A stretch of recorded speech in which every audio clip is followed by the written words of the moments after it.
passwords and things.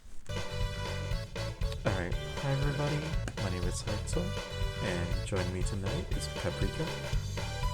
Hello! You guys can see me now! But yeah, I hope everybody's doing well tonight. Oh fuck, what's my Twitch name again? Shit. Yeah. I'm gonna turn down the volume too. It's a little loud. Oh, I can't see anything. Wait, you can't?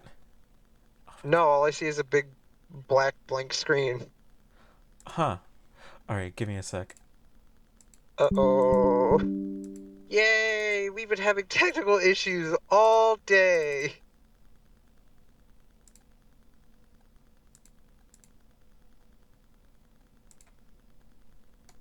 Okay. And now... Man, today just kinda sucks. Okay. Yeah, Open. today's been a rough one. Alright, okay, now can you see anything? Hold on, I gotta check my fucking authentication code because I'm logging back into Twitch. Because No, for okay, context, they got it. Okay. Yeah. Hi everybody. Okay, yeah. Now we can start. We can edit this out. It's okay. We're dealing with a bunch of technical difficulties, Nub. Yeah, we've been dealing with a lot. Like how I won't be able to see chat because of the screen sharing setup we have, because OBS just keeps going full screen. So I can't see like the little side bits in chat, so I had to get the Twitch app on my phone.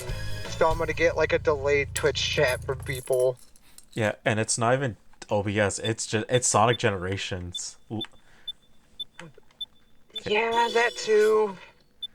All right, but it's okay. We got it. We got it kind of working at the moment.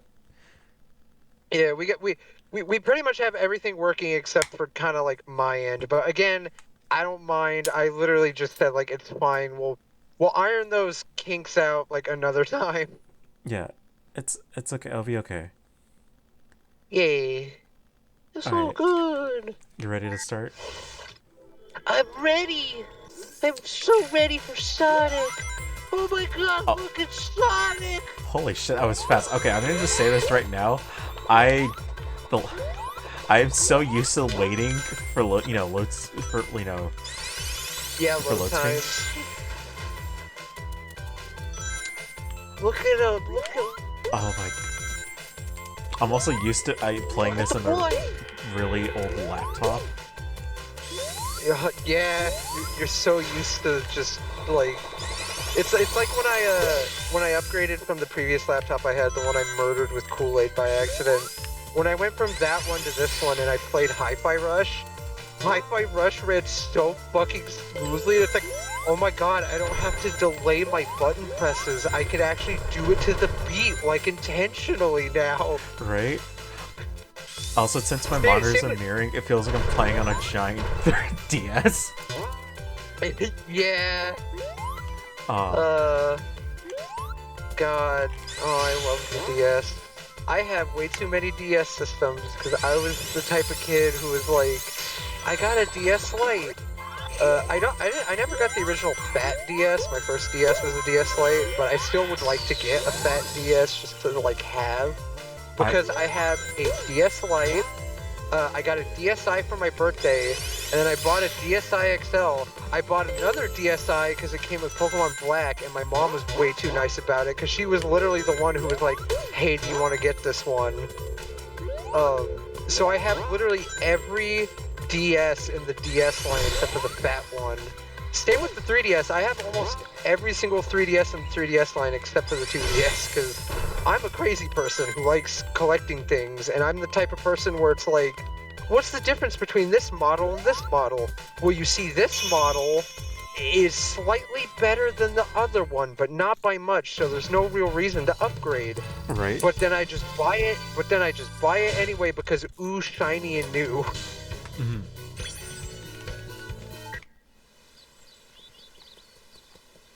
Alright. Oh, hey. What's going on? I actually haven't played Sonic Generations in like a while.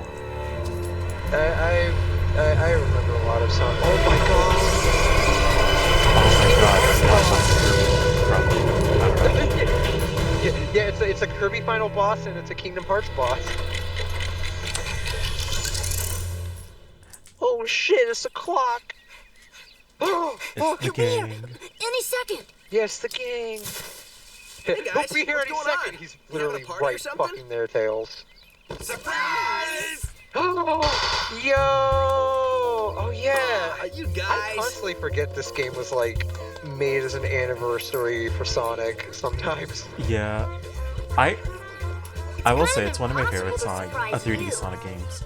You totally got It's me this time. I it's had no very idea. fun. I like it. And Yeah, I was talking right. about this while we were working Happy out technical birthday, Sonic. issues. Hope you like But this. the copy of Sonic Generations I played on the 360 wasn't even my copy. love it. It was my brother's copy because my brother got a 360 and then I wanted a 360 because my PS3 fucking broke. Yeah. And I asked my brother like, "Hey, can I borrow your copy Sonic, of Generations?" what's Because I that? wanted to play it, and I played it, and I kept forgetting to give it back to him. What's But it eventually, he doing? sold his 360 anyway, along with the keyboard for it. So I was legitimately so glad I still held on to that copy of Generations because the copy of Generations I had that I could call my own was the 3DS copy, which I don't know if you know, the 3DS version of Generations is wildly different from the console version. Yeah. I have the 3DS copy too. Yeah, it's so fun stuff. Also, yes, Nub. Again, keep in mind, guys, I'm getting delayed chat, by the way. Yeah. Also, I'm gonna adjust the volume on this because I think I put YouTube. Yeah, the game audio is overpowering you. Yeah, I figured, because I have a shitty little microphone, so I sound quiet. No, I'm sorry. No, I have it like Where am overly I? overpowering you by accident. No, I know, but, like, still, I feel... I really need to get a new microphone. It's, like, something I'm really self-conscious about. No, I mean like the audio is literally like over like I put. Oh, I know, give me a but sec. I'm I'm gonna still... adjust this. I know, but I still feel bad because my microphone's shitty. Also, that tube sound is from the game. Okay. I burped. I didn't mean to, but I burped. Yeah! I'm an adorable little chicken nugget. Okay, and I'm just gonna Look at me. adjust. Gonna put it at 20% volume. Okay. This would be like 20% cooler. Okay. Look, it's fucking Sonic. Oh my god. Oh, Oh man. it's Sonic the Hedgehog. Wonder what the stage is. Gee, I wonder. And I wonder why it says Act 2. When you take a damage, you'll drop the rings you've collected. Thanks, Omo Chow!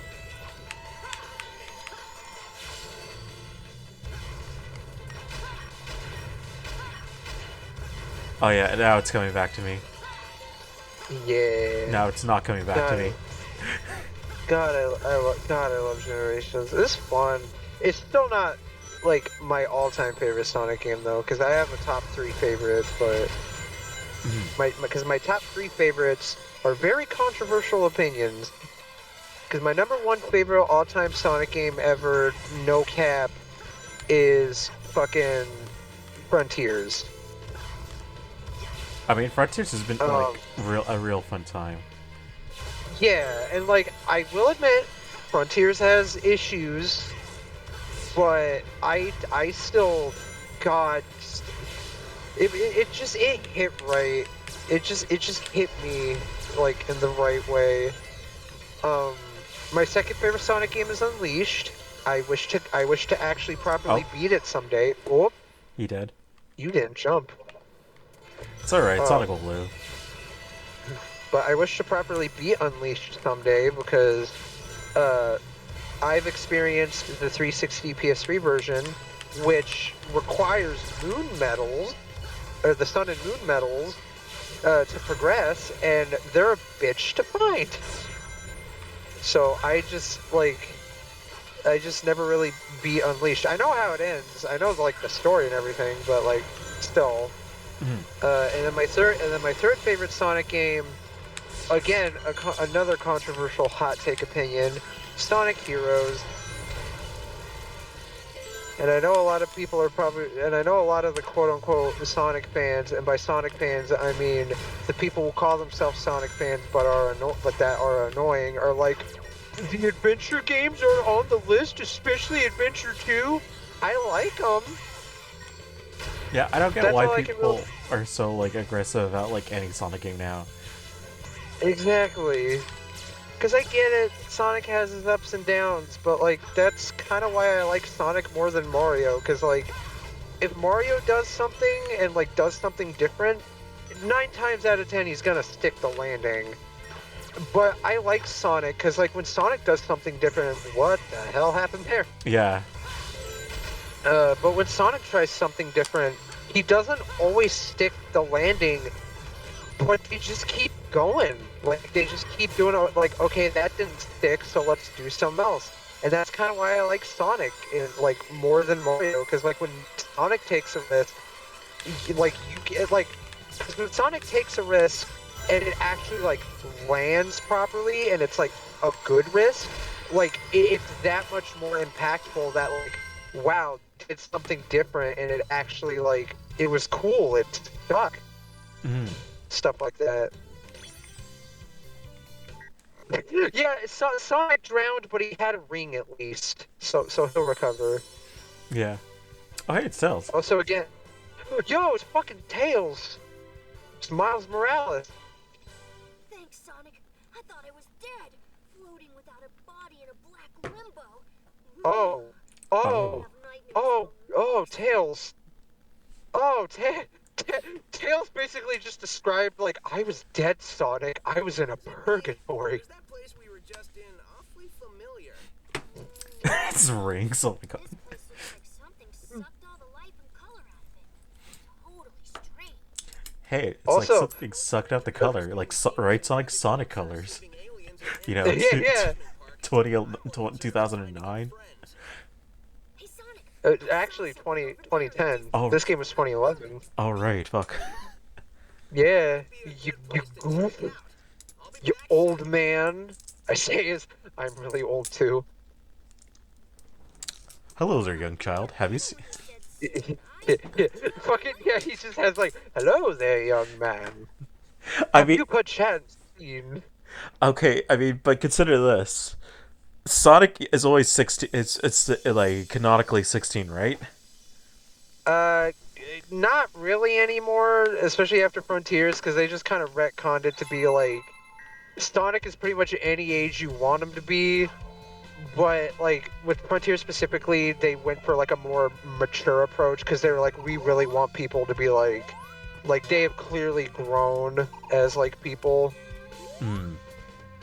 But last I remember, Sonic is actually canonically like a lot younger than that. Actually, I think he's like, I want to say like 13 or 12. And then I know Tails is canonically 8, I believe. And then Cream is like the youngest I remember. Sonic ages are always weird and inconsistent, and I get why people just like, unless it's someone like Cream, like I said, like unless it's like very blatantly a child character, no one really kind of cares about the ages. Yeah, but yeah, going to the over. I'm gonna just go quickly over here. This is the overworld. You can go to each area, and there's two acts. Act 1 is the 2D classic Sonic stages, and the second act is the 3D Sonic stages. Yeah, modern classic. And with the skill, talk about the skill customization.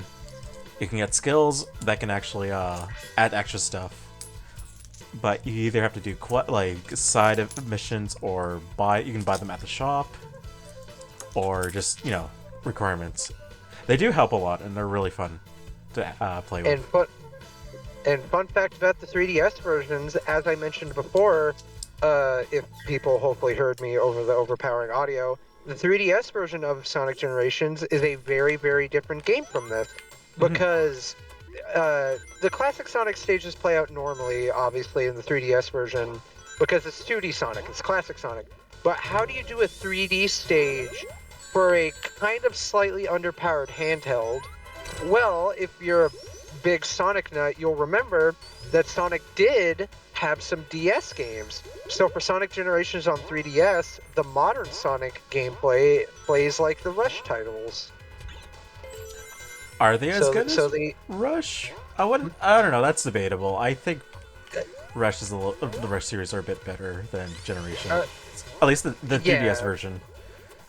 Yeah, but I will admit the Rush stage they did include in that was like fun as hell because it's like damn they actually acknowledged Rush. And also like the boss fights are different too. I remember that because the 3DS version has a fight against I think it's Heavy Egg is what it's called, which is the fan favorite from Sonic 3. Yeah, that is a really good boss fight theme. Yeah, which is why I said like it's the fan favorite. Oh god, you're in the pink water.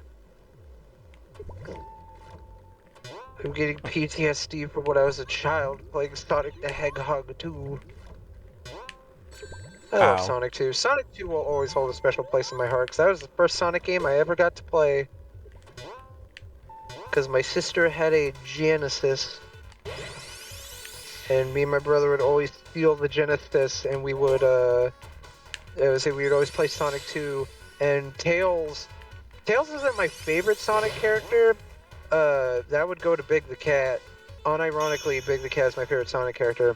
But Tails still holds a special place in my heart. Specifically because whenever me and my brother would play Sonic 2, he would always have to be Sonic, and then I would be Tails. And I really liked Tails. Especially because I liked that childhood thing of like... I love the childhood, like... Just that sense of wonder of like, he can fly! Also, I do like rings. What are you talking about, Nub? I do like rings. He's a fellow fox. How could I hate a fellow fox? Alright, let's switch. Oh god. Oh god. Yeah. This is I know you're teasing. I'm just I know you're teasing. I'm just playing it up for the stream. Look, it's the dusty bitch. Oh, wait, we're going back to 2011 humor where we just make fun of everything. Well, no, just it's a Snapcube joke. Oh. Wait, did they use... Yeah, because they did Sonic Generations? well, no, they did Writers. And in the Sonic Writers dub, Sonic was like my dusty bitch senses are tingling, and then Amy's just like, my dusty bitch, I'm gonna go to college just to get called a dusty bitch, or whatever. I'll have to show you the bit. But, like, every time I see Amy, it's me and my friends always just joking. Oh. You can but tell me and my friends always... Sorry. No, you're good. Sorry, you go. But I was just... It's like an inside joke with me and my friends that every time we see Amy, we always are just like, look, it's... no, every time she appears, we always go, my dusty bitch senses are tingling. No, not very well. Continue. I apologize.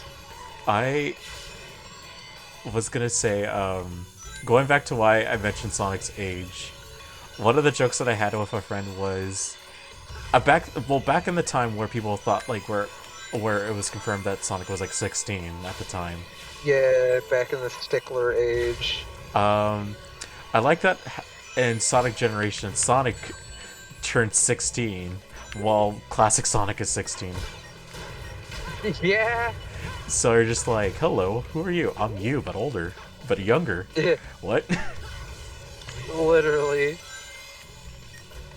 Good old Sonic. Speaking of, like, 2011, like, 2000s humor, back when it was still okay to like, make, like, gay jokes and shit, good old Sonic Paradox. I believe it was from Sonic Paradox, but there was like when Generations was announced, and it was the little thing of just like a, who are you? It's like I'm you from, I'm you from the future, and then Classic Sonic's like, oh, do I like do you become like gay in the future or whatever?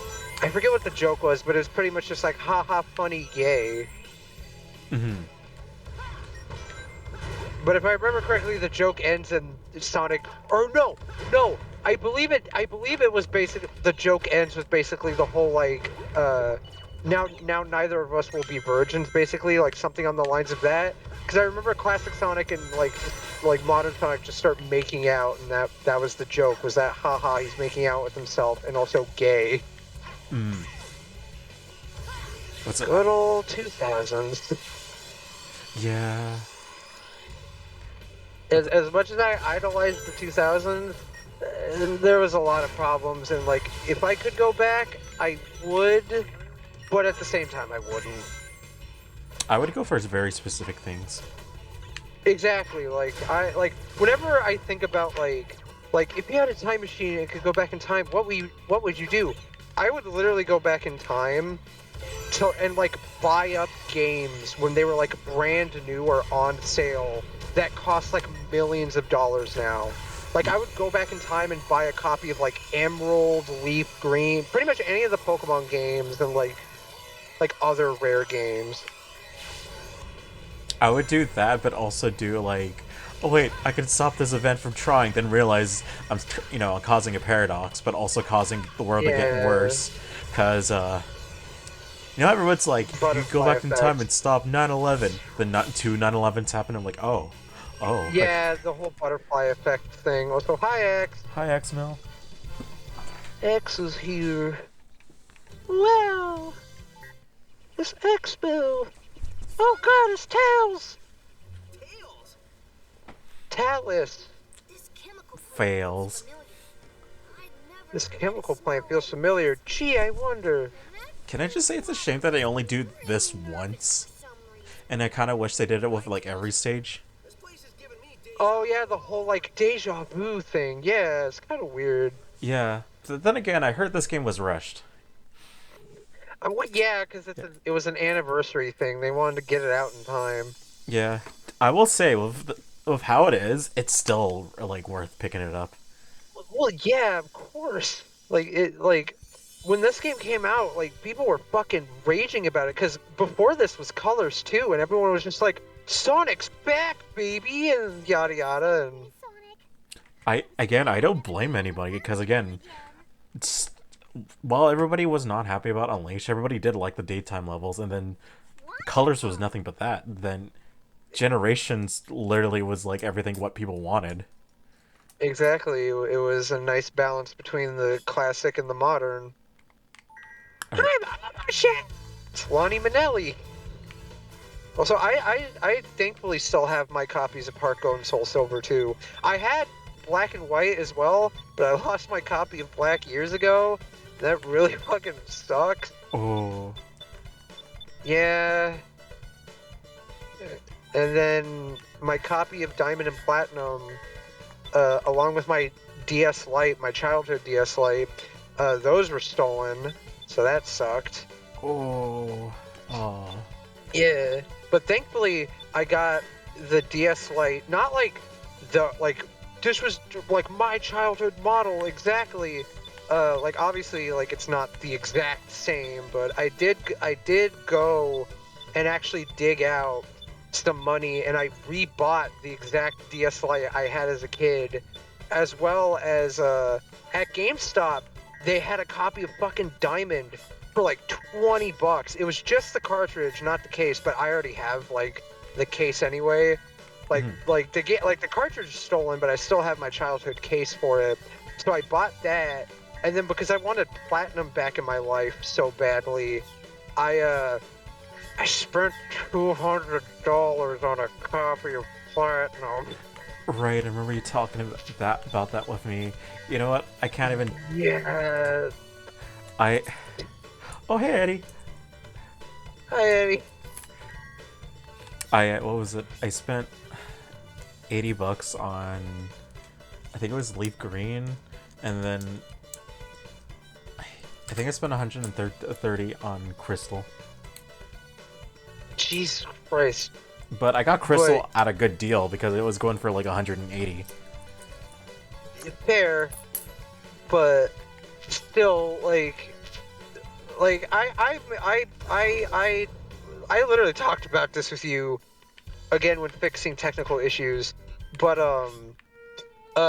I get like game collecting, like people exploit people's nostalgia because people price things at crazy high prices because they know people are willing to pay a pretty penny for anything and all that shit, and it really sucks. Mm-hmm. But at the same time, I kind of fall for that too, where it's like I want this game because like I remember it from my childhood, but it's like $500. I'll still pay for it anyway, just because like I want it in my life again. And yeah, yeah, I could have found better deals elsewhere and like more reasonable prices, but sometimes you just have to bite the bullet, even if it is kind of a scummy price. Mm-hmm. Also, you want to know a little secret? Oh, the trophy room? Yeah. If you go in there, right in the middle, like go under the little portrait at the bottom. Yeah, hold down. And just hold down for a bit, and eventually... Come on. Come on. It takes a bit. I forget how long it takes, but it shouldn't take long. I might have to. Okay, let me go closer. There we go. Where the hell are my cheat code books? I could grab my cheat code books because it literally has the guide on how to get there. Mm-hmm. Okay, I hope this has the cheats in it. Alright, I'm doing well, Axmel. I had a long day at work, but I'm here to vibe and relax. Yeah. NBA, okay, B, C, D, F, G, H, Wait, was it crouch? It was just, no, it was just like hold down, like on the control stick or D-pad, just like hold down. Alright, I'm holding down. And I remember it takes a bit because it literally says, okay, this doesn't have generations. God damn it, where's my more modern cheat code book? Let me try crouching. I know I have it somewhere. Sorry we're wasting time, but I really like showing secrets. Also, I'm doing good, Axe. Sorry I didn't respond. I'm just distracted, but I'm doing good. I had a fun day. It's okay. We'll go back to it in a little bit. I was gonna say, yeah, like, let's continue the stages, and then I'll look into it, cause.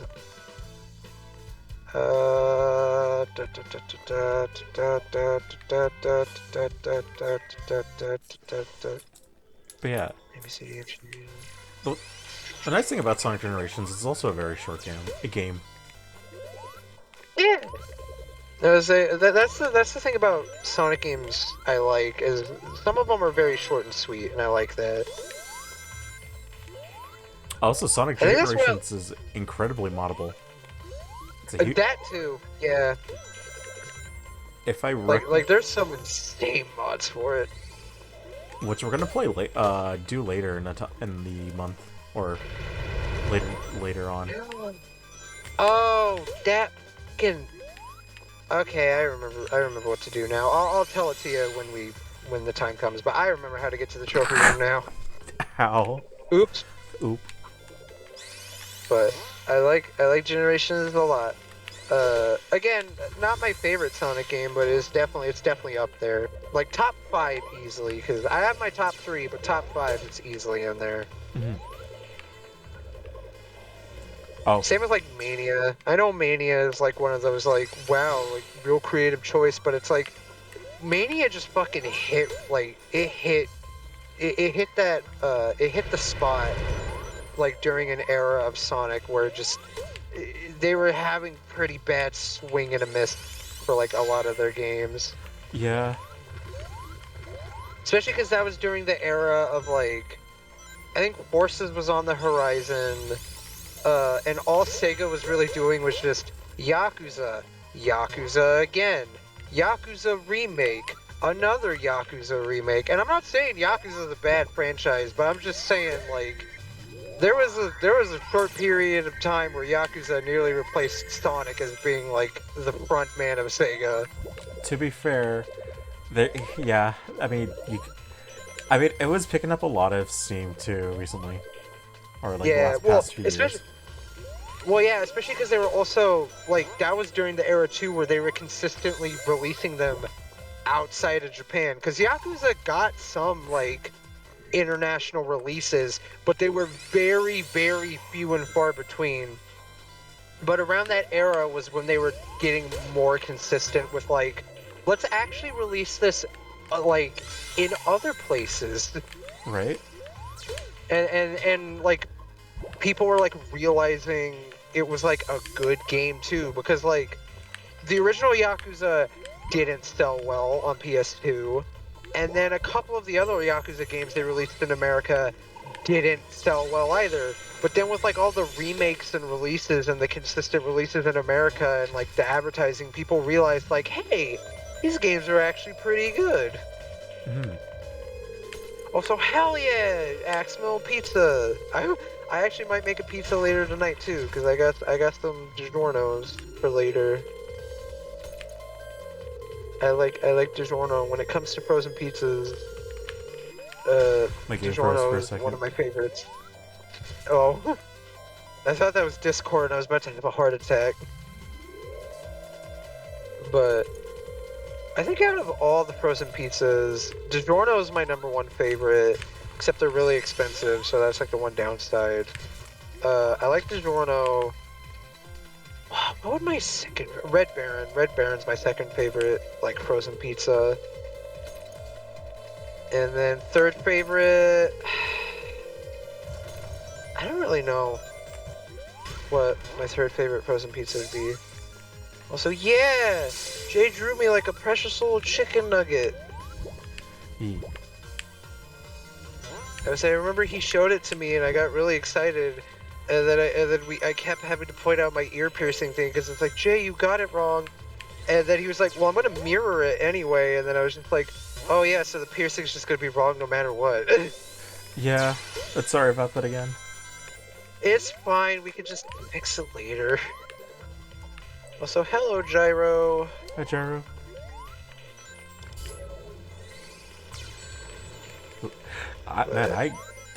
Man, I'm really bad at this game. It's been forever. I know it's been forever, but holy Nah. crap. Nah, dude, it's fine. Literally every time I play a Sonic game, new or old, like, I'll play it for the first time, and I'll suck at it, and then I'll play it again, like, after beating it, and I'll still suck at it. Like, I love Sonic games, but just because I love a game franchise doesn't mean I'm, like, a fucking master at them. Like same with rhythm games. Like, just because I'm a huge fan of rhythm games doesn't mean I can, like, 100% perfect every, like, chart and yada yada. Like, I still struggle a bit with a lot of charts, especially if it depends on the rhythm game. Like, Project Diva, oh, dude, Project Diva has some wicked, insanely hard charts. Hmm.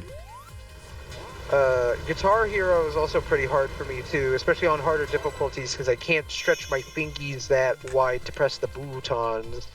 Yeah. Also, yeah, I gotta normalize not being the best. I mean, Exactly. or not Like, being the best at gaming. Yeah, people really need to normalize like, oh, you're a fan of this? Well, you're not even good at it. So, like, it's like, just because like, same with Splatoon, like, same with competitive games. It's like, oh, you're not into the meta of this competitive game, then you're not a real fan. You're not really enjoying the game. It's like, normalize, like, I'm not saying video games can't be competitive or, like, just, like, all of that. But, like, people, like, really need to normalize, like, hey, people can be casual about, like, video games or just nerdy stuff in general. Like, yeah, people really need to stop gatekeeping. Yeah. Alright. Okay, remember the stage giving me a lot of trouble back. So let's see how it goes. Good luck. And also after this, I can tell you how to access the trophy room because I remember how. Oh, sweet. Yeah, because it turns out we were doing the wrong thing.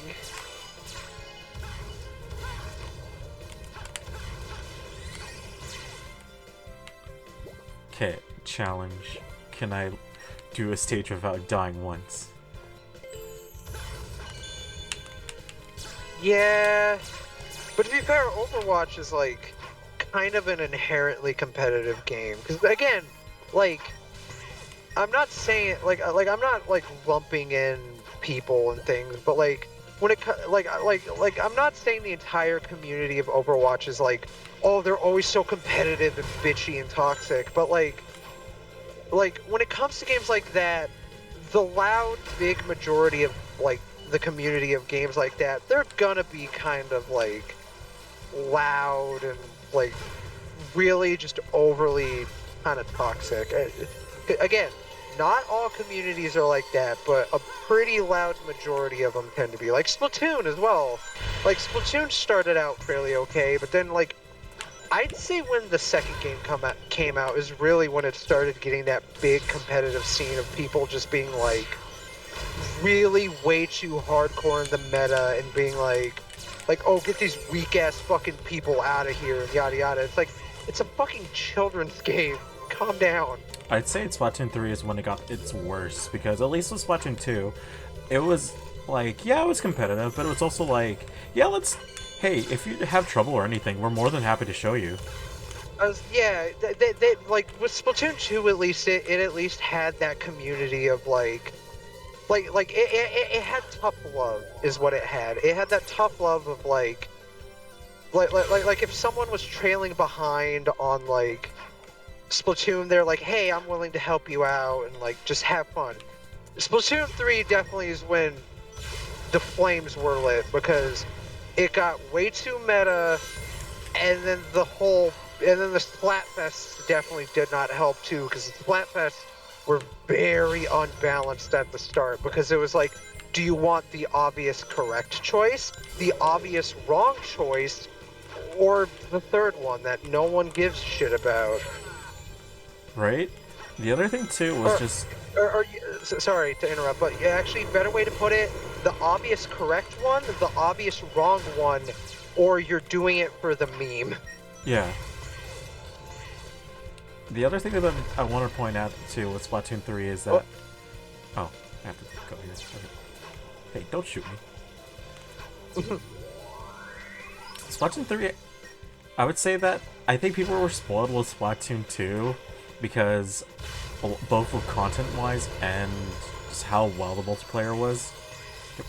Or at least how well it was for a Nintendo console. But, Yeah.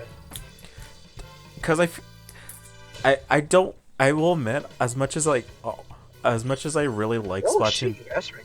Oh, hey. Yeah, I didn't die. Huh. I feel that Splatoon 3's current system is just not good for... Yeah, it's just overly competitive, and its map designs are just so focused on that there's not many ways to play your way. Yeah, they like... Yeah. Also, it's Knuckles! I saw you on Paramount! Thanks for the You were an help, okay series. but it's good to have Definitely not, like... Great, in great or terms... anything? Like... well, yeah, because, like, in terms of it being, like, a piece of Sonic media, yeah, it sucks. But as just, like, a funny little, just kind of shut your brain off, like, just go along for the ride kind of show, it's genuinely pretty fun. Mhm. And that's all I could really ask for like anything Sonic related. Like as long as it gives me a sense of fun, like it's all good. Also, yeah. Also, you want to go to the trophy room? Yeah, let's go to the trophy room. The trophy room. Okay, stand in the center. What controller are you using? An Xbox controller? Like 360 360. or like what model? Press and hold back. There we go. There we go. And that's how you access the trophy room. And this cheat code book I have has every single code for all the trophies. I'll enter one. Let me get. We'll enter one. Give me a sec. Fuck, where is it? Do I have to go to the second page? No. Okay, all of them are on this page. Where the fuck is the goddamn? Where are you? Oh, it's in fucking alphabetical order. I'm an idiot. Okay. 353. 3, 5, 3. 012.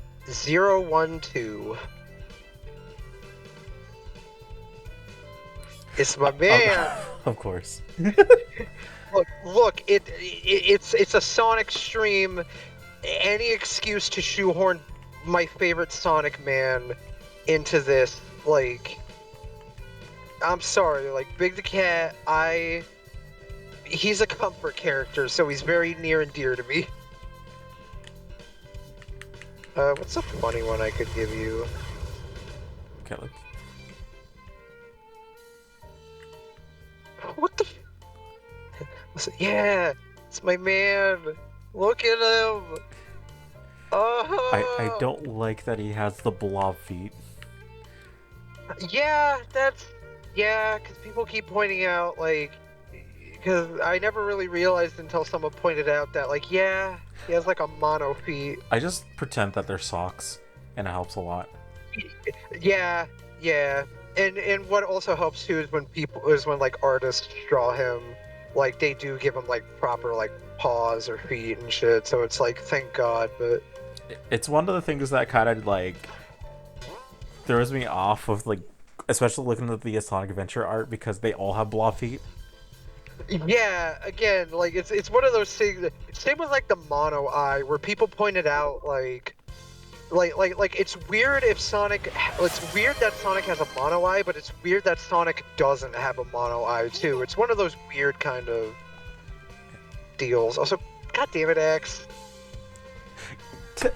Gifting people subs and shit. Axmill. You missed. Oh my God. Did I tell you what happened last stream? And what Axmill did and Bobber did? The only last stream I remember was the one I was on where Axe was like, "Hey, you wanna gift you want to gift it stuff?" And I was like, "Sure, I guess." And then he gifted it to me. He Axmill and Bobber got into a gift sub fight.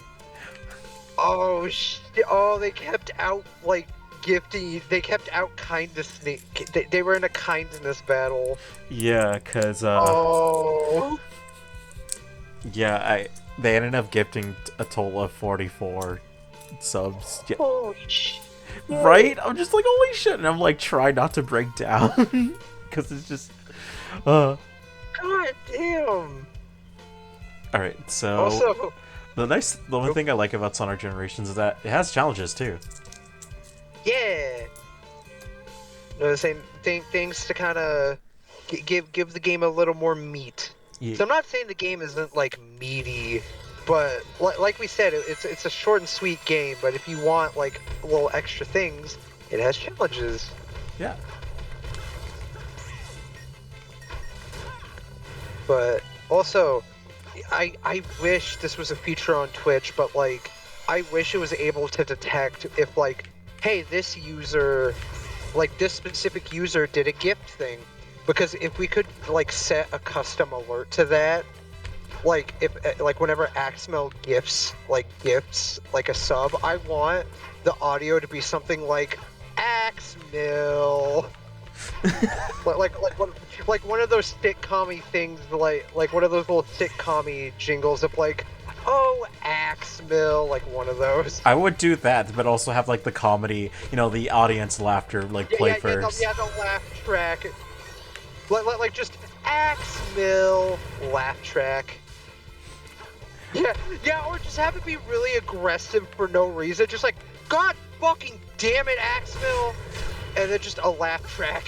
I wish I could do this, but I would also, if I had the license to do it, I'd be like, Axmel, laughter happens, bow, bow, bow, bow, bow, bow, Yeah, bow. the fucking Seinfeld bass.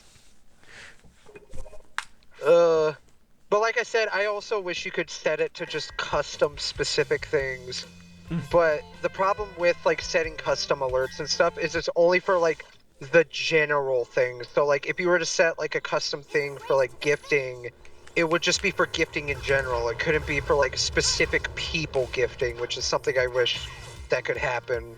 Because it'd be really funny to be like to have like two gift alerts, like one for like general people gifting to be like some kind thing like here you go or yada yada or something, but then like with specifically Axmill gifts something, it's just like god fucking damn it Axmill, laugh track.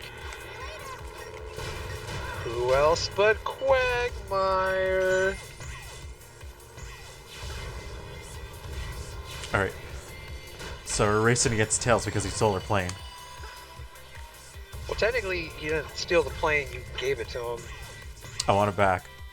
There's a deal. Somebody offered money on, gave me an offer on Craigslist. Tails, I need the plane back. What do you mean, Sonic? I couldn't afford to pay the plane off, and they want it repoed. I'm sorry, Tails. What do you have to plane in the first place? Tails, don't question me. Yeah, Tails, don't question me.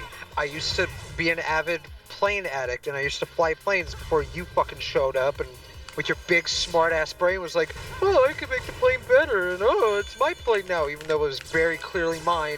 And I never gave you consent to steal my plane, you little butt. And Sonic just keeps going on, like, forever.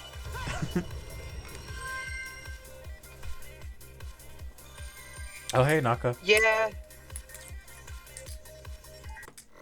Yeah, I guess. Yeah, it's a custom job.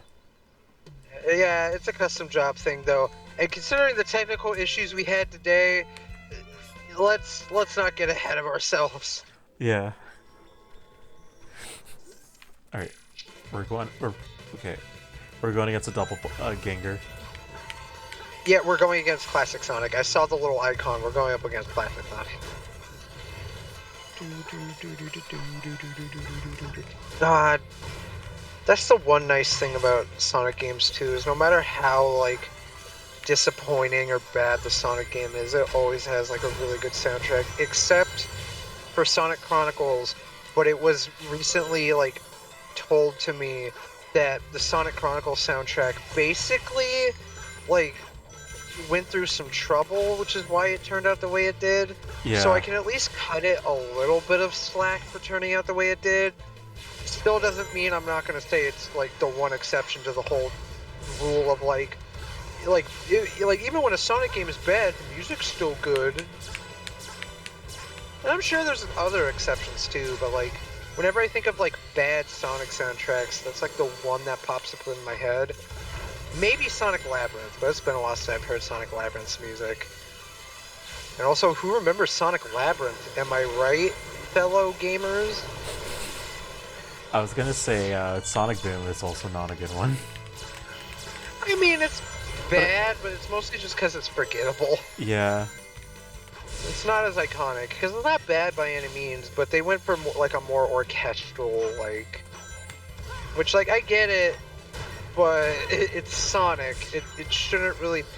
Like, the one thing I will say when it comes to, like, Sonic music that I will agree with, like, the hardcore fans over, it's not a Sonic game if it doesn't have a fucking butt rock soundtrack. Like how Adventure and Adventure 2 did. Like, if it's not, like, dad music, basically, if it's not, like, dad rock, then it's not a Sonic game. Mm-hmm. Although, to be fair, Forces did prove to me that Sonic soundtracks can adapt to other genres. Because, as really fucking disappointing as Forces is, I fucking love its soundtrack so much. I'm a sucker for, like cliche wub-wub, like dubstep or electronic music. Like, I'm sorry, but that shit fucking fuels me. It's really good. Alright, let's see what the save is. Yeah. Master of the jump panel says you bounce your way to the goal within the time limit. Alright.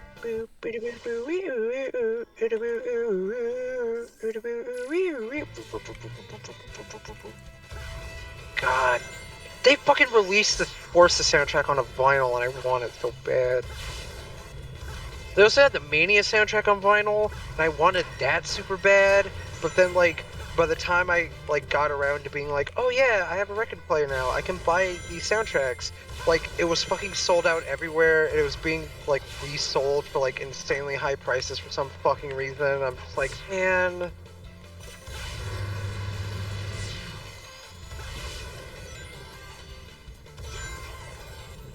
Yeah, that was the thing about Forces as well, was it could have been way better than what it was because of the character creator. Because originally it was meant to be like solely focused on the custom character, but then the higher ups kind of butted in and was like, well, no one's gonna play a Sonic game where you don't play as Sonic.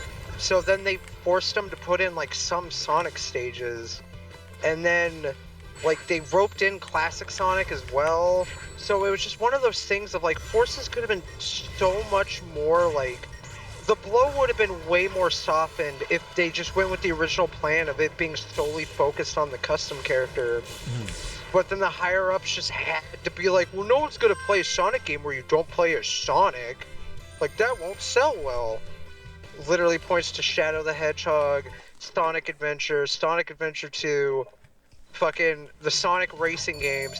And I get the argument with those is at least like fucking like you have the option to play as Sonic, or you at least have to play as Sonic before you play as the other characters. But still.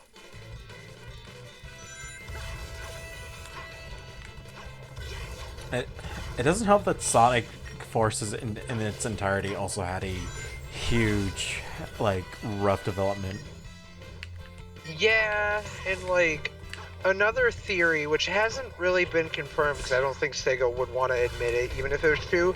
But another theory I heard as to why, like, classic Sonic got roped in and why Forces, like, stuck so hard, and they wanted to shoehorn in classic Sonic, was because Mania was meant to be the side thing.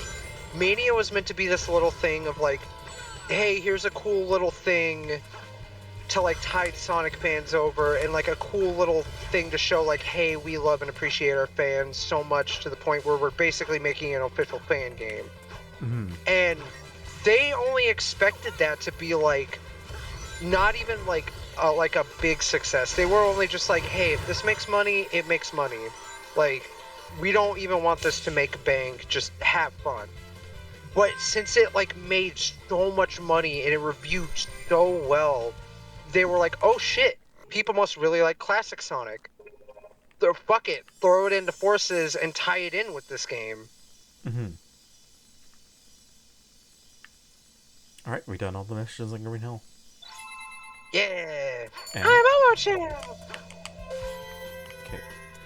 Oh yeah, if you ring the bells after you're done one of the side missions, you can get a little something. Yeah, Ew. you get soundtracks. Oh, Splash Hill! Actually, okay, I hate the original, like, the actual song from Splash Hill, but like when I heard the Sonic Symphony, like The Sonic Symphony versions. it's really good. It's almost like June's music is really good when he's not using the fucking Sonic 4 sound font. I'm gonna get this little fucker. Eh. Also, speaking of Splash Hill, Sonic 4, when I was looking at Easter eggs for the second Sonic movie, Splash Hill was not something I thought would ever be referenced in like any Sonic media ever. But in the second Sonic movie, they just straight up referenced Splash Hill. Because in the chase scene when Tails and Sonic are driving away from Knuckles, Knuckles like breaks through a like water delivery truck, and on the water delivery truck is like the brand, and the brand is called Splash Hill. Huh. And the reason I found out about that is actually because of the director's commentary. The director pointed it out, and then even Ben Schwartz like pointed out, like, that's from Sonic 4, right? I actually gotta watch Sonic the Hedgehog 2. God damn it! Guess what we're watching after Smiling Friends tonight? I'm kidding. If I didn't have work, I would totally say yes. Exactly. I was about to say, like, if you didn't work the next day, we could have just stayed up all night. We could have watched Smiling Friends, then we could have watched Sonic 2, and we could have binge-watched Knuckles, because fuck it. Okay, I'm doing a little better now after, like... Getting into the groove of it. Yeah. Although Sonic is, like, way far ahead of you. No, that's me. No, you're classic Sonic. Oh, wait, what the fuck? Oh, Yeah. sorry, I got really confused there. The icons are not distinct. I wish I could wave dash.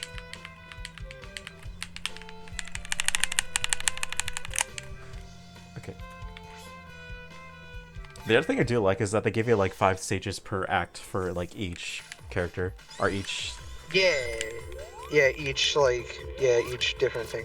Also, yeah, like everyone's entitled to their own opinions and things. Like yeah, Forces, in my honest opinion, Forces is not great. Like in hindsight, I'm like, why did I even buy this? Like, I don't really have that big buyer's remorse for it. Like, the only thing that keeps you from having the buyer's remorse for it is the custom character thing.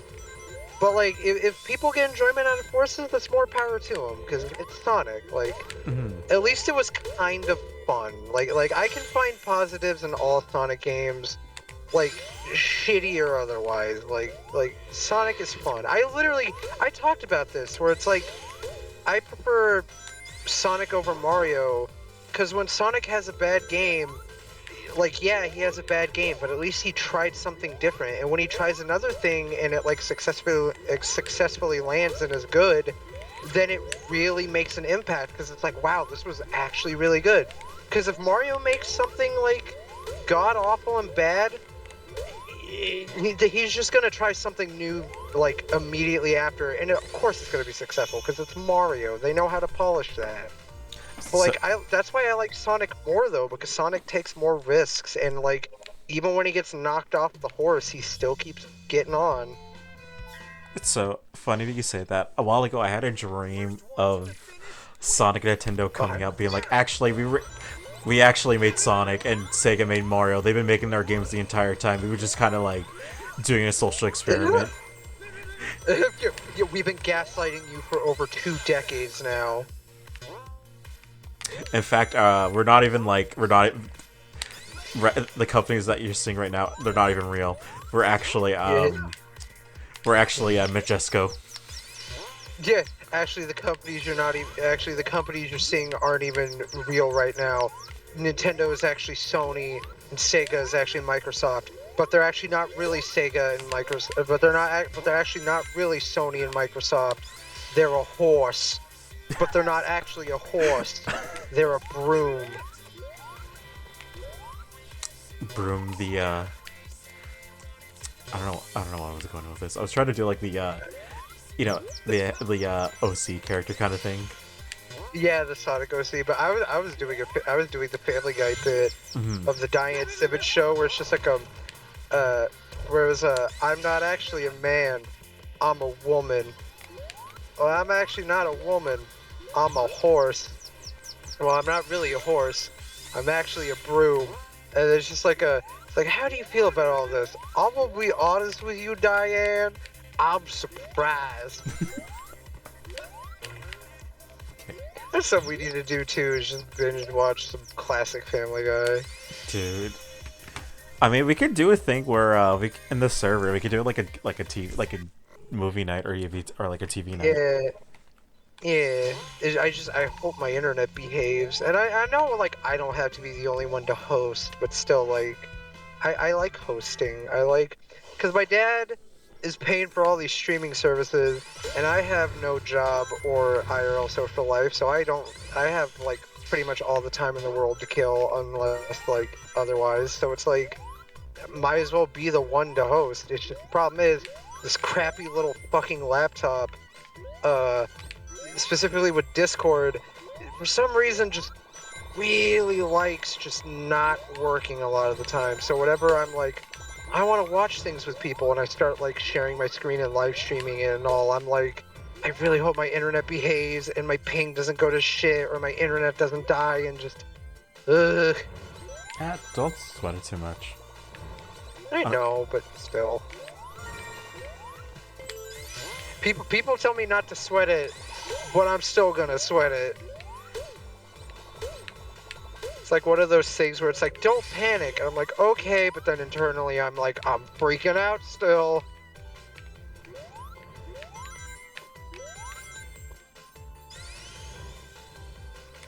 Shrek, I'm looking down.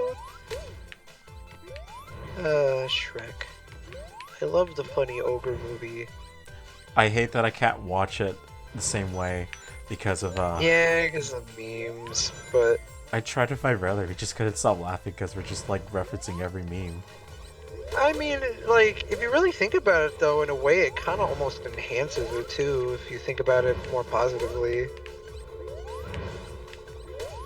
It's like when I watch, I literally watched Spider-Man 2 yesterday with my dad, and, like, I've seen that movie way before, like, the internet memes and everything, but, like, every time I watch that movie, I just, like, look at the memes, and I'm just like, it's that iconic bit, and, like, it's that iconic bit, and it kind of enhanced those movies a little bit for me. Mm-hmm. Although I will say, I was not having a great day yesterday, because for some reason I was just really fucking sad. And Spider-Man 2 is a movie that never makes me cry. Like even on like bad days, it's a movie that never makes me cry.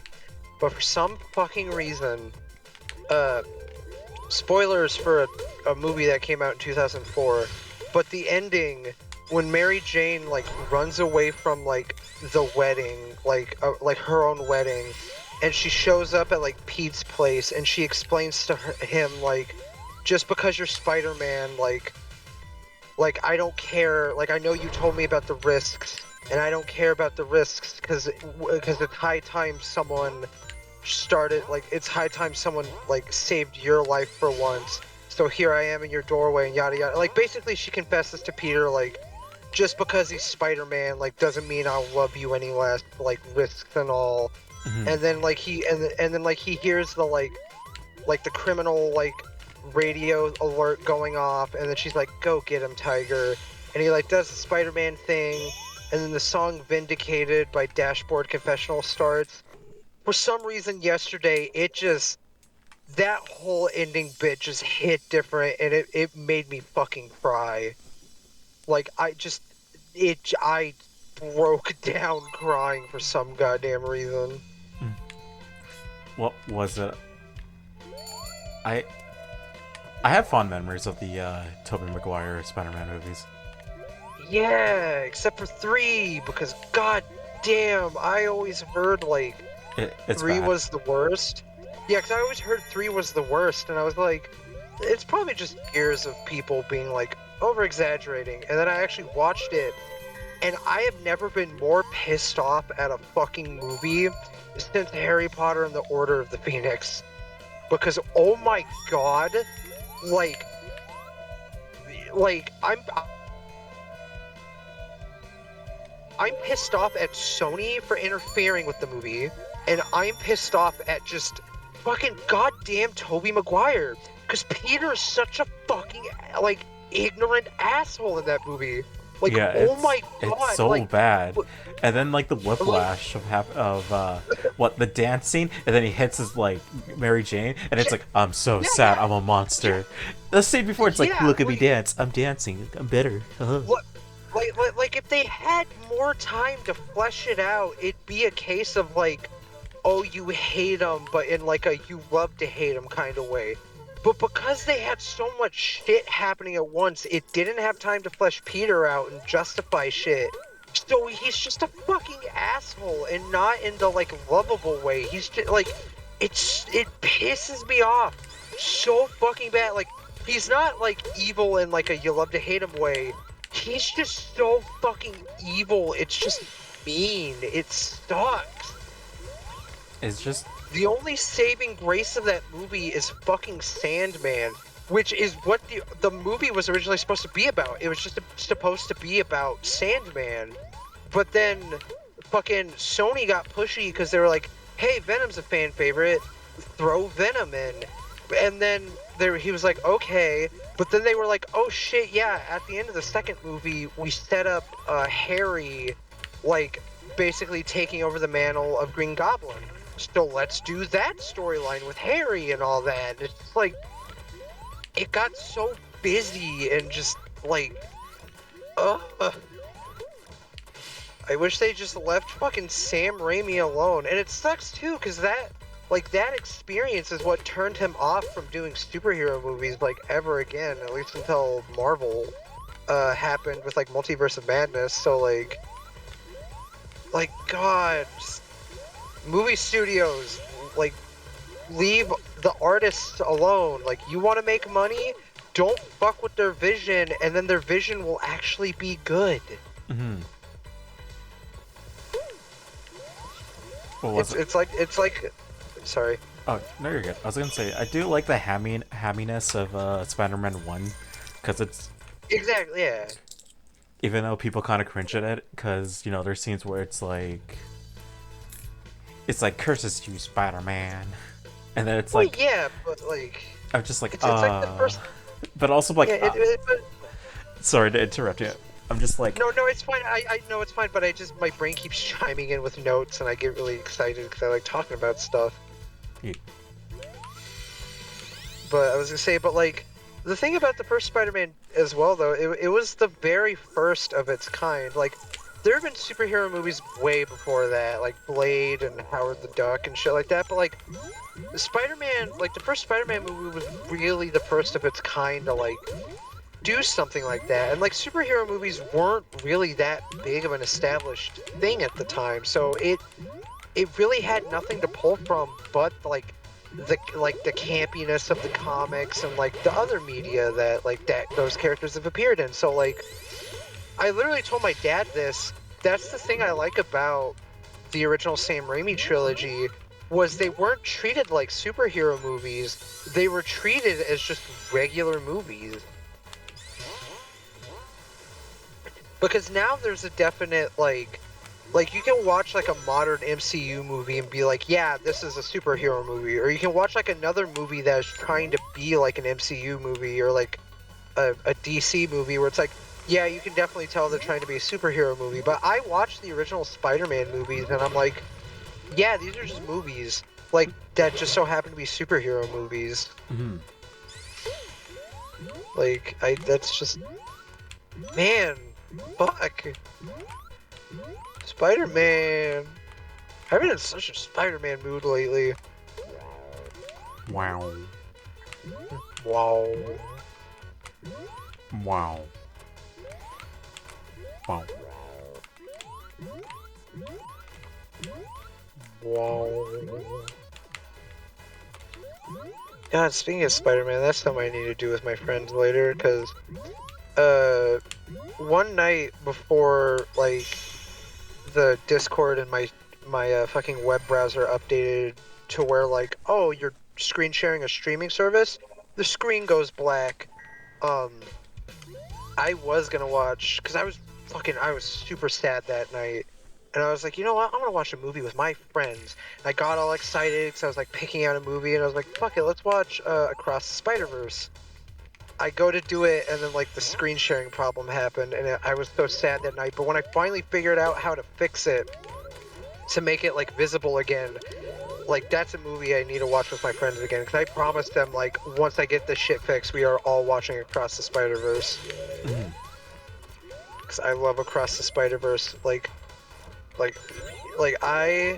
I know people are so tired of, like, multiverses and, like, all that shit, but Across the Spider-Verse and Into the Spider-Verse are, like, the one exceptions, because, like, I'm a sucker for, like, alternate universe things. Like, I get the multiverse fatigue, I really do, but I feel like the reason people are getting the multiverse fatigue is because no one's doing anything, like, interesting with it, because there are some occasional interesting things, and there are some exceptions, but, like, no one's really doing anything with the multiverse concept anymore. And as much as I liked Multiverse of Madness, I will admit, they didn't really do a whole lot with that whole multiverse concept in the title, so, like, My issue... I get why people are...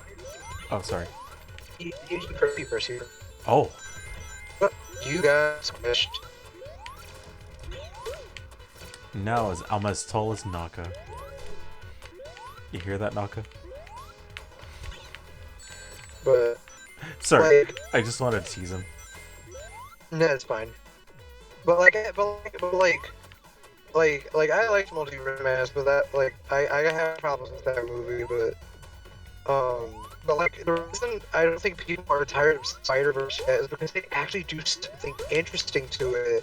Also, like, the whole multiverse thing is, like, a super integral part of the story, too. It's not just one of those things, like, oh, it's like I said, it's like a multiverse of madness, where it's just like, oh, we have multiverses in it, and they only do, like, maybe two, because they can't exactly do anything too crazy. But with Spider-Verse, it's like, that's a part of the storyline, like, it's a multiverse of Spider-People, they do something with it. Exactly! That's the other interesting thing about the Spider-Verse movies, too, is it's not all about, oh shit, my ping's going to shit. Oh, I just saw on Discord. yeah, that's the second thing about not being able to. Hopefully by next stream There we can we go. figure this out. Yeah, well, it's more a me thing. It's just, god damn it. Oh, it's pulling this bullshit again where whenever I talk, the ping just goes to shit, but then I stop talking in it. It's okay. Yeah. I'm gonna be quiet for a bit and see. No, it's still doing that shit. Why now of all fucking times? Come on. Am I at least sounding okay now, or am I still really bad? You're okay now. Okay. Wait. But yeah, Nubs pointed it out. That's the other thing about Spider-Verse 2 is the multiverse concept takes a back seat because it's not inherently about the multiverses. It's about characters from that multiverse. So, like, yeah. Like, God. Just... I will say, though, like, I am still a big sucker for, like, alternate universe to multiverse things. Like, even when it's done kind of poorly, as long as they have, like, interesting characters in it, like, fun things to do with it. Again, I really hope I'm sounding okay again, because, again, I love this gaming laptop, but the more I own it, the more I'm realizing this laptop is taking the whole gaming laptop a little too seriously, because that seems to be all it is literally good for, because when it tries to do things with Discord, or like literally anything else other than like gaming on it, it's just like, sorry, I'm a piece of shit. Because I've tried like updating Discord, I've tried updating my internet like antenna on the computer, like the internet drivers, I've tried everything. And it's not even the router's fault too, because like, yeah, we should at least replace our router eventually because it is getting a little old. But it's still like literally whenever Discord starts throwing a hissy fit, I'll like check my phone and like my consoles, and they're completely fine, like completely stable connection. But for some reason my laptop's just like, oh, never mind, I'm bad. Like, sorry I'm complaining about my tech problems on stream, but like... Nah, I had I'm still trying to figure out everything, and I've been streaming for like a month. Yeah, also I finally stopped doing that shit where I start talking and then it's just like, oh, ping in red. Because it was doing that another night when I was talking with Zach, and it was pissing me off. Oh, hey. Oh yeah, Metal Sonic. Yeah. Face me, first me if you wish to have a thick. Fuck, my robot voice is off. Face me if you wish to have the Chaos Emerald. Sorry, go. sorry, what was that? It's like, I'm not repeating that again. Yeah, his voice just goes back to normal, just, sorry, I'm not repeating that. Also, kind of ironic that my ping went to shit and I sounded like a robot, and then we talked to Metal Sonic and my ping fixed itself. Yeah. Also, I love this I love Stardust Speedway. I love Stardust Speedway too, but also, like, a hot Sonic take, I also really like the American soundtrack too. I Because like not all the I will admit not all the American soundtrack stuff are bangers, but I still don't think they're like as like egregious as people say they are. I will say I like both soundtracks a lot, but for different reasons. Yeah, exactly. And that's the thing about those soundtracks too, is that they were both like they were just both doing their own different thing, and like people just need to kind of appreciate that they were just going for their own kind of vibe. Oh, well, yeah, okay, I'm not gonna do anything. Plus, another cool thing I found out, because the reason why the American version of CD actually had a completely different soundtrack was because Sega had established a new, like, sound and recording studio, and to test that out, they made the new soundtrack for Sonic CD. Oh, really? Yeah, because I read about that. Apparently, like, the reason the American soundtrack to Sonic CD was, like, had a different soundtrack was because Sega had like opened up a new sound and recording studio, and to test it out, they made a new soundtrack for CD and like recorded it at that studio to see if it'd be like, you know, a good studio. Okay. I'm missing all the rings, Jesus. Yeah. There we go. Also, another funny thing about the CD soundtrack that someone pointed out that's really funny. When Mania and Forces came out, Mania remixed the Japanese soundtrack, and then Forces remixed the American soundtrack. And it was funny because Mania was America developed and Forces was Japanese developed. So it was a funny little thing of like, haha, the opposites remixed the opposites.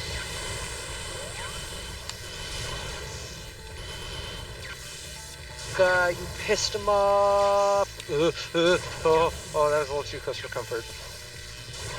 Me when my dog gets out. Yeah, me. Fucking, oh my god, dude. Okay. Fucking, we eventually learned how to stop my dog from doing that, but every time my fucking dog got out, like, off her leash, she would just fucking book it, like, out. So we'd have to, like, chase her down. But we eventually realized that the reason she kept doing that was because she saw it as a game. So the way we stopped her from, like, running off whenever she got out was we would just, like, not react, and we would just sit there, and she would just stand there in the front yard staring at us like, are you gonna, like, chase me, or... Also, you got the purple emerald. And purple is the color of Big the Cat, therefore you got the Big the Cat emerald. I got the diamond, because it looks like a diamond. Yeah, even though they're called emeralds, and then the soul emeralds actually have the emerald cut, so those technically are emeralds.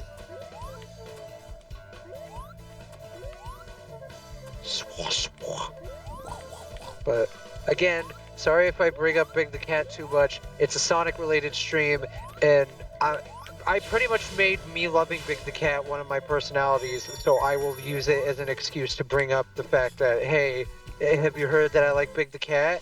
And that he's actually a very good character, and the internet just conditioned you to think he's a horrible, goddamn, god-awful, unbearable character, when in reality he's not. He's actually a really well-written character with, like, strength. What was it? And, Oh. Wait. yeah, it's my mental illness, and I choose who my comfort character is. Oh god, it was like that fucking meme where it's like, what does chat think about this? Oh god, he's getting worse. Yeah, what does chat think about this? Stop calling us that. My favorite one was the Garnet one. The Garnet one was really fucking funny, but there's an Animaniacs one I saw too, where it was a wacko being like, chat, what do we think about this? And Dot was just like, stop calling us that. Also, it took me way too long to fucking realize that with the Animaniacs, it's the Warner Brothers and the Warner sister Dot, because Warner Brothers, period. Yeah. Took me too long to fucking realize that she was called Dot, because it's literally Warner Brothers, period. God, I love Animaniacs. I need to watch the original series more, and I need to watch the third season of the Hulu reboot, but I still haven't. I heard Because mixed things about the Hulu series. the new, yeah, the Hulu series, it's pretty good.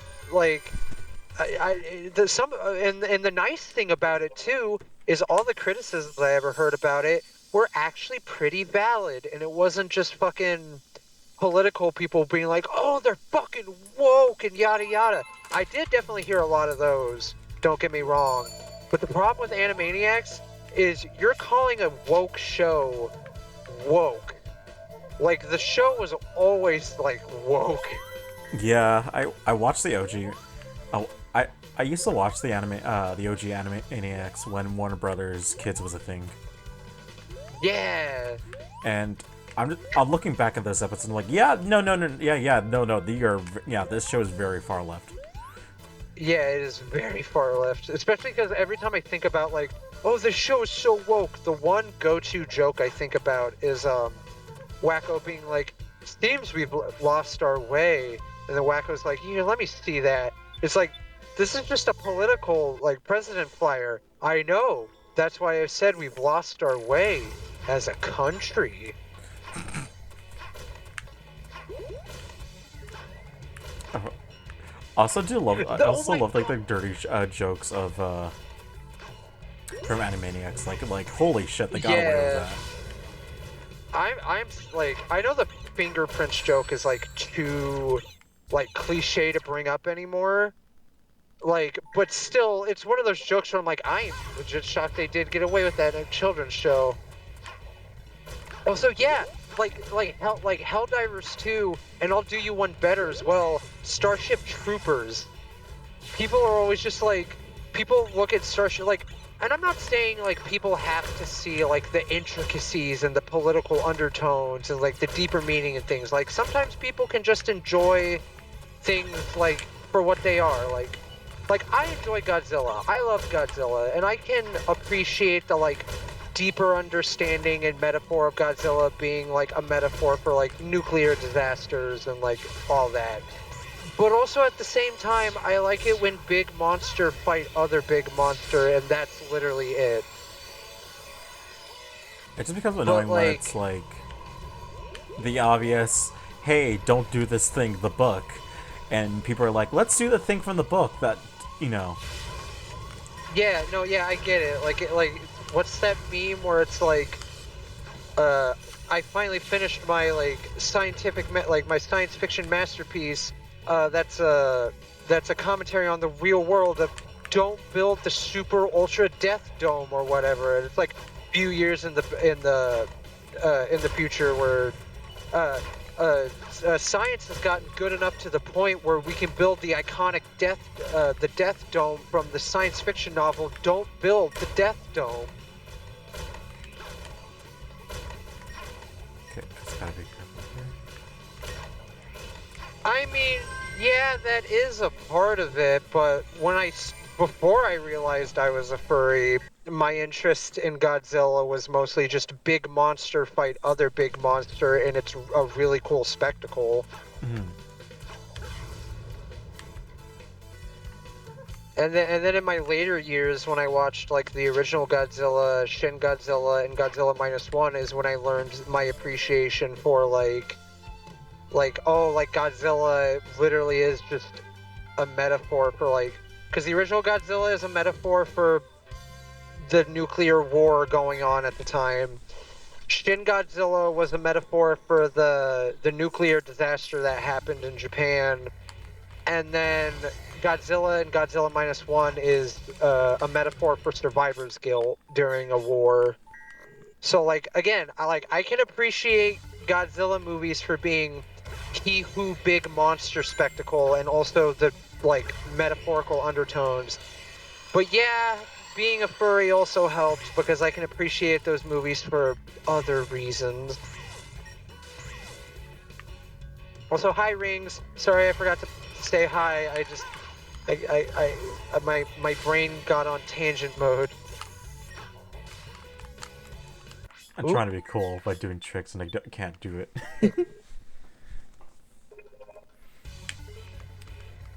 Alright. What was it? I forgot what I was even gonna say. They're just talking about how people just take things at face value, which again, it's perfectly fine, but as long as you're not one of those people where it's like, oh, Wait, what? I think the game, I think the game My crashed. game crashed. Holy shit. Uh-oh, Uh-oh, the game crashed. SpaghettiOs. The game crashed. Uh-oh. Damn. I was just about to start talking about like an example of I hate how people take shit at face value, and then the game was just like too political for me. Bye. It's like, yeah, I'm out of here. Yeah, especially because I was about to bring up the example I was about to bring up for like taking things at face value was there's an episode of South Park where the entire joke is that Kyle was the cause of 9/11 specifically, and like it was basically the episode was making fun of like the 9/11 the conspiracists, right? Mhm. But the thing was, my sister's ex took that whole episode at face value of like, here's absolute proof that like 9/11 was an inside job, and this is like a joke about like how it really was an inside job. But in reality, the episode was making fun of people who believe in that. And I remember when I told him about that, of like, oh wow, the episode was actually made to make fun of people who are conspiracists about that. He was like, no, like it can't be, right? Because it's way too like they did way too much research and it's like too accurate. It's like, yeah, because they need to do their research to make the joke work. Yeah, I gotta stop trying to be cool. Yeah, don't be Yeah. a show off. Yeah. Maybe that's why the game crashed too, because it's like this motherfucker keeps resetting like 5 goddamn times. Oh, I wasn't even... Okay, I didn't know that was there. Okay. Yeah. That is a little bit of the problem I have with 3D Sonic stages, but it's just kind of a me thing when it comes to like me being aware of surroundings. It is really hard to spot things, especially because I know people are going to be like, because I'm like, oh, Sonic's a little too fast, but it's like, yeah, that's the whole point, like, dumbass. It's like, I get it, but sometimes he's just too fast that it's really hard to, like, get a read on things. So, like, I love Sonic games, but sometimes it's really hard for me to be like, yeah, I'm running fast and free, but then there's, like, something I need to pay attention to coming up. But I'm going so fucking fast that by the time I register something, it's like, oh, I'm already off the cliff. Yeah. That's the other reason why Unleashed is a hard game for me to play, because of the whole, like, Sun and Moon medals being a required collectible.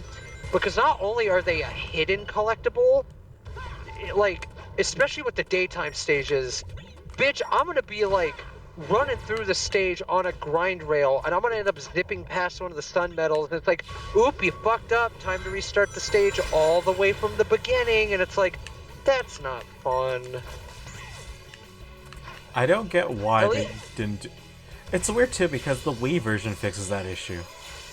Yeah, the Wii and PS2 versions, like, literally make them what they are, a collectible. They're just an optional collectible. But from what I've heard, the PS2 and Wii versions were developed afterwards for that, so I kind of get it. Plus, it was developed by a completely different, like, company, too, because It was Dimps. Sega themselves... Yeah, it was Dimps, because Sega themselves did the, like, flagship version, I guess you could call it, and then Dimps did the Wii and PS2 ports. So, like, I get it, like, there was probably some lack of communication there, and, like, to be, like, that version came after the flagship version, but, like, again, that's why I have such a hard time trying to be Unleashed, because it's like, oh, I'm not done in, like, Chunan yet, like, what do I have to do? You have to get, like, more Sun medals, because you have to do this specific stage, and I'm just like, okay, where are all the Sun medals? In extremely hard and hidden places to find that you're gonna need a fucking guide. I'm just like, yeah, this is why I haven't been Unleashed yet. Mm-hmm. again, it's still one of my favorite games, especially because, like I said, I already know how it ends. I like the story a lot. Chip is one of my favorite fucking characters for a lot of reasons. Wink, wink, nudge, nudge. Honk honk. Um, especially fucking, I love Chip so much to the point where I literally made a Gaia character. Like, I literally made a character based off of his species. Like, I love Chip that much. But, like, just because I like Sonic Unleashed a whole lot doesn't mean I've beaten it. That goes for a lot of games I own too. Like, I'm a fan of Star Fox, but I've only beaten, say, I want to say like maybe 2 of the games actually. Both of them well, technically 3 if you count Star Fox 64 3D as like a separate game, but I've only beaten the original Star Fox, I've beaten Star Fox 64, and I've beaten Star Fox 64 3D. Those are the only Star Fox games I've beaten. But, like, just because I haven't beaten every single fucking Star Fox game in existence doesn't make me any less of a fan of it. Like, I love that goddamn series so much, and I wish Nintendo would do more with it, and I'm so pissed that Retro Studios pitch never went anywhere, and just... That's another rant for another day, because I've ranted about that a lot to people. Don't worry about it too much. I mean, in the future, we might get another Star Fox game. Yeah, I'm really, hell, like, I'll take a port of Star Fox Zero even, like, I don't care, like, I will say, the controls were not that bad. It kinda sucked that, like, that whole gimmick was tacked onto Star Fox Zero, like, I can admit that, but people always like, oh, the controls, like, oh, they're so sucky and, they're gross. It's like, they're not that bad. They're basically, like, at best, they're borderline Splatoon controls, basically. Mm-hmm. Like, they're borderline Splatoon 1 motion controls with the gamepad. But, like, I will admit, because of that control gimmick, it's probably why Zero didn't exactly sell well. That and it just being Star Fox 1/64 again, like, it being another reboot, I get it. Like, that's another thing that pisses me off too. But I'll take a fucking port of Zero on the Switch with, like, actual proper controls. Like, I just want Nintendo to do something. It's like with F-Zero, like, 99. Like, yeah, it's not the F-Zero game people wanted, but at least they're doing something with the franchise again. Mm-hmm. Funny you mentioned that, Eddie. I mentioned that Retro Studios had a pitch for a Star Fox game that they were gonna pitch to Nintendo because in the canon of Star Fox, Team Star Fox is a mercenary team. And the idea of the Star Fox game was that you were gonna make your own mercenary team. Like, you were gonna have your own custom character and everything. And the entire game would have just been a slightly open world game of just taking on mercenary jobs and stuff. And you could, like, battle, like, other, like, rival mercenaries and things. And it was gonna have Miiverse integration where you could put out, like, wanted posters of, like, hey, I'll give anyone this amount of, like, a reward for anyone who, like, goes after this specific person who, like, took me out and yada yada. Like Yeah. I just, like, Yeah, no, that is pretty such much. a fucking cool idea for a Star Fox game. But before someone at Next Level Games, or not Next Level Games, Retro Studios, before someone at Retro Studios pitched it, one of the fucking higher-ups, for some reason, was just like, no, we're not pitching that, and then they just didn't. And it makes me so mad, because not only would have that have been such a fucking amazing idea for a Star Fox game, it would have been such a killer app for the Wii U, because it would have taken advantage of Miiverse, like, in such a cool way. Like, with the whole, like, wanted posters and reward thing. I I feel like, yeah, it would highlight the Wii U a lot. Exactly. Like I said, it would have been such a killer app for the Wii U, and like, sure, people are like, but what about the longevity of it? Like when shit shuts down, or like if it gets ported. Admittedly, yeah, but there have been solutions. Like, look at Splatoon with like Splatnet and stuff. They figured out a solution for the quote unquote like the Miiverse posts. Yeah, honestly, yeah, open world is not a bad genre of like game or like game mechanic. It did get a little oversaturated because of Breath of the Wild, but that's just kind of a personal like thing where like it still doesn't make me love open world games any less. But I will admit, like during the Breath of the Wild era, I got a little tired of people being like Breath of the Wild's successful because of open world. Let's do that too. It's like, could you be any less creative? Like, if you're gonna do an open world game because, like, big studio made that genre popular, at least do something interesting with it. Like, I remember when Genshin was coming out, like people were like, oh, it's just a Chinese Breath of the Wild ripoff, which, like, I get what they're going with, but, like, the only ripoff it has is the whole open world thing, because, like, Genshin is open world with a twist. It has gambling in it and microtransactions. Also, damn, yeah, you have to beat the level with 100 rings. Yeah. You need 100 blue foxes. I mean, Rings! I got rings. That counts. Yeah. Well, yeah, but that's only one. Like I said, you need multiple blue foxes. And also, don't run into anything so much. Don't run into things so much. Also, wow, what doesn't help is you move slow as shit in the water, and those rings despawn, like, really quickly.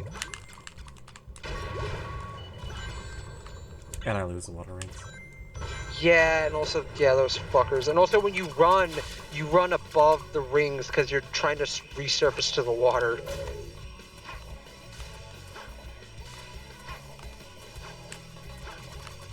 God, I love Sonic the Hedgehog so much.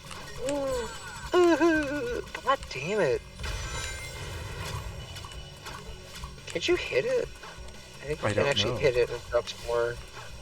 Because you keep getting close enough to it where I'm like, I think you can hit it and it drops more. Because it's been forever since I played these. I'll start over one more. Yeah.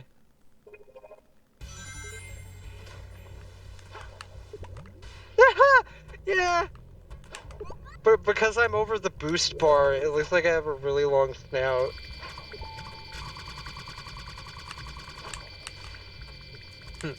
I have mega snoot. Yeah, it I have is. the boost bar.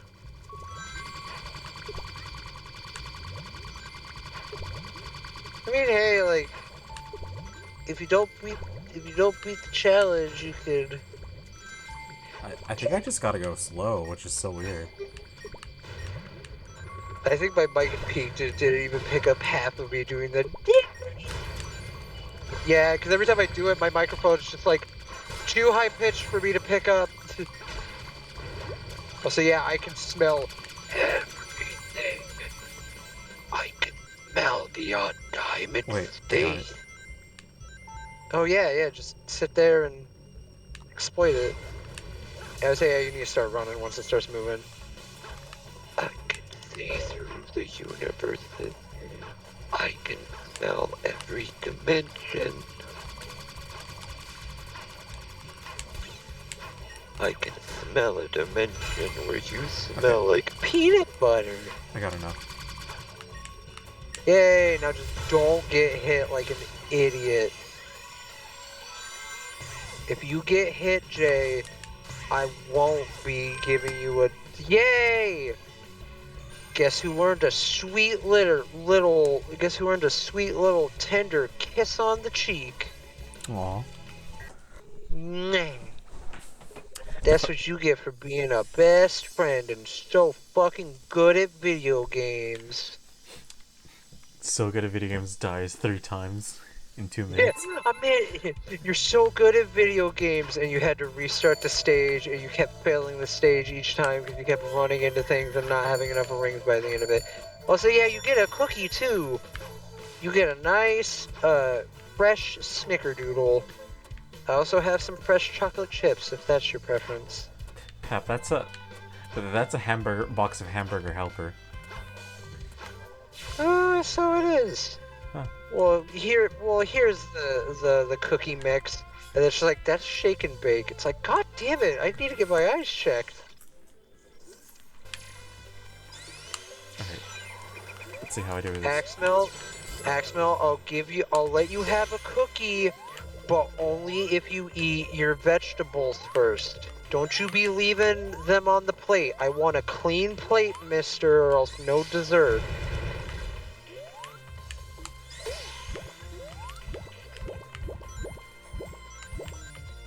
That's a good lad.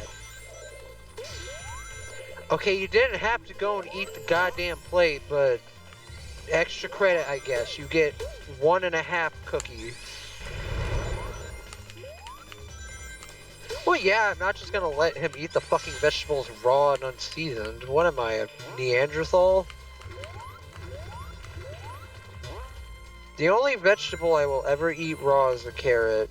But even then, like, that's only on, like, good days.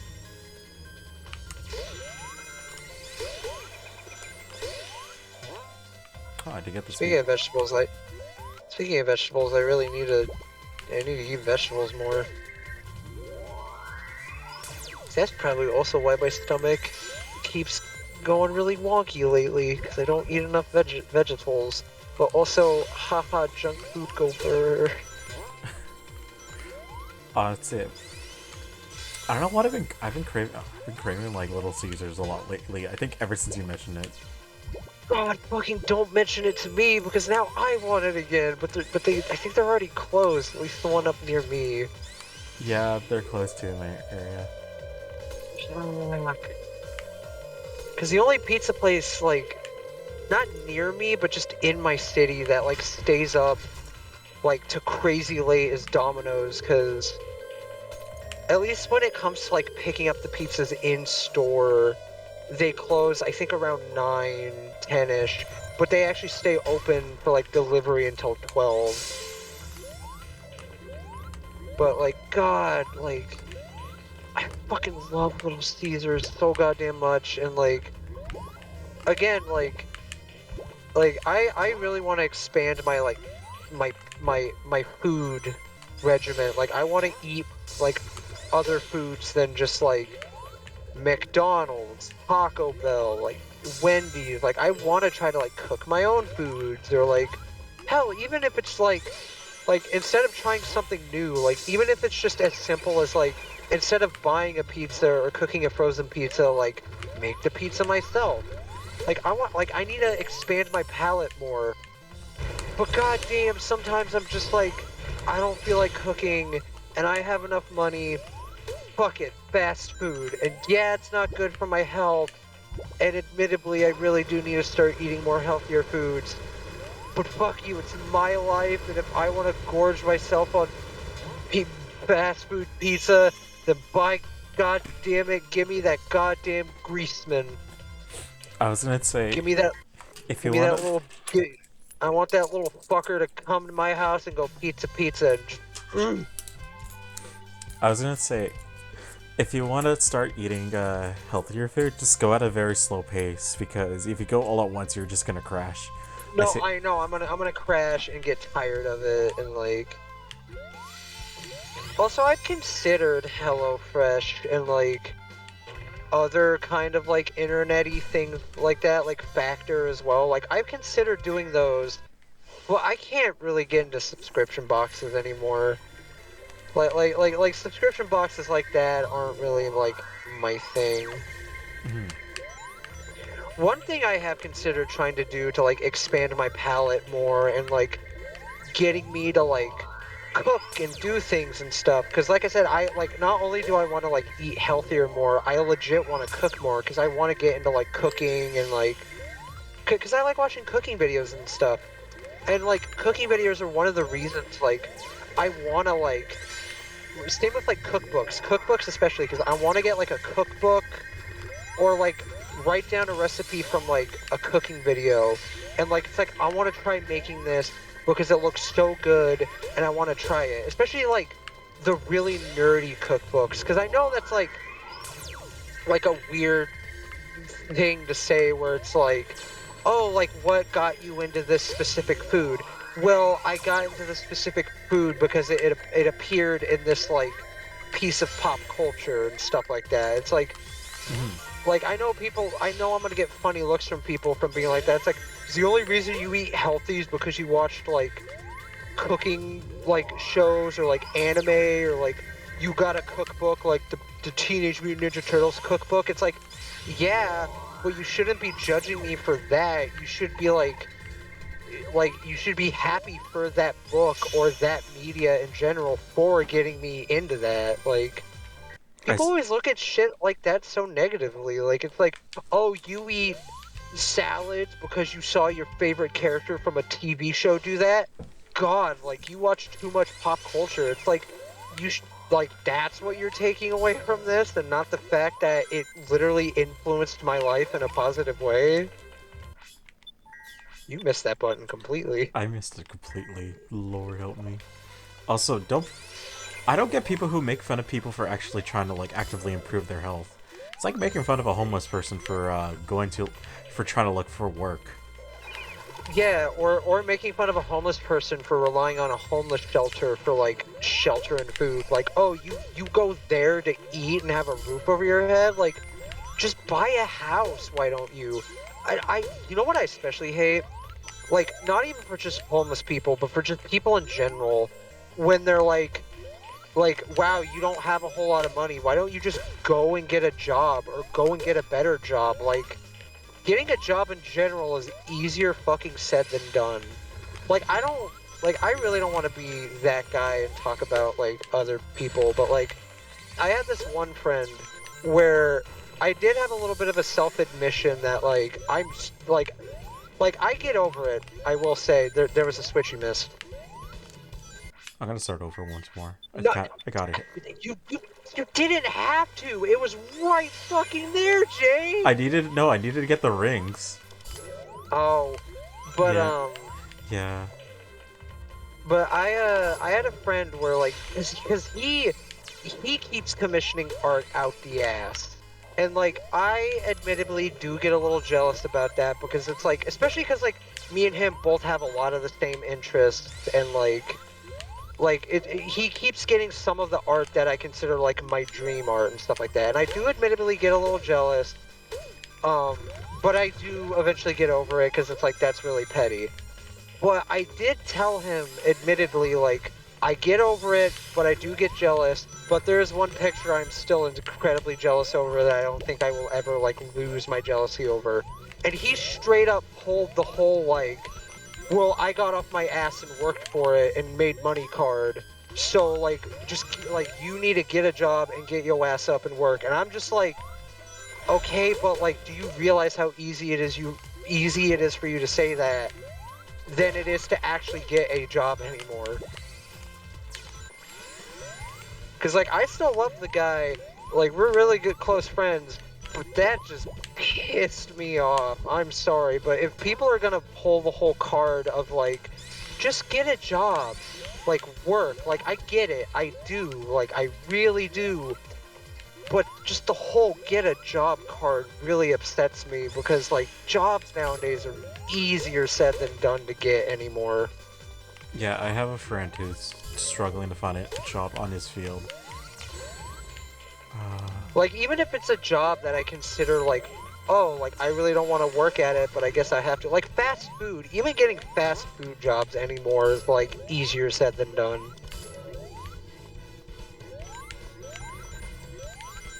Exactly, because to make matters worse, what it was, funnily enough, speaking of Star Fox, you didn't complete with enough rings. But because what the art was it was his character in the style of the Star Fox 2 portraits, because in Star Fox 2 the character portraits are like super high detailed and like really nice looking, And I've dreamed of having like a piece of Star Fox art because I fucking love that series. Like I love it dearly, and it's fitting because I don't know if you guys know this, but I do be a fox. But like, just like, and the dude's not even that big of a Star Fox fan either, and I'm not one to gatekeep. Like, just because you're not like a super fan of something doesn't mean you still can't like appreciate things or get things related to it. But just I was like, something about that just really ticked me off. Where it's like, you not only got my dream art, but you're not even that like into the thing that it's related to. Like I basically in my head he was not worthy enough to have that art. I mean, And again, I know it's petty sounding, but I am still jealous over him over that art because it's like, but like, come on, man, and it's super accurate too. Like some art I've seen is like accurate enough, but you can definitely tell it's someone trying to imitate the style. But when it came to that sprite, it looked straight up like the artist for those sprite portraits did it.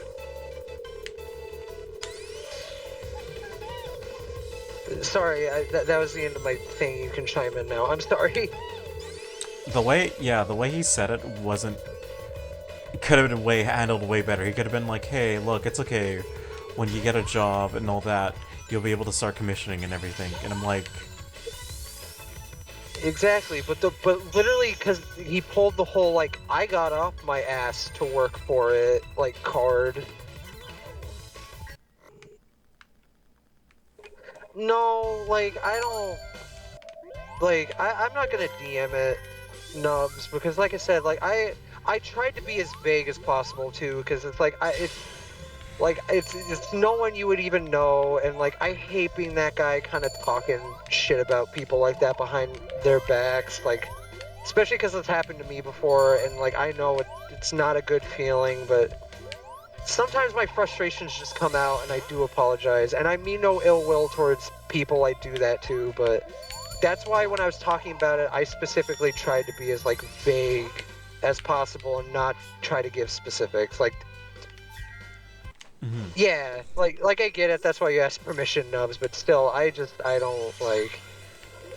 Especially because, like I said, I'm still pretty good friends with that guy. Because, like, again, like I said, I still get insanely jealous over him, but I get over it. Like, I've learned in later years to like very much get over jealousy, especially if it's like gift art as well. Like I had no right to be that pissy about like.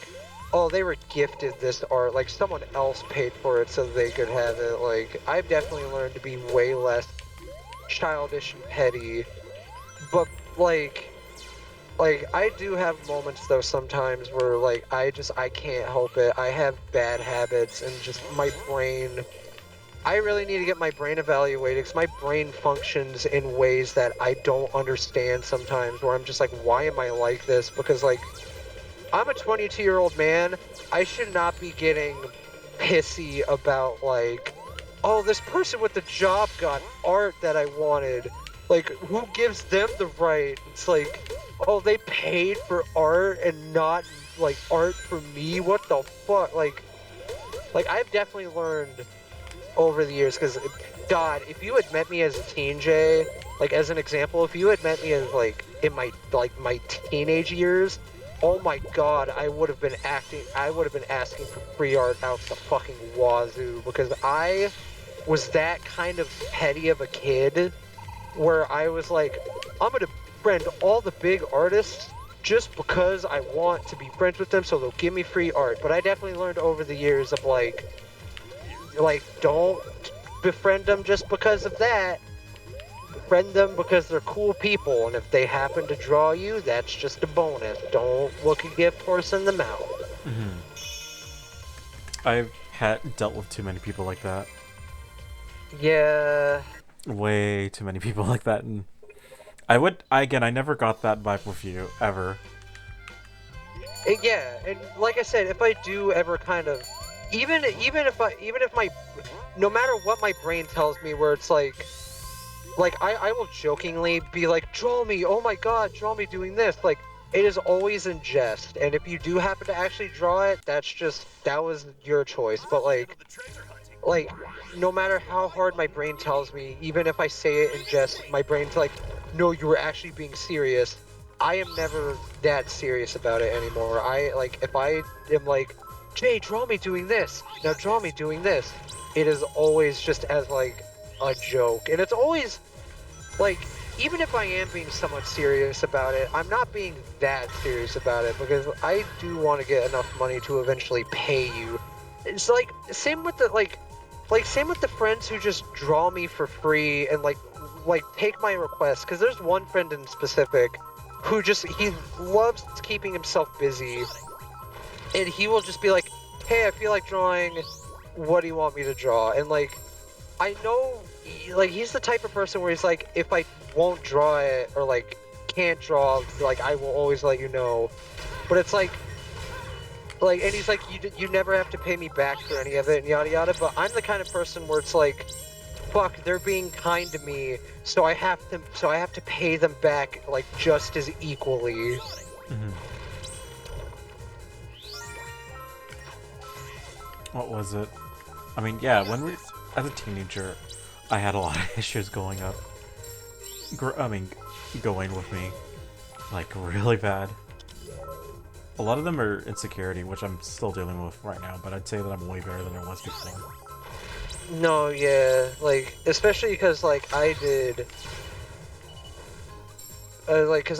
stupid things with, like, a kid, too, especially because, like, I'm not gonna get into specifics, especially because a lot of the stupid shit I used to do was, like, really horrible and dumb, and looking back on it, it's like, oh, is this what trauma is? Because I did stupid things, and being an unsupervised, like, teen slash, like, young adult, I did stupid things that I regret looking back on, and things that have kind of stuck with me a little bit, and I wish they didn't, but I'm doing my best to get through it and not have it stick with me. Mhm.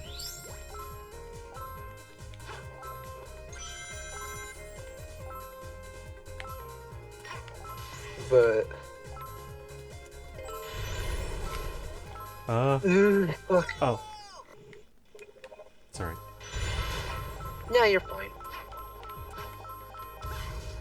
Wow. Uh.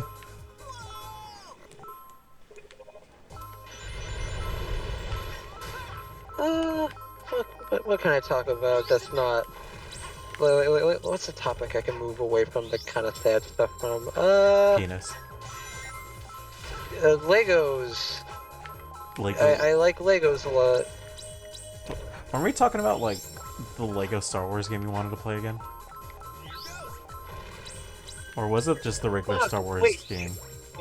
Wait, did we? Oh no, it was the regular Star Wars game. Cause I wanted to play Episode 3 Revenge of the Sith on stream one of these days. But the problem about that game is I have to skip pretty much most of the cutscenes of that game. Cause the cutscenes of that game are just straight up movie footage. Mm-hmm. I'm not gonna get I'm not gonna get, like, in trouble with Twitch. They're only gonna get angry if I, like, show it. Fair, but again, like, Twitch can be, Twitch can be very, very picky when it comes to things, because it's like, oh, it's movie footage, but you're not, like, doing it inherently, because it's like, oh, you're watching the full movie on stream? Like, Oh, take down the VOD and give them a strike. Oh, I meant the penis thing. Oh, the penis thing. Oh. Yeah, that's the problem, too, about streaming Star Wars games, is the music. Yeah. Like, that's the other thing about it, too, is, like, even if I do skip the movie cutscenes, the music is definitely probably gonna get me striked, even if it's, like, but it was, like, from the game. It's like, nope.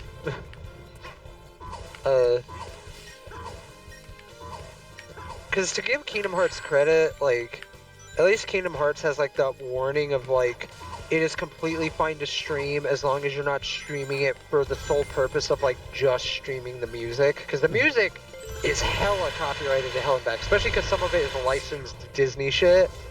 But like with Kingdom Hearts, at least, as long as you're like not playing it for the sole purpose of just like, oh, this is just a music stream, like you should be good. With the exception of Kingdom Hearts 3, and I'm gonna let you take a small few guesses as to why. I could think of a couple already. But there's one big one in particular. And I'm curious if you know what it is. The Pixar stuff? Nope, it's because of Frozen, because one of the parts of that game is just straight up the entire sequence to Let It Go. Like, one of the cutscenes in the world of Arendelle is just the entire fucking Let It Go scene, and Sora, Donald, and Goofy just happen to be there in the background. Huh. And even with the whole, like, approval of Square Enix, where it's like, no, it's entirely fine as long as it's within the context of it being the game, Twitch is still like, nah, mute the bot, give them a strike. That's the other thing too, especially with YouTube VODs. Like, YouTube VODs are especially picky when it comes to music. Especially when people have the power to just give false copyright claims of like, this person used my music, like, without license, so it's a copyright infringement. Okay, but can you prove that you are said artist? Yes, I am him, and they show, like, a crayon drawing of, like, their ID, and it's like, fuck it, we believe it. Yeah, it's the one thing I don't like about YouTube is that anybody can copyright anything. Or Well, copyright not even strike. just YouTube. Well, not even just YouTube, but, like, just other sites in general. Because I know one, totally legal and gamer-friendly website got hit with some strikes that were later found out and confirmed to be like, no, they were just some fuckers trying to scare people. And it really sucks too, especially because it's like, when someone actually does get a claim, like, properly, it always sucks because you have to sit there and wait. It's like, okay, are they joking or are they serious? Like the Gary's Mod thing of like all the Nintendo stuff being removed off of the workshop, where like at first people were like, oh, they got a strike. Oh no, it was actually just trolls. But then like the dude who made Gary's Mod himself was straight up like, no, we confirmed and fact checked. It was like legit emails. Like, I hate that it's copyright infringement claims have gotten to a point where you have to play the waiting game to be like, is this for real or not? So yeah, get shot. You win the game. Oh, there he goes. Speaking of getting shot.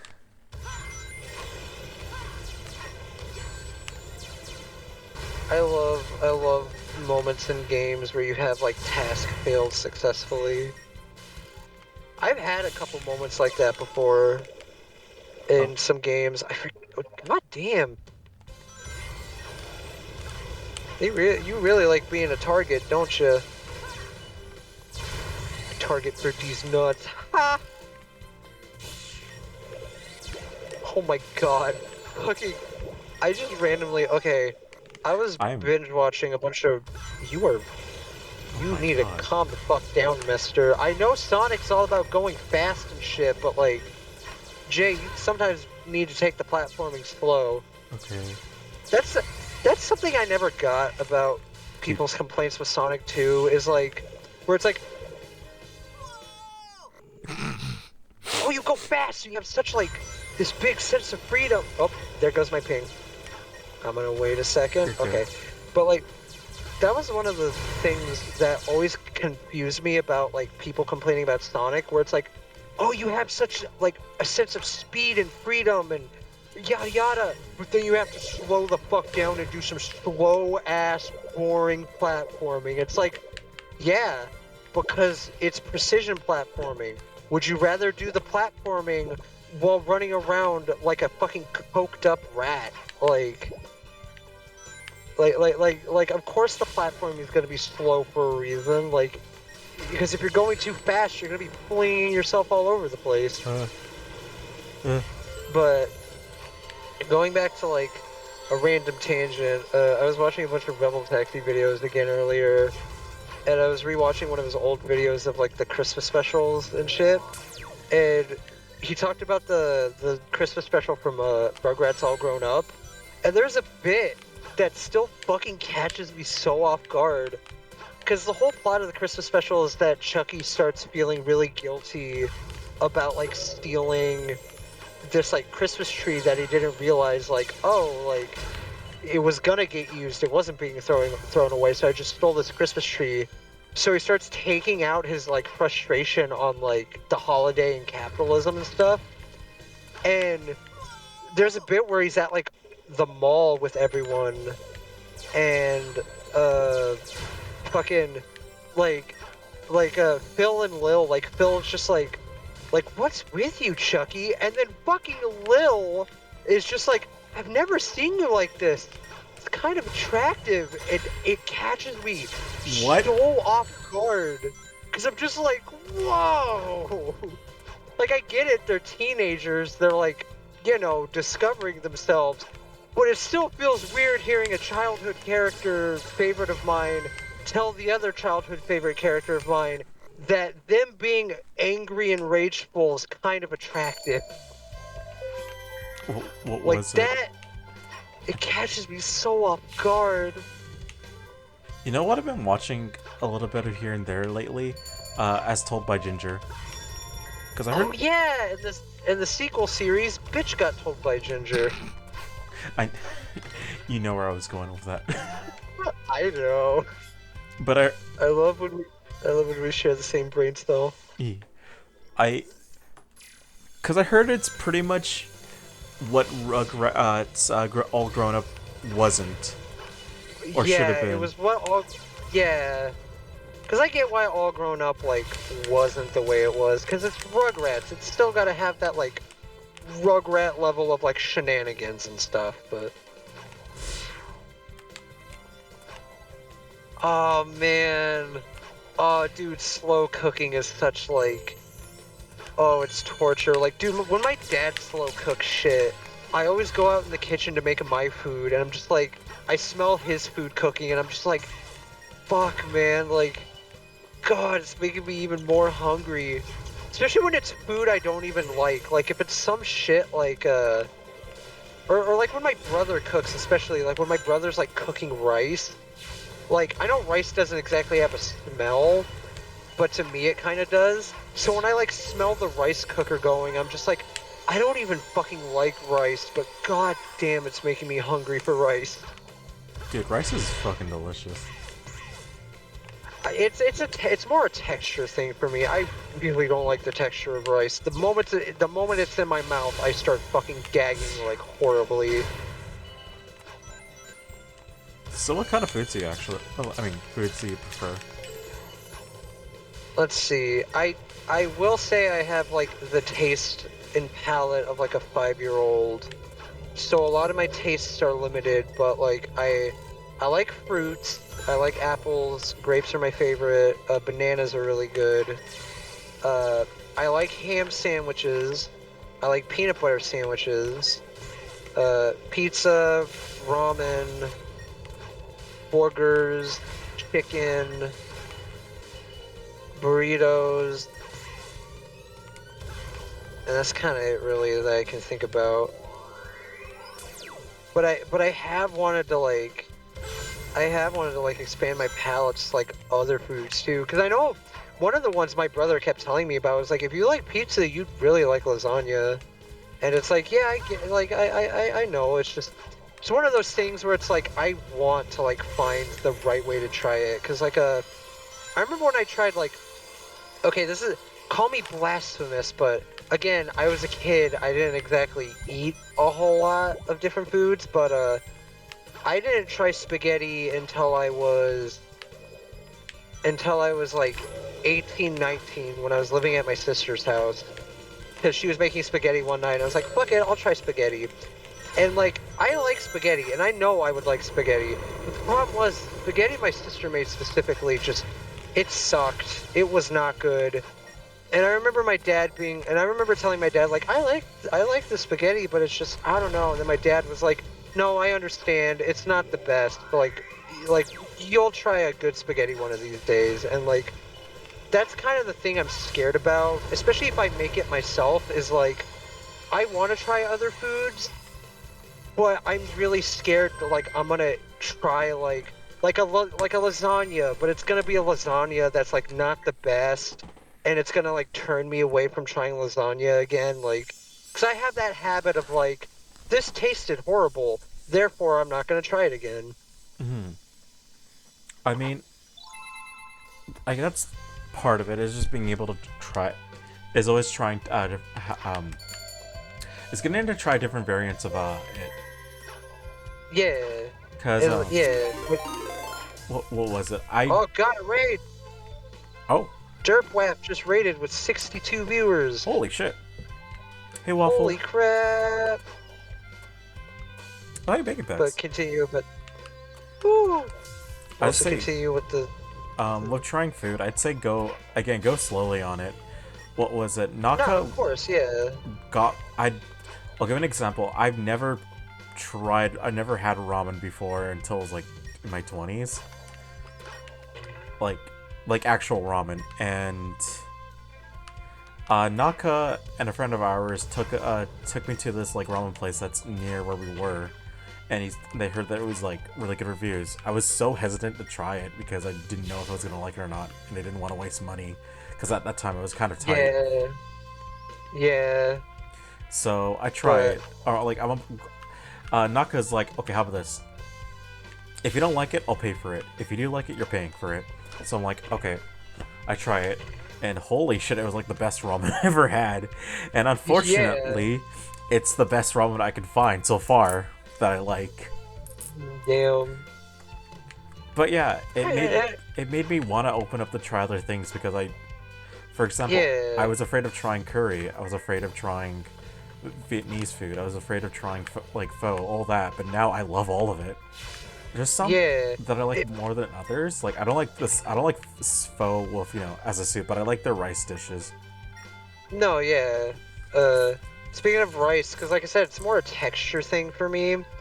But that still doesn't deter me away from like, because Hyde, you know him. He keeps talking about how if I ever go to visit him one of these days, he's like, I want to take you to like this really good sushi place and stuff. It's like I've been wanting to try sushi. It's just I really need to get over that hurdle of like rice, because like I said, it's just purely a texture thing for me, where like the moment that texture hits my tongue, my gag reflex, which I have a really bad gag reflex, it's like super crazy sensitive, but like the moment that texture hits my tongue, it's like not right, get it out right now.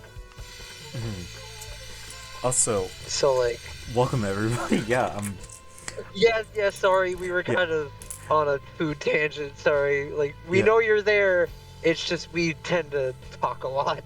Yeah, also, hey, take care, Waffle. Hope you have a safe trip. Also, hey, Tired Fins. Yeah, how's everybody doing tonight? Also, Gyro, going back to, like, fish texture, I totally get that. My friend Naka is not able to, can't handle, like, cooked fish anymore, weirdly enough. Forge the Wolf just followed. Oh shit, thank you for the follow. Yeah. But, God, what's some other foods I want to really try? Like I said, because the other way, like I said, because I don't want to overwhelm myself with foods, obviously, but at the same time, like, I really want to try cooking, like, some of the foods, which, like I said, it goes back to, like, I want to get, like, cookbooks, and I want to, like, write down the recipes from, like, cooking videos, and, like, I want to try to make them myself, too, to not only get me to cook more and not, like, eat out so much or, like, rely too much on, like, frozen foods and things, but, like, I I genuinely want to have it like expand my palate more, and I want to like learn to enjoy more foods instead of having the taste, like instead of having the food tastes of a little 5-year-old child who's just like, when I grow up, I'm gonna eat pizza and chicken nuggets all day. Which will that stop me from doing that, even if I do expand my food palate? Hell no. Like those are comfort foods for me, and I'm gonna stick to them. But I definitely need to stop relying on them so much. Oh my god, it's Sonic Forces. Welcome to my Sonic Forces No, playthrough.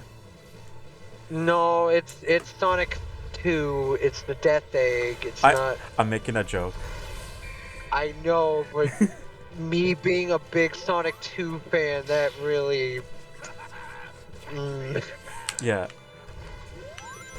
Sorry, I know is that bugs you, but it's also kind you're of funny. no, I know. Again, just because something bugs me now doesn't mean I won't laugh about it later or even in the moment. But like, still.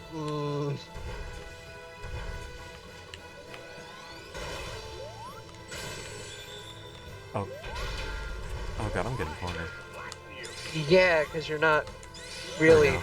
doing the fight right. Yeah, you gotta go under him.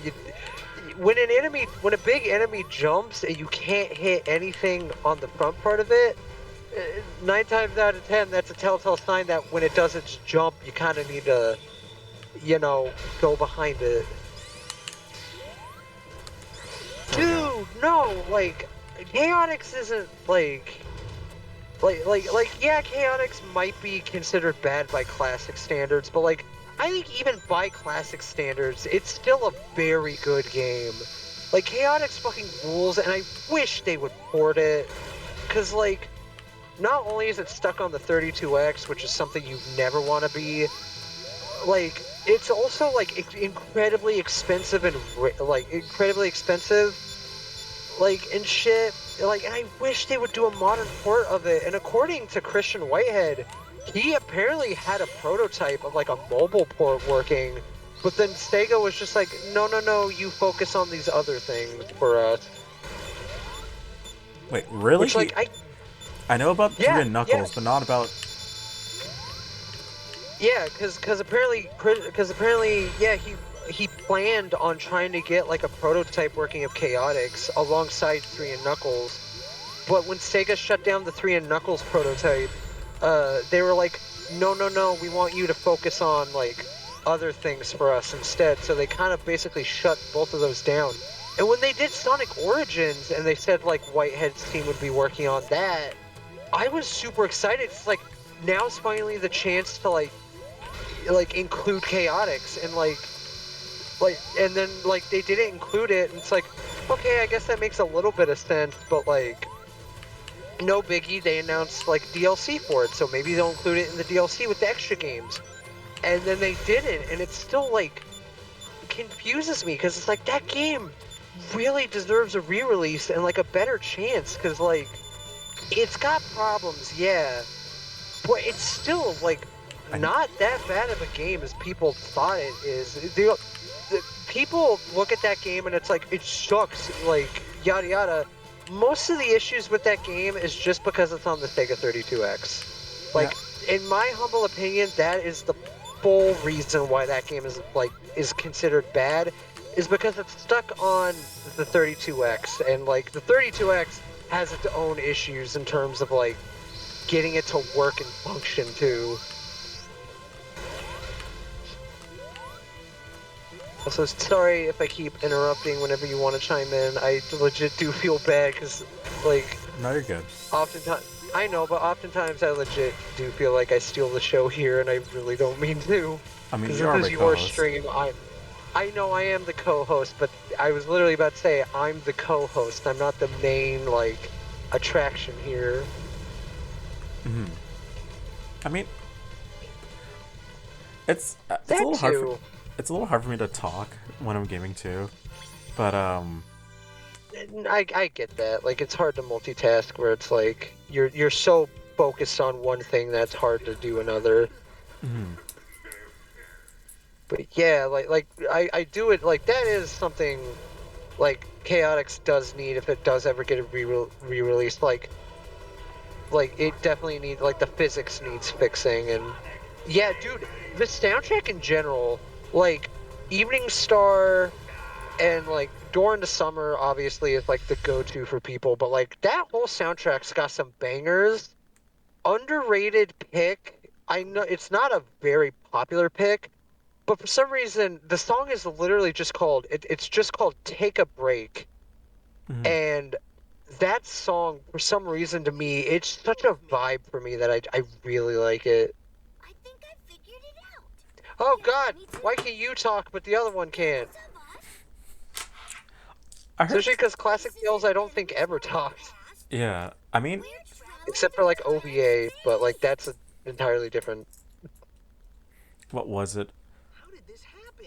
I heard they were trying to get Jamil White Something to do with and something. a few other of the old actors, including was it Ryan Drumming and Jason Griffith? I mean, our Yes, family. Ryan Drummond I was mean, the Sonic Adventure 1, 2, and 3 VA, and then Jason Griffith was Wait, Shadows 3? VA.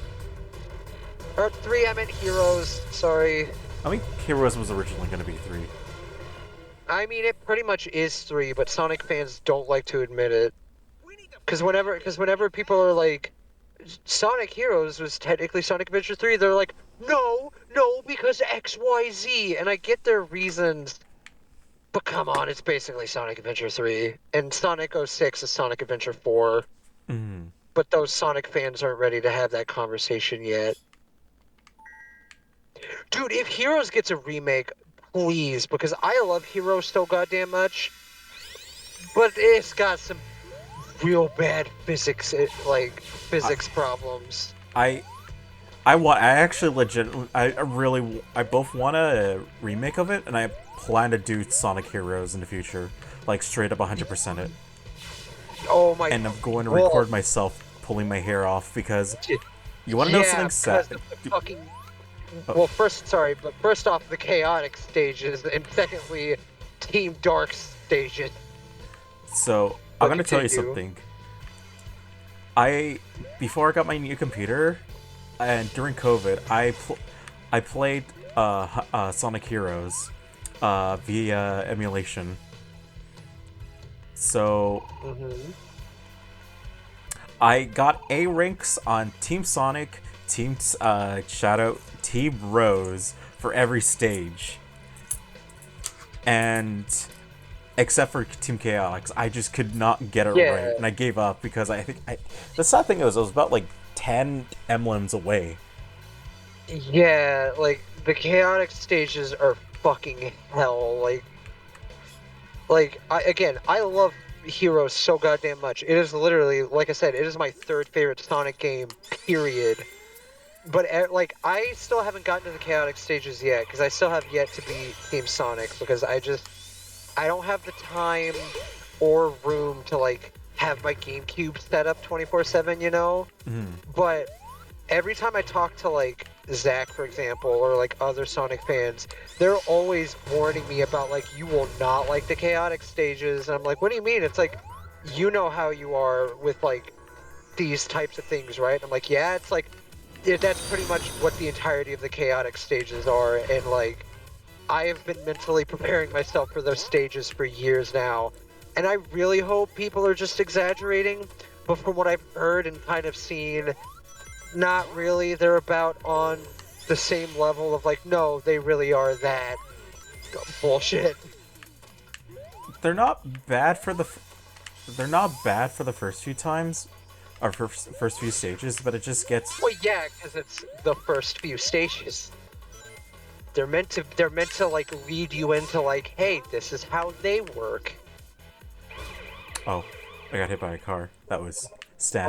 Also, I just want to point out there was a sign in the background that said ring juice, and I just gotta say, I didn't know you could juice a fox.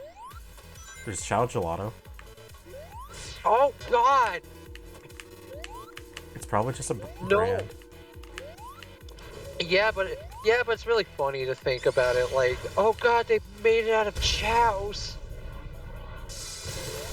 It's like how there's this brand of water I saw, I think it's literally just called baby water, and it's meant to be like safe drinkable water for like obviously adults and stuff, but for like babies as well. It's meant to be used for like formulas and stuff. But I saw that and I joked to my dad like, they put babies in this water? And then my dad just fucking rolled his eyes and chuckled at me. Did he know that you can milk a shake? I know I can milk a shake, and also I didn't know I could. I didn't know I could. I don't know I could juice a fox. The only thing I knew about is how you could spice a fox, but that's just because that's me. Do you know how to gabagool? I do not know how to gabagool. Oh, okay. I'm gonna have to teach you. Yeah, you blend it. You put me in a blender.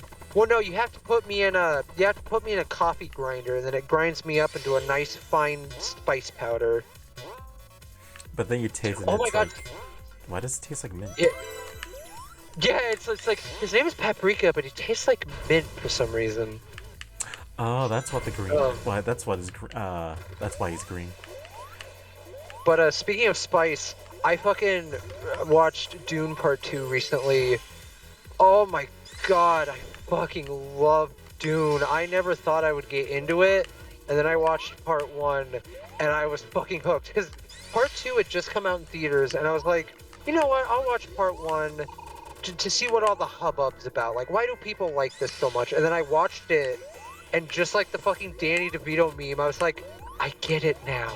And then I was so excited for Part 2. I wish I got to see it in theaters, but we didn't because we were busy, and also a lot of bills were hitting us at once, so we didn't have money. But it got put on HBO recently, and I fucking watched it, and oh my god, dude, I fucking love it.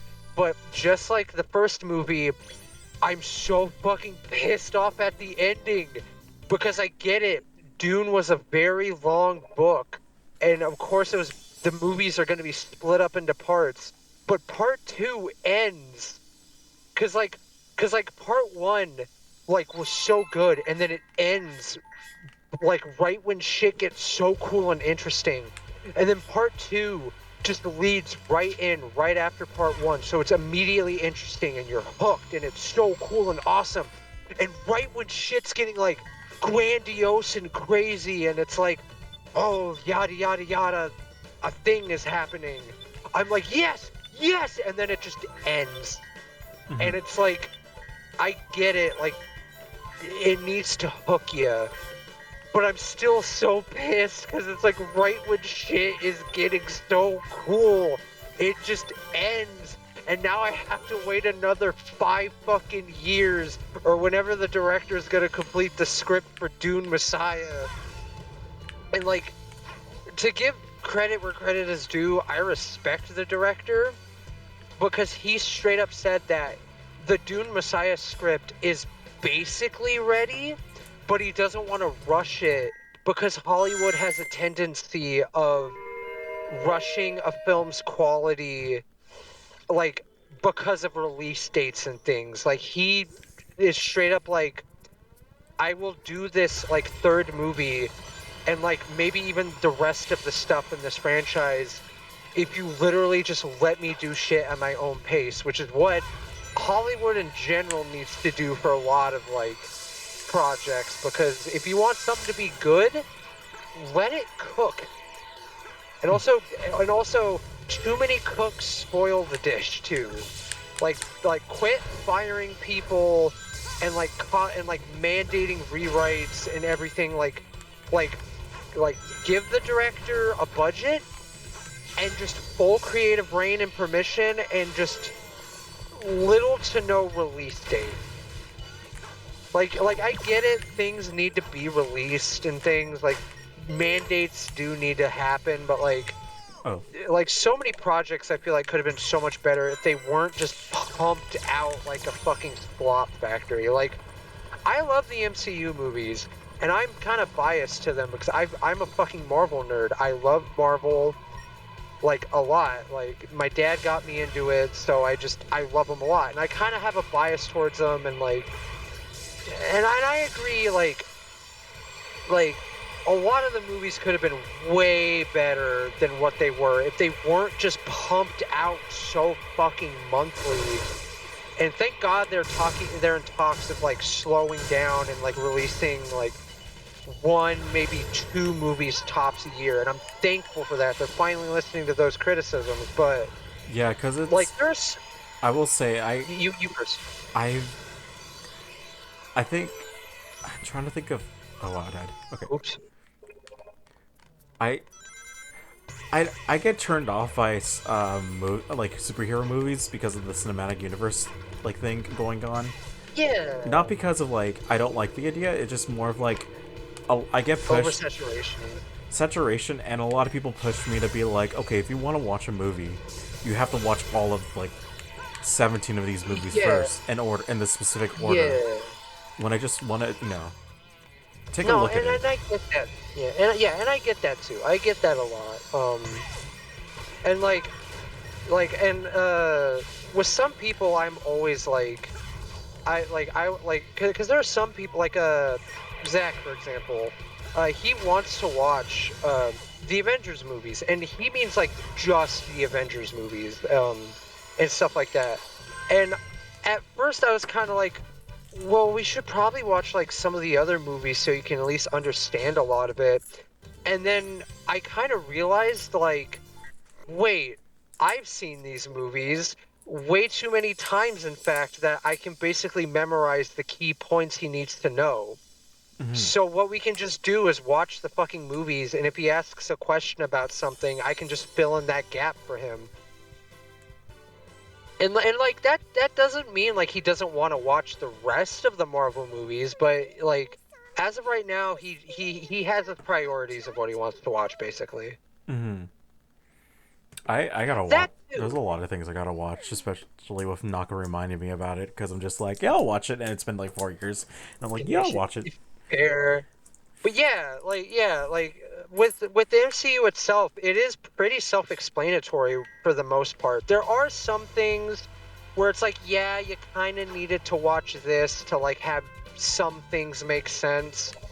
But I will say there are still plenty of movies in the MCU that that have the benefit of you can just jump right in, and you don't even have to enjoy it as like a superhero movie. You can just enjoy it as like a movie, because it's like you don't need to know all these fucking details about like what this character's been doing and what this MacGuffin is. It's like you can just jump in and just have a fun ride with it. The Guardians of the Galaxy movies, for example, like I literally call those the perfect Marvel movies, because those movies, sure, Guardians of the Galaxy 3 has a tiny bit of an issue where you do need to have some prior MCU knowledge for things to make sense.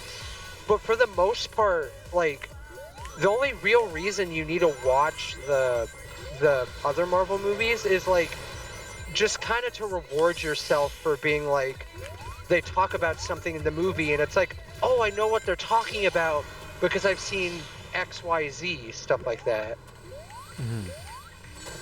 And that's, yeah, I will agree, that's kind of the other issue, too, with the MCU, is a lot of the fans are, like, way too, like, forceful on people to be like, oh, if you want to enjoy, like, the MCU, like, you need to, like, do your homework and watch this movie and this movie, and they, like, really get on people's, like, cases of, like, oh, you watched Iron Man 3 without watching Iron Man 1 or 2? Like, God, what the fuck? Yo, bot! God, it's been a while since we had a bot appear on stream. Thanks, Naka. Yeah, thank you, Naka. But hell yeah. But yeah, going Again, back... I have delayed chat, by the way, so if I'm reacting kind of late to things, I can't exactly see the live chat because of the setup we have, but we'll fix that in the future. But continue, Jay. I'm sorry, I keep... No, you're good. Oh shit, it's Mighty and Ray! Sorry, I got excited. Oh yeah! What was it? Yeah. The other thing too was I yeah, the pressure of other people wanting me to watch the entire thing when I just want to watch one to start with is also kind of an issue.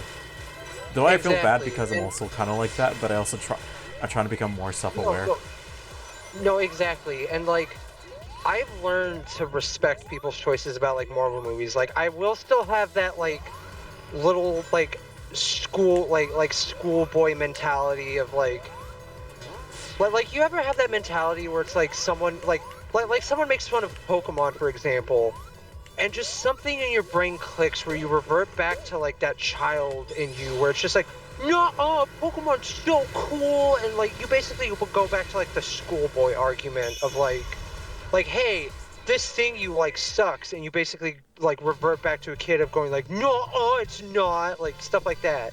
And I've learned to not be that bad about it, especially because nowadays I've learned to like, here's my recommendation for if you want to get into Marvel movies, just start with any of them and watch them in any fucking order you please. Because when I started out watching Marvel movies, I didn't start with Iron Man 1. I started with the fucking Avengers because I went to see that in theaters with my dad. And then there were a couple other like Marvel movies I ended up skipping out on and watching like quote unquote out of order. And plus, the other thing about some Marvel movies too is that the movie, like the story and like the character of the movie, sometimes isn't even in order. Like Captain Marvel came out like way after all these other movies, and technically she was like the second ever like quote unquote super person because of like Captain America and stuff like that, or like hell, even Captain America, who's technically like the first Avenger, his movie didn't come out first. So like I basically learned to kind of be like, well, if people want to watch Marvel movies out of order, that's honestly perfectly fine, because even some of the movies released in release order don't take place like chronologically, and even I'm kind of guilty of like not watching all of them in the right order. Because fun fact, I saw Iron Man 3 before I ever sat down to watch. Well, no, I saw Iron Man 3 up to Avengers Endgame before I ever watched Iron Man 1 and 2. Really? So yeah. So like I'm kind of slightly guilty of doing that. Like I never watched them in order, especially because, like I said, my first Marvel movie was the Avengers. So like I've kind of learned to be like, if people want to watch the Marvel movies in whatever way they please, like that's like perfectly fine. Like it's perfectly on them. Also, yeah, honestly, Naka, at least when it comes to the Spider-Man movies and specifically, start with the Sam Raimi trilogy and then watch at least the first Andrew Garfield Spider-Man movie, the Amazing Spider-Man movie.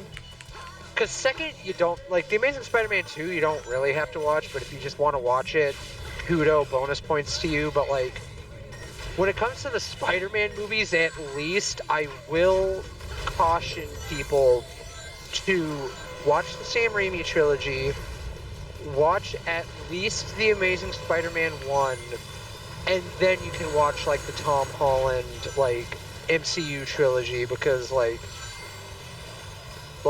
because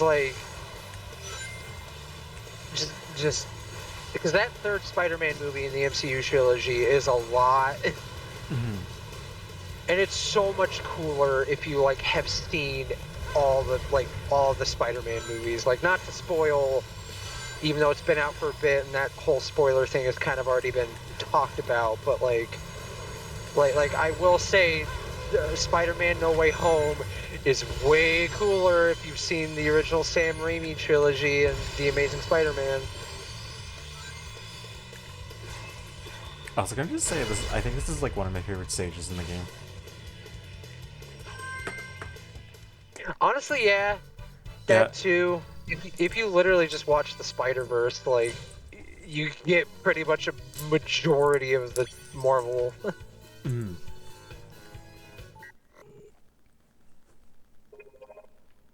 So yeah, they really made the truck super intense.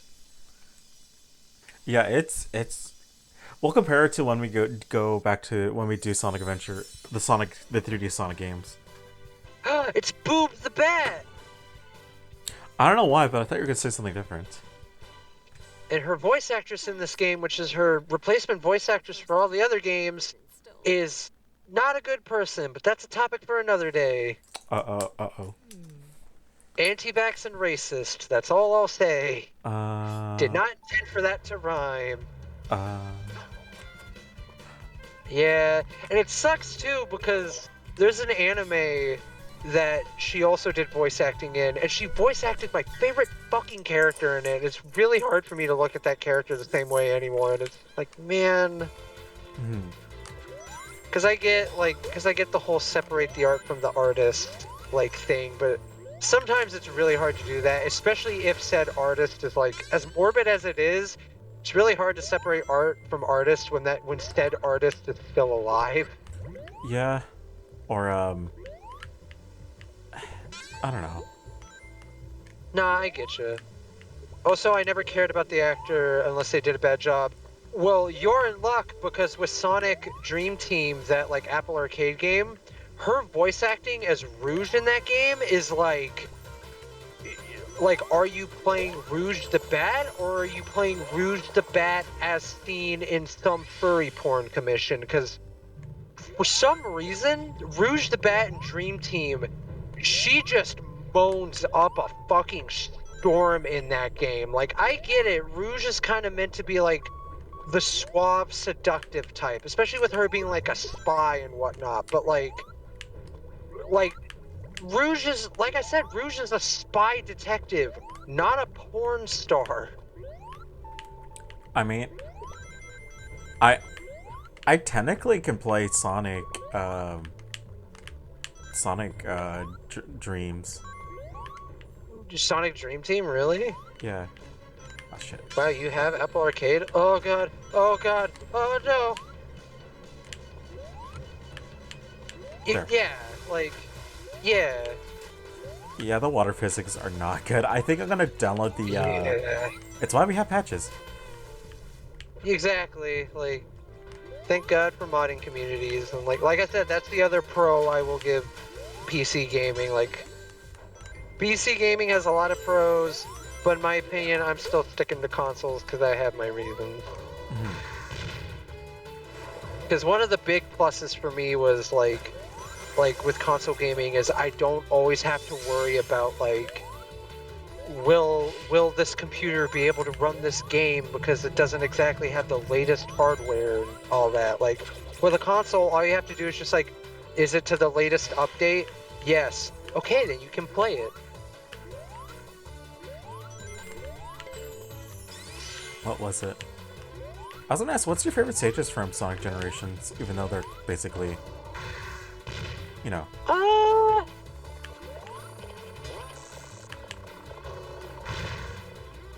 I know it's a misconception about PC gaming, but it still really bothers me though, because there's a lot of there's a lot of games where it's like, I want to play this, and like I buy it, and then it does not work on the computer I have.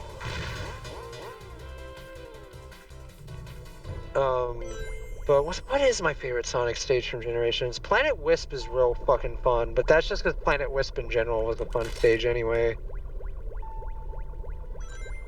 I think in between. Uh, Actually, I'll go down here. What was it called? I think I do like the modern stages a bit more than the classic ones. Oh, you meant kind of like that. I meant like a general, like, do you like, you know, Green Hill? Do you like, you know, Chemical Plant? Chemical Plant I like a lot, but that's, again, because I have a nostalgia for Sonic 2, especially because I love Sonic 2. It is one of my favorite Sonic games. I have a bit of a nostalgia kind of bias for, like, Chemical Plant, especially because Chemical Plant is, like, my favorite piece of Sonic music ever. And the fucking Mania remix, especially the Act 2 remix, like, oh, fuck, when I heard that when I first got Sonic Mania, I actually almost cried. I'm not even kidding. As, like, really embarrassing as it is to say, like, hearing it almost made me fucking cry.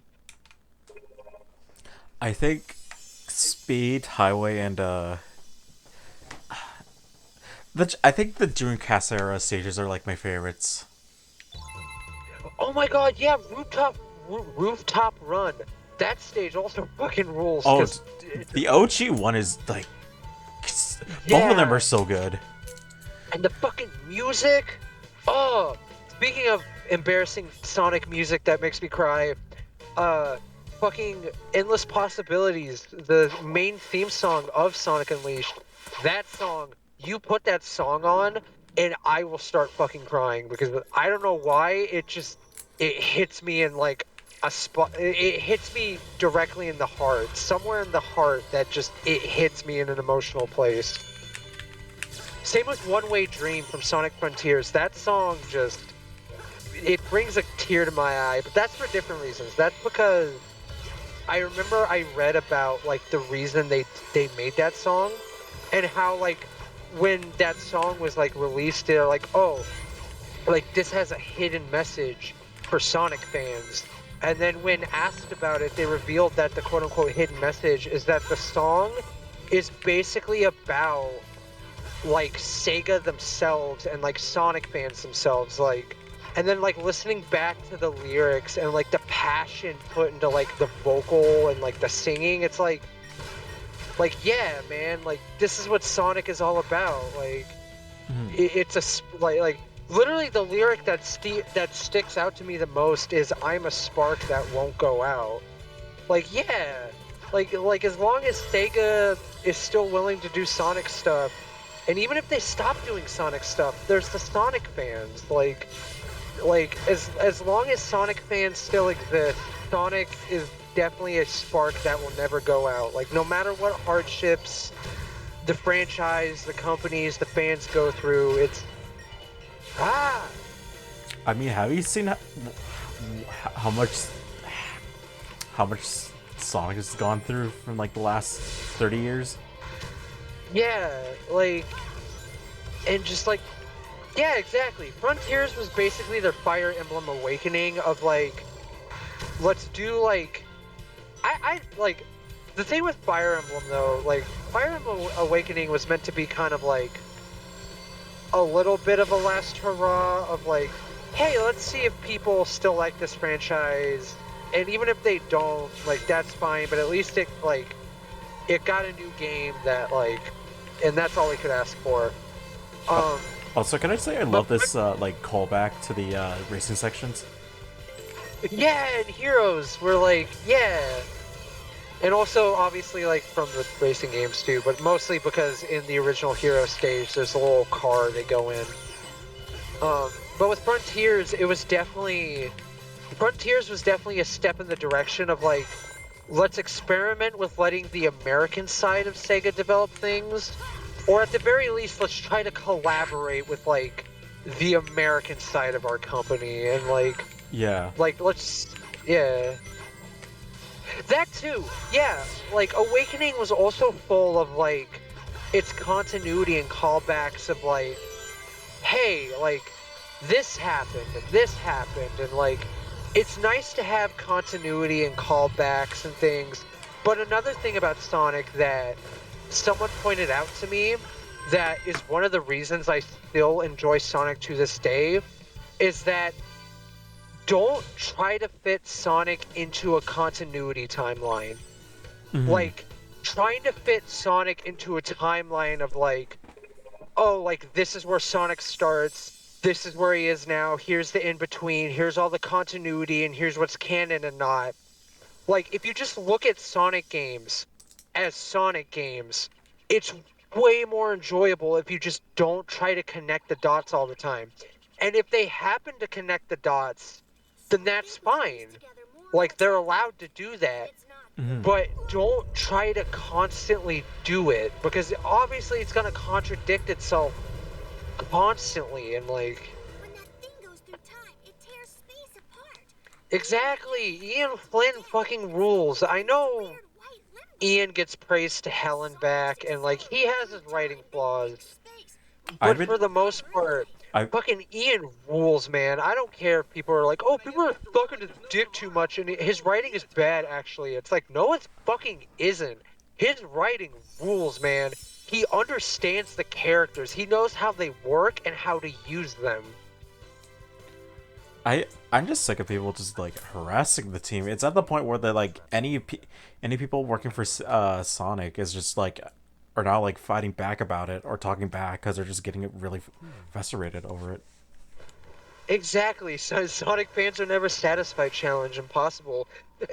What pisses me off especially is when, like, I remember one of the big fucking debacles of the IDW comics, for example, was I forgot what it was. Some piece of dialogue Sonic said, where I think, no, you know what it was? Recently, Sonic used the word "oop."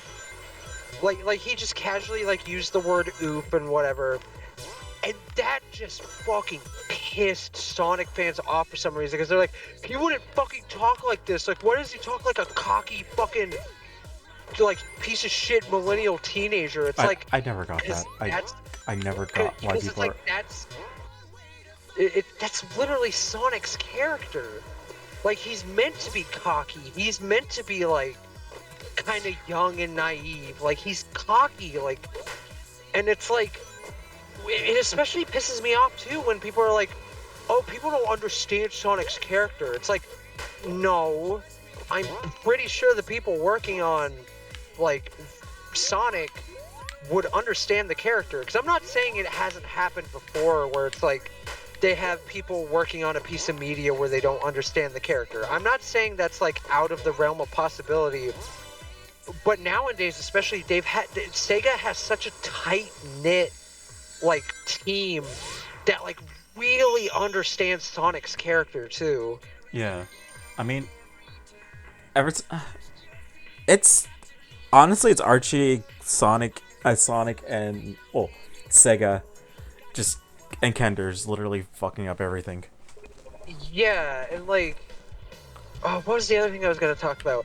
There was also the bit where Surge, like a brand new character created specifically for the comics, like by Ian Flynn, kicked Metal Sonic's like ass in one of the comics, just completely fucking obliterated Metal Sonic, and people got so fucking upset because they're like, oh, they made Surge like a Mary Sue, they made her too fucking overpowered, and like they kicked Metal Sonic's ass, and also like, why doesn't Inkman ever, like, upgrade Metal Sonic and stuff like that? It's like, well, first of all, they have two canon, like, reasons as to why Eggman never upgrades Metal Sonic. It's called Heroes, and literally one of the first arcs of the IDW comics. And secondly, and this was a big one because people were sharing this clip around of Stan Lee, that people always ask the question of, like, who would win in a fight, Superman or Spider-Man? And the answer is whatever the writer wants. Like, it's up to the writer who wins and who loses, and it doesn't matter what's canon or not. It's just up to like, into interpretation. Like, personally, it's like when someone asks like who would win in a fight, yada yada or yada yada. Like, I'll say this person because I have my reasons and like I have my way of thinking, and it's just opinions. It's just all opinions.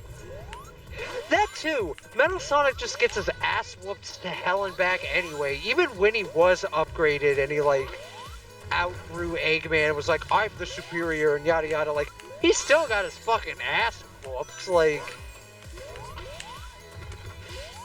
yeah, and like I get it. People are just scared because of how they characterized like the Sonic characters in like the 2000s, especially the Archie comics. But like, people gotta learn to let that go because like it's in better hands now. Like in my humble little green foxy opinion, I think the current Sonic as he is now, I believe, is in fantastic hands. Like, there's a little couple stinkers here and there still, I will admit. Like, Sonic isn't free from, like, being criticized or even having stinkers, but, like, in terms of, like, the movies and, like, some of the media and like the comics especially, like I think he's still in good hands.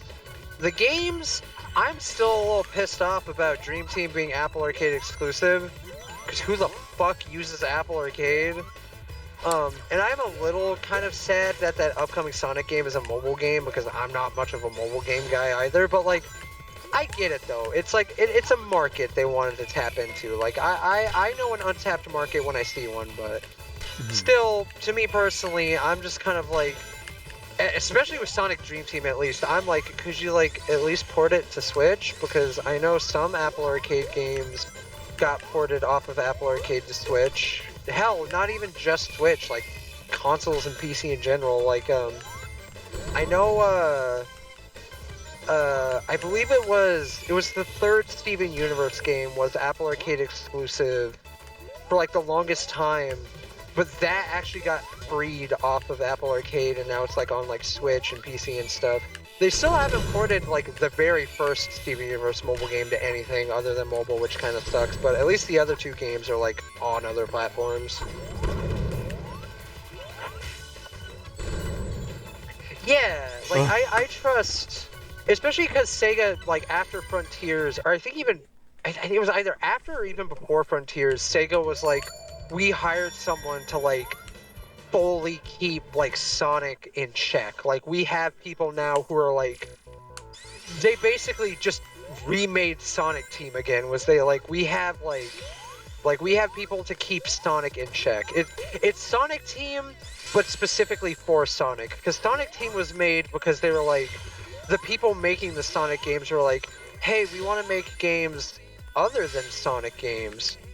So like, when they announced like we made a team, like we hired someone to basically keep Sonic in check on things, they essentially just made Sonic Team 2.0, where like this team in specific is just for Sonic.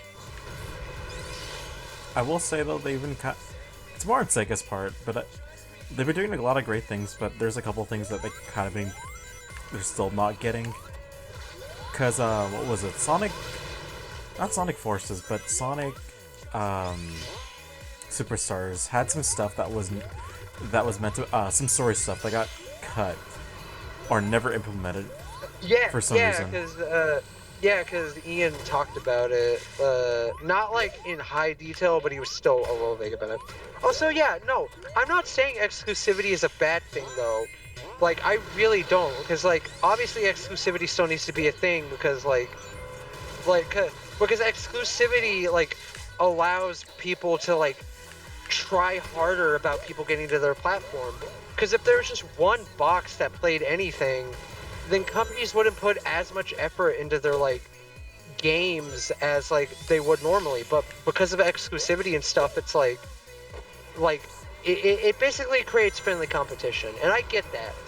But there are some exclusivity rights that it still just pisses me off, like, because like timed exclusives, depending on what it is, like the Apple Arcade stuff, I wish was timed exclusives. Not all of it, but there are some things where it's like, this didn't have to be like a quote-unquote mobile game. This literally just could have been like a Switch game, easy, or like hell, like it could have flourished better on another console. And like, but I do agree, like exclusivity is like a good thing, but it needs to have a reason to be exclusive. Yeah, that too. Like timed exclusives also kind of work out in multiple ways, because like if you have a timed exclusive on, say, the Switch, it'll, like, the Switch is a big platform, and it'll get like maybe the most attention for your game and stuff like that. And like if it's successful enough on Switch, it can like, it's like, okay, then we'll port it to other consoles, because like we have a big enough fan base now that we're hearing other fans be like, hey, would it be cool if you ported it to this? The other thing too is that exclusivity deals are also a really good thing, because sometimes maybe the development team just doesn't have enough money to port this game to multiple consoles, so they work out a deal with developers of like, hey, like, let's make a deal. We'll help, like, fund your game as long as it either remains on this platform or, like, as long as it's exclusive to this platform. What was it? I know Square Also, to Enix be is fair- gonna be doing going. They're not gonna do any more exclusives anymore. Which is, thank God, good. But also, to be fair about the KH collection, like being put on Steam,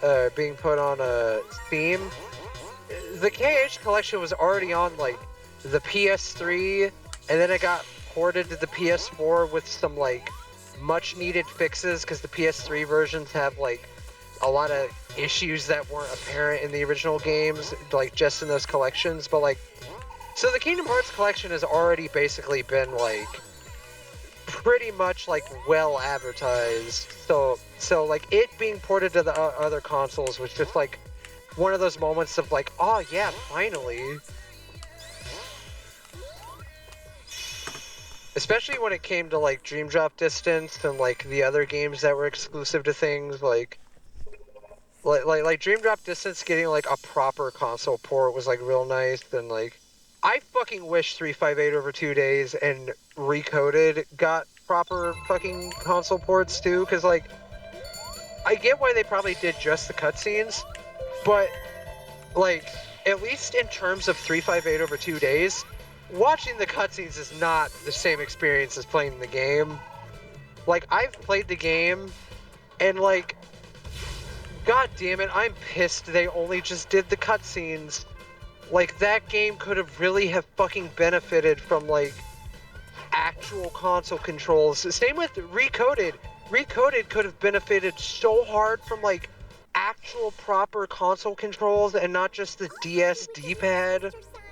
And like, it's like, cause like Birth by Sleep, I love Birth by Sleep a lot, but playing it on an actual PSP, oh, it hurts. What was it?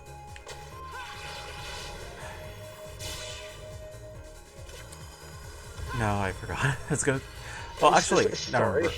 I was gonna say, well, Square Enix, was there any time exclusive game that you're hoping, or any exclusive that you're hoping goes into like another console?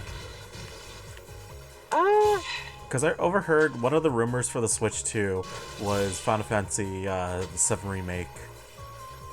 Oh, that would actually be quite nice. I would like to see that. Although, when it comes to certain games, I do have, like... It's one of those situations of, like, I have my heart set on getting this version specifically and stuff like that. So, like, when it comes to Final Fantasy VII Remake, like, that whole stuff, I do want to get them on PS5 specifically and stuff. Especially because, like, Final Fantasy VII Remake got, like... was on PS4, but then it got ported to PS5. And then Rebirth is basically exclusive to PS5, at least in terms of console-wise. So it's one of those things where it's like, okay, I have my heart set on this specific version to get because it's like the other games in the series are on there, so it's like a convenience thing. But like, I always do feel for other people when it's like, hey, this timed exclusive is getting put on a console that it's more accessible to other people, and it's like, I already have this version, but I'm happy that other people finally be able to experience this game. Like Hi-Fi Rush. I was so pissed that in terms of consoles, it was only on the Xbox Series. And like, yeah, it had the PC version too, but at the time I did not have a PC well enough to run it. So I slogged through it. But I was like, I really hope like it gets like ported elsewhere. Like I know it's gonna be kind of hard to do because like Tango Gameworks was owned by Bethesda and Bethesda is owned by Microsoft because like, but like Microsoft is pretty chill with its other companies like porting their games to other consoles and stuff. How Microsoft has published games on like other consoles like Ori and the Blind Forest and Ori and the Will of the Wisps are straight up like published by Microsoft on the Switch. Like not like by some like subsidiary or like some other studio, like no, just Microsoft through and through.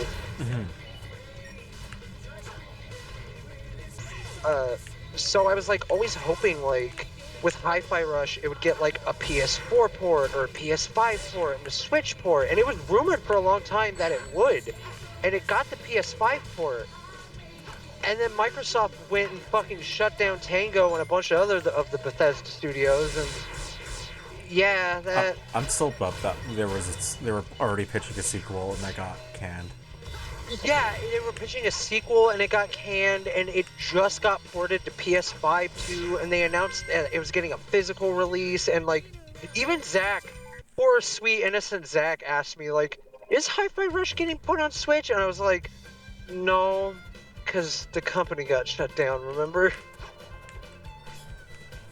Yeah, with Minecraft, it was very apparent that if they hogged it all to themselves, Minecraft would have lost all of its popularity fucking instantly.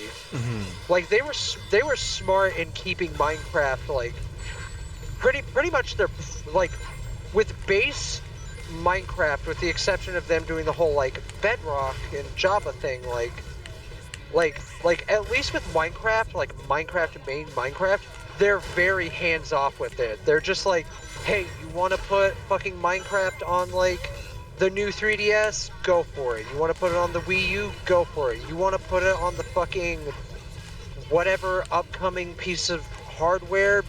Go for it. Like, You want to put it in a fridge? Go for it. yeah, you want to put it on the smart fridge? Go for it. You want to put it on the fucking Bee Smile? Go for it. Like, because at least with Minecraft, they are well aware that like it is popular, and if they were to be like, actually we're gonna hog this to ourselves and it's gonna be Xbox exclusive from this point on, and we will not support any of the other console versions, it's like Minecraft would not still be thriving today. Some might argue it's not thriving today, but I mean, it's still selling well enough where it doesn't have to worry about it for like years. no, exactly. Like, it's still literally the best-selling game, like, period.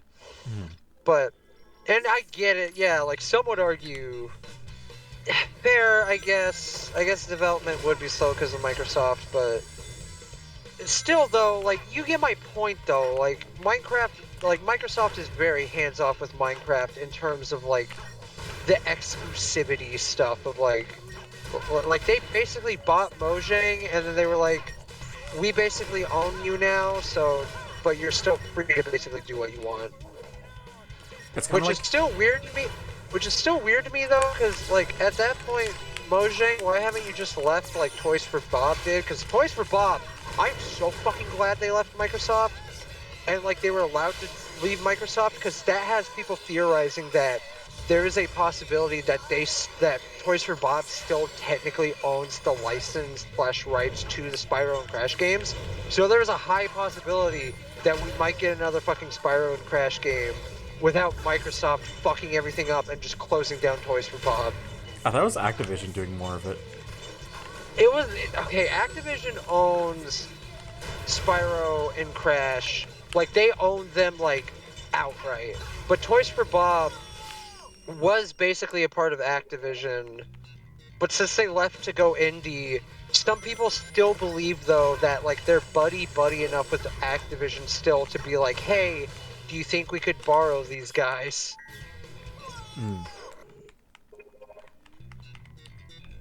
No, again, I get that, I guess, but I don't know. I try to look at things positively, even if it's like big company. Like, I try to at least give benefit of the doubt on things, but yeah, there are some things even I have to admit where it's like, yeah, this fucked.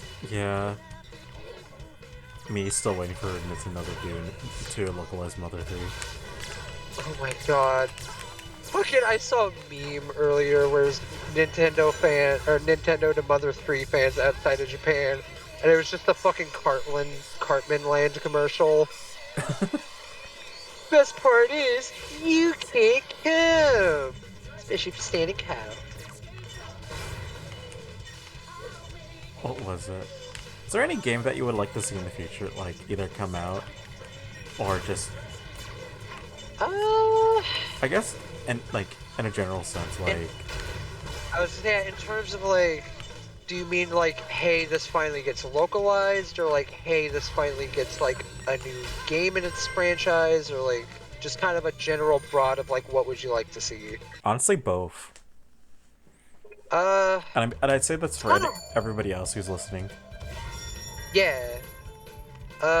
In terms of like things I would like to see get localized, I don't really think I have anything in particular because a lot of the stuff I do want to get localized, like either already has at some point or like is in the process of doing it. Like the original Clock Tower, for example, I want to play that game so fucking bad, and then they announced like Way Forward is like officially translating the original Super Nintendo Clock Tower and like giving it some like quality of life improvements and stuff like that. So it's like, hell yeah.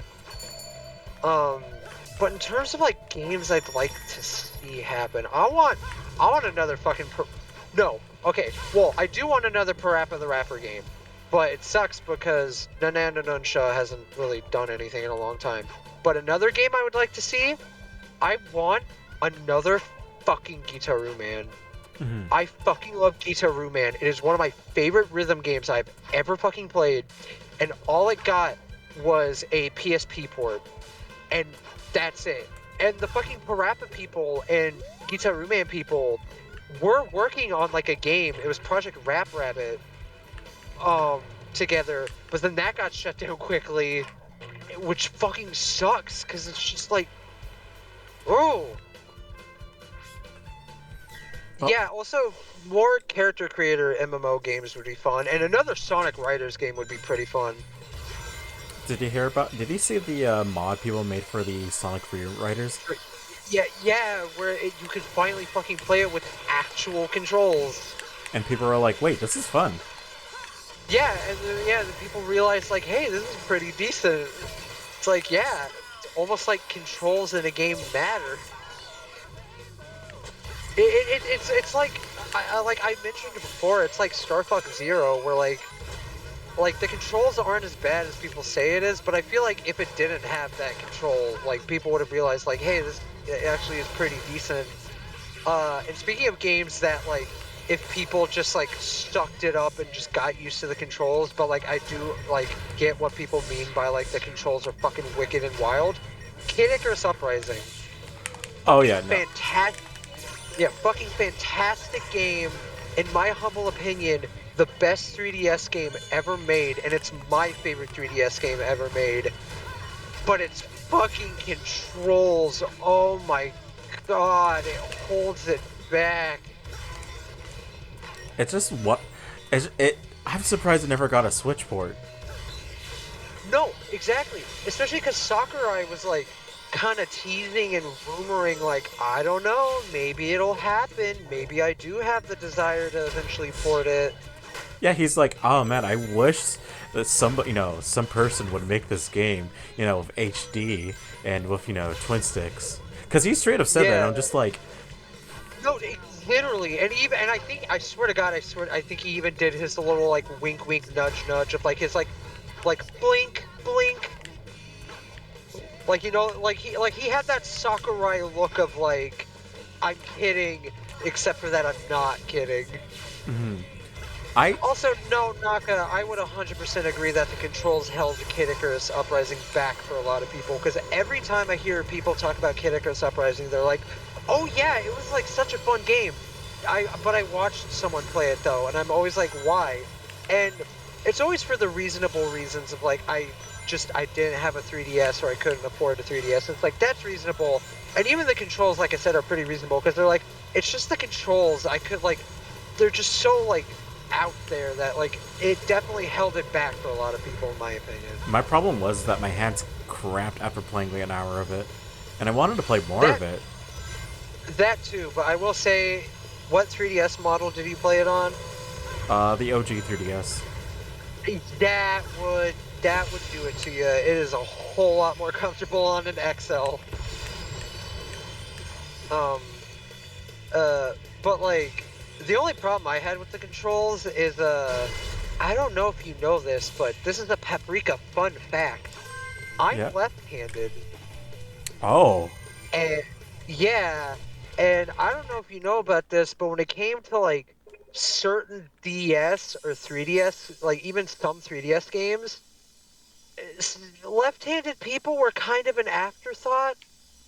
Yeah. I will say, um, I will say, at least Kid Icarus Uprising does admit a workaround too. If it's like, because there are proper left-handed controls, which is you move with the face buttons, and like it's pretty much the regular controls but flipped. But they even do admit that if that's not comfortable for you, you can literally just use your right thumb to use the touchscreen. And that's what I did when I first played it. And like, I'm thankful that even the game pointed that out, because like I never found out the game pointed that out until years later. But I just did that out of like kind of a habit of like, well, I'm left-handed and I don't want to do that.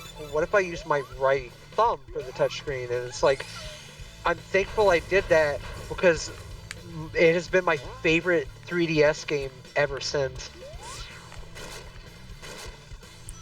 If I'm able to get, I know this is a very long stretch, but if I were able to get, what's it called? 3DS, not emulation, but more of like a capture card, or a way to record it. No, I get gameplay. yeah, like just a way, yeah, just a way of like displaying 3DS in general. Like, but dude, fucking, God, Kid Icarus Uprising would be so fun. Because fucking, I love Kid. Also, yeah, Kid Icarus Uprising, like I said, did have a left-handed mode, but like, compared to like using the circle pad compared to the face buttons, which is what the left-handed control screen was, it was stylus in the left hand, the R button to do like the attacks and stuff, and the face buttons to move. It's like I was like, hell no, like I'm not giving up actual analog control for using the fucking face buttons. But like, I love Kid Icarus Uprising so much. One of my fondest memories of that game was two actually. One memory was I was doing really well in school, and my dad loved just surprising me because it was like, hey, you're doing well in school, I'm gonna surprise him. And I came home from school one day, and he had picked up a couple games from GameStop that I had requested him pick up, but he also had picked up a couple games where he's like, hey, I think you would be interested in this. And one of them was Kid Icarus Uprising. Like, I didn't ask for it, and I was like, this is weird, I didn't ask for this. And at first, like, with the controls, I was like, man, I feel bad because my dad wasted money because I don't like this game. But the more I got into the game, the more I got into, like, the story and the gameplay and everything. And eventually I... oh, fuck. God, my phlegm came out. But eventually I had the realization of, like, wait, this game is actually really fun. And, like, I love that game because of it. And my other fond memory was, I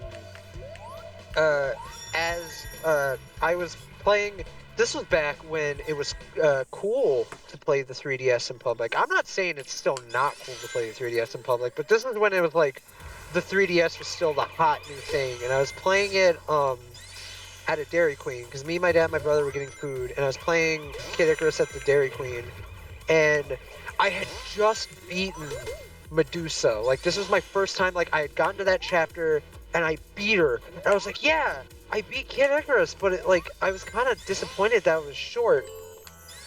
And then fucking Hades appeared, and it blew my fucking mind that it was like, that the game was just straight up like, nah, there's more.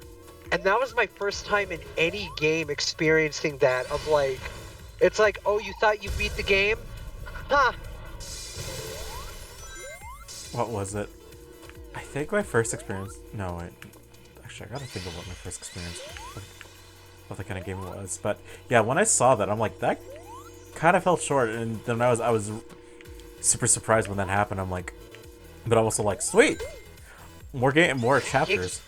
No, exactly. And I was like so fucking excited too, because I was even like telling my dad and brother too, because I was like, there's more game, there's more game after this. And then my brother's just kind of like, yeah, yeah, yeah. And my dad's just kind of like, good for you. Dude, the banter in that game, period, fucking rules. Like, not just between Palutena, Pit, and Hades, like, all the banter between the characters just, it fucking rules. Like, it feels like a shitpost, but like a really good shitpost. no, literally, it's so natural, and it's so fucking fun, and it, like they don't even feel like enemies. They're just like game. friends, just being assholes to each other, and you love it. Exactly. And like even when it makes really meta humor reference jokes, it's like on par with like Chowder meta humor.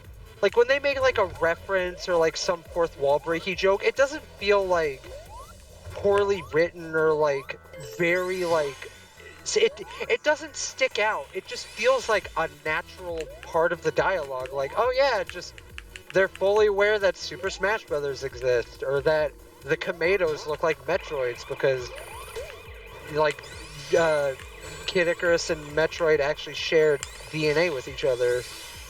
Because the original NES Metroid, the engine they used is the same engine used for Kid Icarus. Hades is just a great character. I mean, they're all great characters, but I think Hades is just so fun because he's such a douche, but you love him because he's just... The Kid Icarus Hades is my favorite depiction of Hades, followed by Hercules Hades. You know what? I would agree with that. Because like I love Hercules Hades. I love him to death, especially because again nostalgia bias. Like I loved that movie as a kid.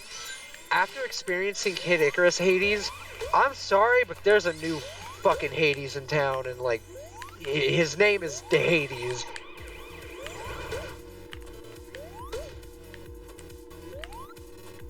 You know, it's kind of ironic. I think I like... Yeah, the Disney Hades is just good because it also feels kind of like a, doesn't feel like anything menacing, just more like a kind of a casual talk, if anything. No, I love when people can make a villain so charismatic, but also at the same time, like 1 second they're charismatic, it's like, oh, like, I'd like to get, like, a drink and some dinner with this dude. Like, he seems chill. And then the next second, he's like, I am pissing my pants. You are fucking scary. And you are evil. Why did I ever want to, like, be friends with you? And that's the other thing about Kid Icarus Uprising I like, too, is a lot of the, like, quote-unquote villains at first kind of switch sides eventually, especially during the, like, the Aram arc of that game, when it's like, yeah, we all have, like, a shared threat, so let's put it... That's why, dude... The Aram arc especially is where Hades shines, because he's so passive-aggressive about it, where he's like, I don't want to be friends or allies with you, but there's a bigger threat, like, bigger than even I am, so yeah, let's take this fucker out. Yeah. God, I fucking... Oh, I love Kid Icarus Uprising so much, and it's making me really want to play it again, actually talking about it again. And the music, oh my god. Oh, don't even get me started on the music, but just kidding, I'm started on it anyway. Again, sorry if my rambling and No, you're good. excitement is too much for people. You're good. But screw it. The fucking soundtrack. Oh my god, it is one of my favorite fucking video game soundtracks. Not even just video game soundtracks, just one of my favorite soundtracks, period.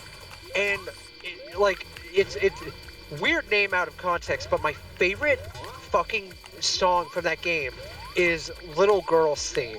It's the first chapter of the Aram arc, where like the chapter starts and you're a ring. And oh, Pip's that like, one, yeah. What the fuck? Why am I a ring?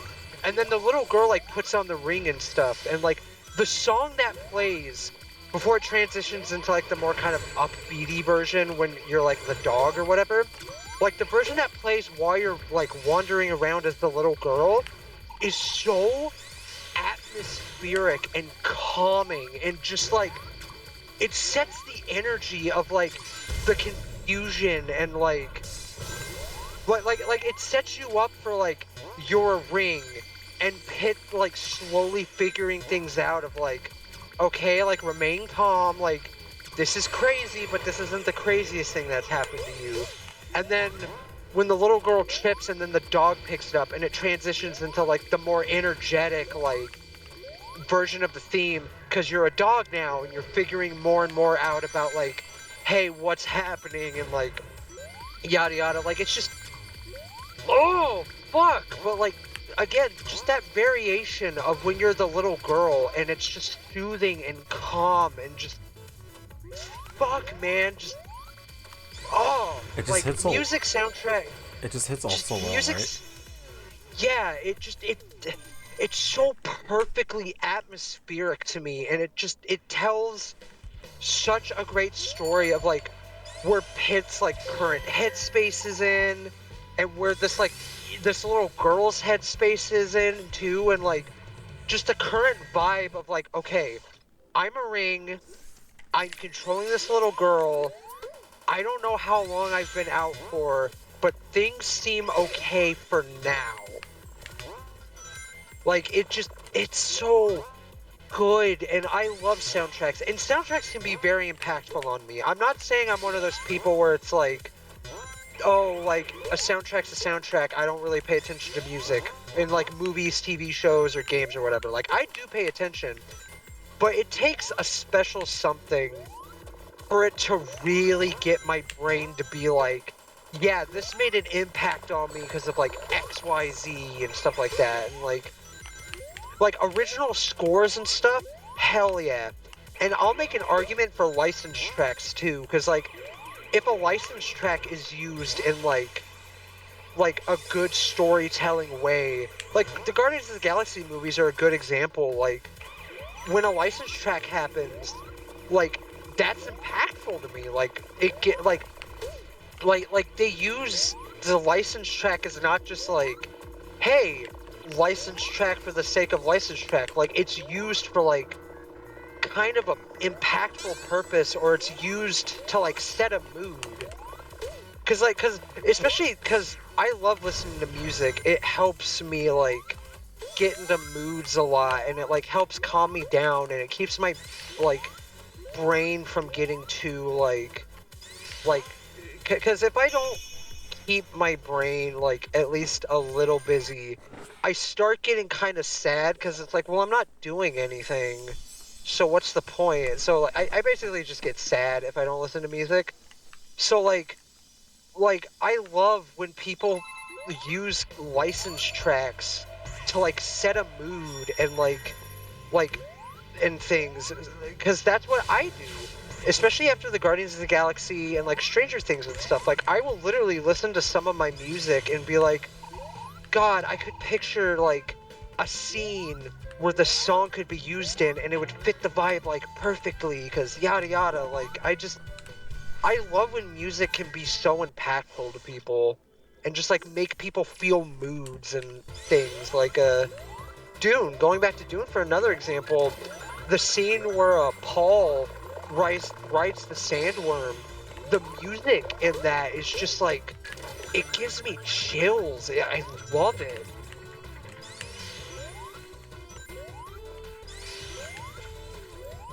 Sorry, like I know you say you're not good at like doing gaming and talking, but like every time you're silent, I always feel a little embarrassed because I'm like, Oh no, you're good. You're stole, good, dude.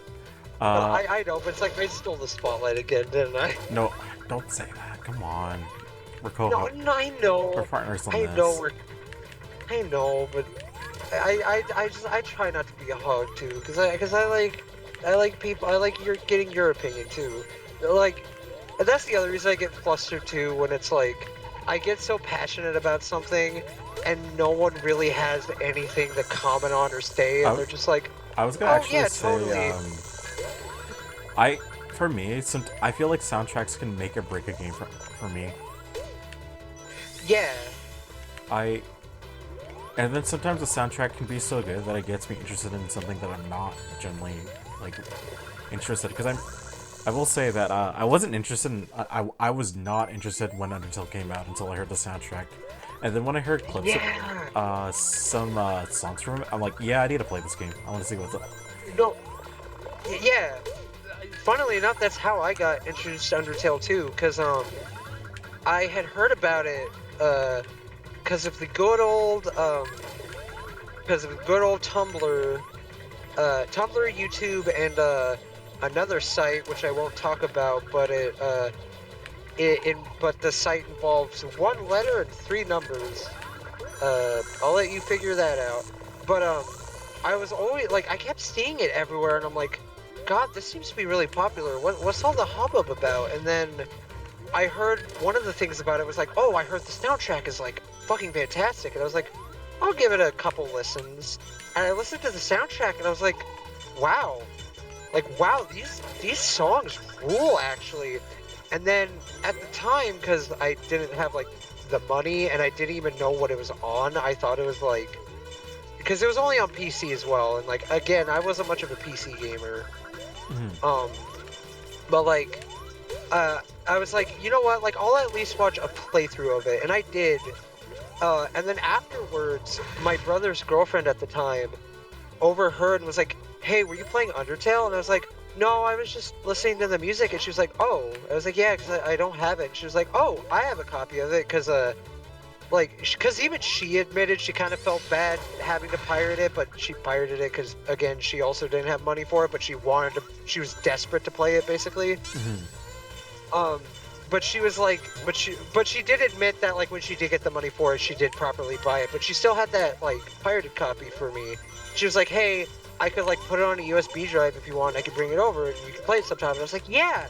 And then I actually played it, and I already knew, like, I knew how the neutral and, like, the true pacifist ending, like, went, so, like, it wasn't anything new, but, like, it hit harder when I finally was, like, able to experience it myself. Because I already cried when I saw other people experiencing the game, you know, but, like, actually getting to experience it myself, I cried harder. What was it? I knew about a couple of things. Like, I knew about the tutorial fight, but I never knew about, like, the you know, the paths that it presented you. Yeah, because I also knew about, like, the genocide route and all that, too, but I never knew that much about the genocide route until, like, after I had seen, like, people's playthrough of the main game, and then, like, and then after I finished my playthrough, I was like, how do you do a genocide route? And then I basically ended up reading everything that happens into it, basically accidentally spoiling myself before I experienced it blind, but still, I did it, and on my Switch, and even on my PC, at the time, I made it to the Sans fight. Still cannot for the life of me fucking do that fight, but I've been so close so many times. I haven't even done the Sans fight. Also, Uh, how do you feel about Deltarune? Because I'm so excited for it whenever oh, Chapter 3 dude, hits. I am so excited for that. Fucking Chapter 3 and 2, because Toby's admitted that Chapter 3 is basically ready to release almost at this point, and Chapter 4, like, just needs a little more work, but, like, I fucking love Deltarune. It's so cool. I'm so excited to see what mystery unfolds, and, I know people are really kind of impatient, because, like, who isn't nowadays? But Toby did admit that, like, his, because he had, like, there was something going on with his hands where he had, like, major chronic hand pain that he had to get, like, surgery for and things, and it still didn't exactly fix it. So he did say, like, hey, developing and composing shit's gonna be kind of hard for me from now on. It's gonna take longer because I have, like, chronic hand pains and shit like that. So it's like, I get why it's taking a while. Plus, you don't rush art. You need to make sure it's, like, polished and, like, up to snuff and what you want. Like, Yeah.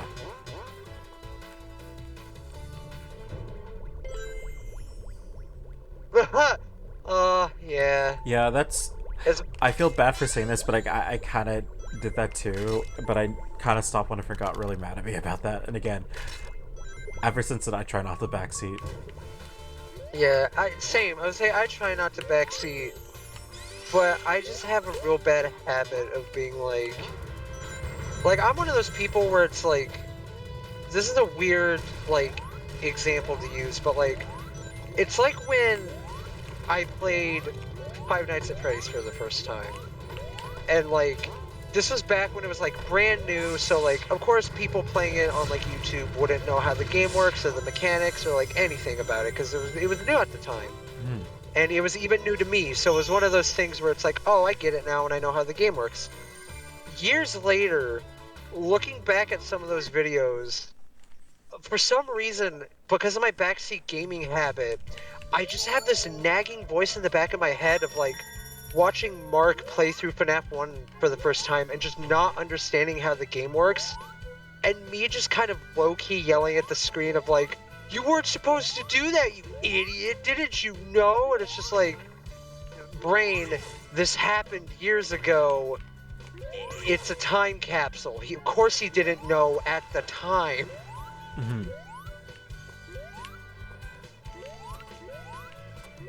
Exactly, that's kind of the other hypocrisy about gaming too, where it's like, God, games take fucking forever to come out. Like, where the hell is it? And then like a game comes out that's rushed and buggy and needs a day one patch, and then people complain like, God, modern gaming sucks now. Games are so buggy and they rely too much on updates and yada yada. It's like, my brother in Christ, you caused this. And also, in defense of day one patches, because people believe like, oh, they rely too much on day one patches and yada yada. But that's because, um, when it comes to developing games, I heard, because with the example of Breath of the Wild, because someone was like, okay, I'm tired of people like complaining about like day one updates or just updates for games being a bad thing in general. Like, so I'm gonna use Tears of the Kingdom as an example, which is when a game is developed, uh, the version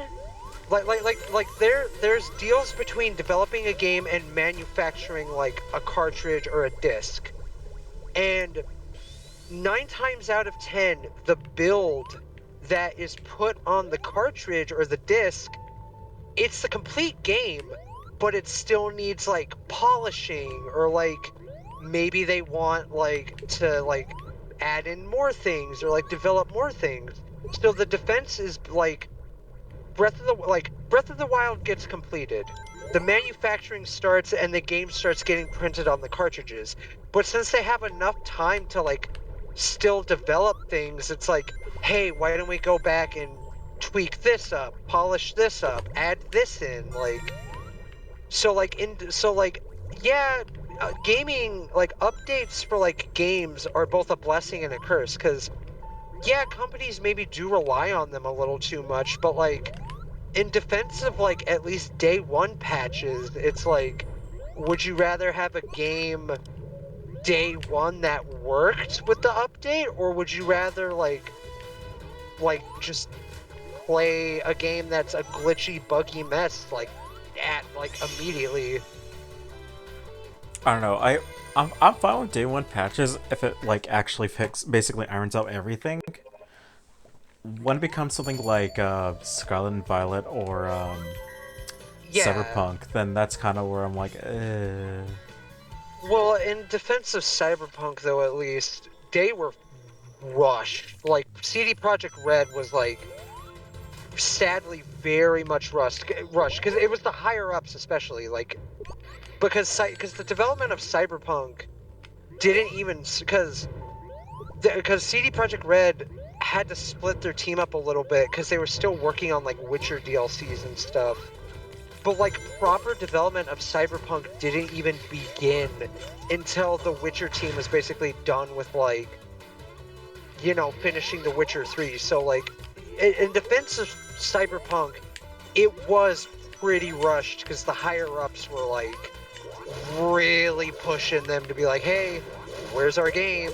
And that's why a lot of the stuff they promised and like said like, hey, we're gonna have ambitious shit, they didn't really get to do because they were kind of forced into being like, hey, like, make this game or we're axing it. I don't know. I just Say, yeah, same with like what's the word? Like a No Man's Sky. That's another example of like the game kind of got rushed a bit, so its ambitions were like didn't get to happen. Although I will say over time, it did eventually become like the game they wanted, which like I said, updates updates for video games have become both a blessing and a curse. Cause it's a blessing because like people are allowed to go back and fix and tweak things and like basically make the game they wanted. But at the same time, companies are relying way too much on it and like just like they see it as a scapegoat to be like, we can rush a game and make it be a glitchy, buggy mess, and they can just fix it later. Mm-hmm. Exactly. Like it's like a tool can be a tool is a tool, but it can also be abused. Like, okay, not to do a super spicy hot take. AI as a tool is fine. I believe, is better as a tool than a replacement, which is what everyone is trying to use it as. Because AI has always been around as like a tool even before all of this like shit. But because tech bros basically are like, it's innovating, it's like, it's basically replacements. Big companies look at that and see dollar signs. Abusing it as a replacement is bad, but using it as a tool to assist things is okay as long as it's like not stealing from anyone. I feel that yeah, that's Also, there's many studios using AI in that matter, and I am fully aware of that. But it's like, I don't have any problem with studios using AI as a tool. I just don't like it when they're like, yeah, let's replace the artists. We don't need them anymore. exactly. Like, again, using it as a replacement is fucking horseshit. But like using it as just an assist and a tool, I believe is perfectly fine. Especially because like AI cannot exist without actual human creativity and art. It's like everyone on Twitter keeps saying, which it's 100% true for AI. AI steals from other like art. Like AI cannot exist without the other. It's balance. Yeah, exactly. Because what was it? Spider-Man Into the Spider-Verse used AI as a tool to make everything easier. Yeah. Yeah, Hotel Transylvania, like, weird example to bring up, I know, but Hotel Transylvania also used AI to assist in the animation because, specifically for the cloth simulation, too, they programmed and made an AI to basically predict and smoothen out, like, some of the cloth simulations on some of the, like, really, crazy hyperactive animations, because when they were trying to do it by hand, the cloth just wouldn't move right with the body, and like the limbs would clip and the cloth would freak out. So they developed like an AI tool to basically assist in predicting like, okay, this is how the cloth needs to be simulated on this body. You know, it's kind of funny. Naka and I had kind of had a similar discussion about like, just think how much technology has progressed, and talk Yeah. about how a lot of shows are like, I guess not shows, but more of companies were promoting their own movies by saying, yeah, we have this technology. Because what was it? We were talking about how Monsters Inc. was promoted, and Pixar was boasting about how Sully's fur was textured. The fur on the like Sully's like the fur texture on Sully, or like Jurassic Park was like heavily promoted with like, look how realistic we made these dinosaurs and stuff like that. Like, honestly, it still holds up. I think that CGI holds up like amazingly. Exactly, especially because they used a blend of practical and real. Cause like that's the thing too. Like, I think CGI is a very helpful tool, but there's a point where it's used so much that it just doesn't look right. Like, some things should be practical and some things should be CG. Because not everything can be practical, but not everything has to be just entirely CG either. I think, again, it's a balance thing. It's tools. Like, you need to find the right balance of things. Fucking, what's another example of things being Oppenheimer was heavily promoted over the fact that they simulated real actual explosions to get the explosion effects. What was it? Independence Day was promoted because of the CGI that it used too. Yeah, especially because of the White House explosion scene, which reportedly to a lot of people freaked a lot of people out because they thought that was real. Same with I believe it was the original Godzilla. Like, I'm talking the first Godzilla, the black and white one. Or it might have been that one, or it was one of the Godzilla movies, but I remember in one of the Godzilla movies, there was a scene where Godzilla toppled, was destroying, a city, and one of the buildings he was destroying was a Toho theater, and it freaked Japanese people out so hard that when that scene happened, some of them apparently reportedly, ran out in horror, because they're like, oh god, Godzilla is actually fucking attacking us. I mean, if anything, that just proves that you did your work well. Exactly. That just proves that, hey, that effect worked well. Yeah, that's another example. The very first movie ever was just footage of a train coming into a station. And, when the train came towards the people, it freaked them out because they thought, oh shit, it's coming right towards us. If a movie can immerse you so hard to have a genuine human reaction, that's when you know you've done right. Even if a special effect looks shitty, as long as it gets a positive or maybe even a negative reaction out of people, as long as it just gets a reaction period, I feel like you've succeeded in some way, shape, or form.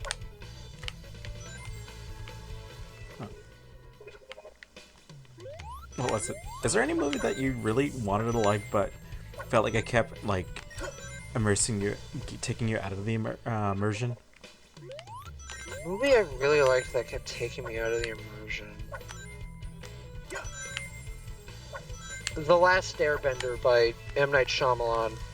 Because every time they fucking said the names wrong, it just immediately took me out of it. Because every time they were like, Aang and Aang, it's like... But in the movie, they're like, Ong, Soka.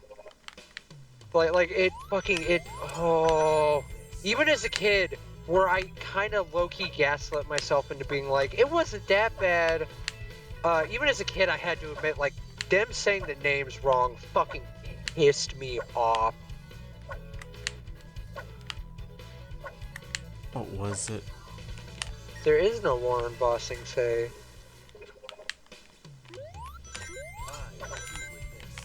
I am struggling in this section. Holy shit.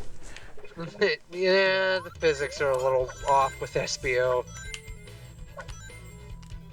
There we go. My goodness! That's why the M. Night Shyamalan movie sucked, because the Cabbage Guy wasn't in it. Huh. I will say, one slight positive I can give to that Last Airbender movie, a couple of the effects were cool. A couple. A couple? I say that because the rest of the effects, especially one in specific, oh my god. No wonder M. Night says that he's way better with smaller budgets than big budgets. Literally, the fucking 5 Earthbenders doing the big stomp, stomp, stomp, arm movement, thrust, and just a tiny little chicken nugget of a fucking rock slowly floats to the screen and just taps the Fire Nation soldier, and then the soldier's just like, ugh. You did that right as I drowned, and it was really, really fucking funny. um, Also, some of the fight scenes in that movie were pretty cool too, actually. Especially the one where it was Zuko and Aang, like, fighting alongside each other when, like, Zuko was in the blue Oni disguise. Like, that, again, there's positives to that movie. Also, Appa's special effects didn't look that bad either in some shots. But, like, other than that, that movie fucking sucked. And, like, oh my god. And, like, I wouldn't, like... The Netflix series isn't any better, but I will say the effects in the Netflix series are pretty neat. Because for once, they finally found a right balance between spectacle and, like, actual, like, hey, they're fighting with bending. I will say, there are some scenes in the Netflix series that are a little too... that are more spectacle over, like, hey, this actually looks good, like they're fighting. But for the most part, some of the effects I've seen in that show were, like, actually not that bad and were actually pretty fucking cool. Like, Wan Shi Tong looked cool. I forget the name of it, but, like, the Face Stealer, he was genuinely really fucking freaky. And a lot of the bending looked really, really fucking awesome. So, I think the movie that I really wanted to like the most, but took me out of the immersion, was Pokemon Detective Pikachu. Really? I think I remember watching this with Naka and another friend of ours in theaters. It just... I don't know how to describe it. It's just... I love the location. I love what they did with everything. It looks like... It feels like, you know, like a place that would exist in a Pokemon, you know. Yeah. That could, you know, exist in real life, you know. Yeah, and I think the Pokemon themselves look really fucking good. Like, I know people complain like, "Oh, it's so gross and uncanny." It's like that's kind of what they were going for because with that they're like they struck a good balance between like hey, you can recognize this Pokemon, but also this is very much what they would probably look like if they were real. Mm-hmm. I guess my problem was that it just kept taking me out of the immersion to the point where I kind of felt annoyed about it, because they always do something really cool and then take me out of it. You know, it feels weird too because there's not really any Pokemon battles except for like just one. Well, yeah, except for like the underground, which like I get it, but like not even the underground. It felt more like a just, I guess, it's more of a distraction than anything. I guess, but like, I will say that is one of people's like problems with that movie, which I will agree. It is kind of weird that they started out with like, we want to make live-action Pokemon movies, and they started out with a movie based on a game that doesn't really have anything to do with Pokemon battling. Like, it doesn't have anything to do with like the core of what makes Pokemon Pokemon. Like, man. But I still think it's a very fantastic movie, though. I still think what they did with it was still good, but, like, I do kind of agree, like, now that you mention it, there wasn't really, like, any battles, you know? There wasn't anything that made it truly, like, hey, Pokemon. Yeah, essentially that, and then, I guess how they could have handled the story could have been way better, to me at least, just because it felt like we were walking to somebody else's story and not giving any context about it until like the end of it, which I get. I mean, yeah. I get that. I mean, it's a mystery. It's a detective mystery. It was kind of the point. I mean, I know that's the point, but it's also sort of like, I just felt like it could have been handled better.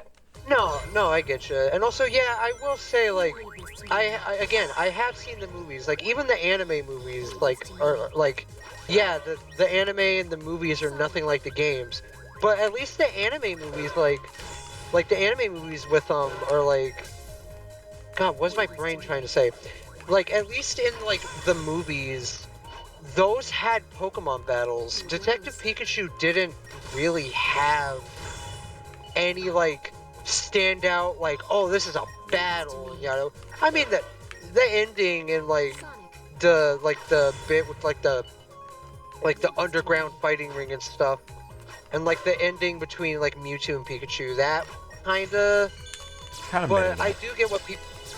I guess, but like I do get what people mean by like, oh, like have you seen the game? Like have you played the games? They're nothing like the movies, and the movies are nothing like the games, and I get that, but the movies still have parts about them. They have the spirit of the games. Like they're not like the games note for note, but they have the spirit of the games of like Pokemon battling and like this epic journey and like just like yeah, like Here goes. I don't really know how else to say it other than just like I do agree like the movies are nothing like the games, but I you can wouldn't still mind. have some you can still have something be in like spirit of it, you know? Again, I don't mean as when I say that I don't like the I guess I have trouble getting into the movies. It's just more like I just wish there was a bit more exposition. Sonic. Maybe Yeah, like 5 no, more minutes. I think that's yeah, what the film needed. I get you. Yeah, like maybe, like there's that bit too where Tim's talking about his past, and it shows the flashback and stuff of like his dad and all that. Like maybe have a little extended bit at the start to kind of set that whole thing up, and then you can have like show it to us without context, and then keep in Tim explaining to Pikachu later, like this is why like XYZ, and then it gives us context as to like that's what was happening at the start of the movie.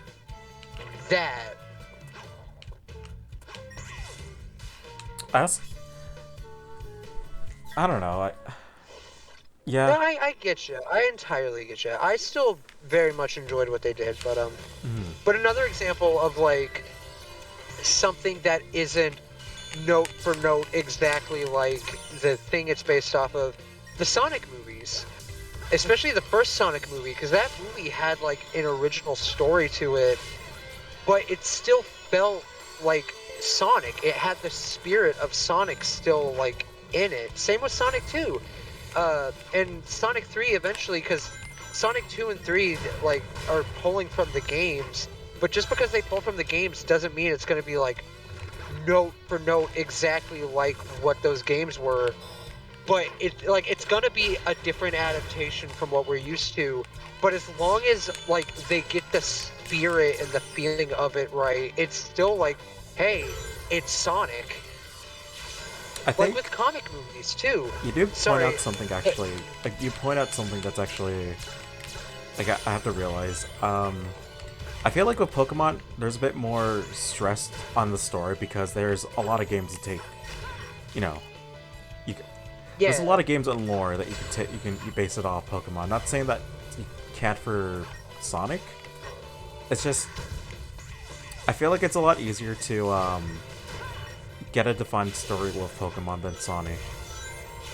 No, I get you, but like also at the same time too, like that's the thing about playing like that's the thing with Pokemon as well, is you have this world full of lore and like history and stories, and you also have like other types of inspiration and stuff too, and like again, okay, weird comparison and example, but it's like some of the recent Star Wars stuff where it's like it expands the universe a bit. Like it's like it takes place in the Pokemon universe, but it's like a different take on the universe. Like people are allowed to play around with the different worlds and be like, hey, what if I put XYZ into like the Pokemon world? Like what if I put this setting into that? And, like again, like it's all about adaptation. It's all about just allowing people to be like, hey, I want to play around with this world in my own way, and if people happen to like it, good, and if people don't like it, it's not a replacement like version for what you love. There's still always going to be like the original interpretations and original canons and everything. Yeah, that's the perfect example.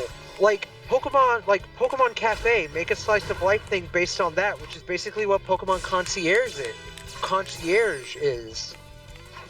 Like, people are allowed to like play around with worlds. It doesn't have to be like beat for beat, like I'm gonna adapt Pokemon Red into a movie and it's gonna be exactly like how like the game goes, which they technically already did with Pokemon Origins. But like, I guess I should have rephrased it. I guess I just wish the writing was a little better. yeah, I will say, when you did talk about like immersion being broken, I will say it still catches me off guard. But the whole fucking comment about like, how could you not believe in climate change like that? I saw that in theaters, and I had to do like a double take. I was like, huh? And then after the movie was over, I looked it up. So I was like, that was a real line I heard, right? And yeah, sure enough, people were like, movie was great, except like, what the fuck was that about? Like, climate change? Like, that was kind of unnecessary. My favorite fucking part of that movie is the sad Pikachu walking and he's singing the Pokemon theme. Okay, that was pretty good. Fucking, that killed me. But, like, it tickled me really hard, especially because I'm a Pokemon fan. But for some reason, I looked over at my dad when that scene happened. He was laughing harder than I was, and that kind of surprised me. And then I asked him why. It's like, because I have you for a son, and I had to listen to that theme song over and over and over again, constantly. Also, yeah, the Skrunkle face Pikachu, which low-key became a meme in Japan. Also, it gave us a really fucking uncanny but pretty accurate depiction of Mr. Mime. I don't know. That's the other thing. I was gonna say, I don't know. I don't get why people think Mr. Mime's creepy. I just kind of think he's just I think he can be unsettling, but other times it's just like, he-hoo, funny creature. I love Mr. Mike. I will say, one of my fucking favorite things though was seeing people complain about the Pokemon designs being like, oh, why the like Gengar was one of them where it's like, oh god, Gengar looks so gross and actually scary and yada yada. It's like, have you read its Pokédex entries? Have you because people make the joke of Gengar is basically just a meth Clefairy, and it's just like, man, I wonder what Gengar would look like. Like, I wonder what Gengar would look like if it were real. Oh god, it looks exactly. Hold on, I'm trying to get this bit right, but it's just like, I wonder if Gengar looks super gross and disgusting, like, if it was realistic. An official piece of media makes it look super gross and realistic and scary. Everyone, ew, why the hell does it look super gross and scary and realistic? That's, my brother in Christ, that's specifically what you asked for.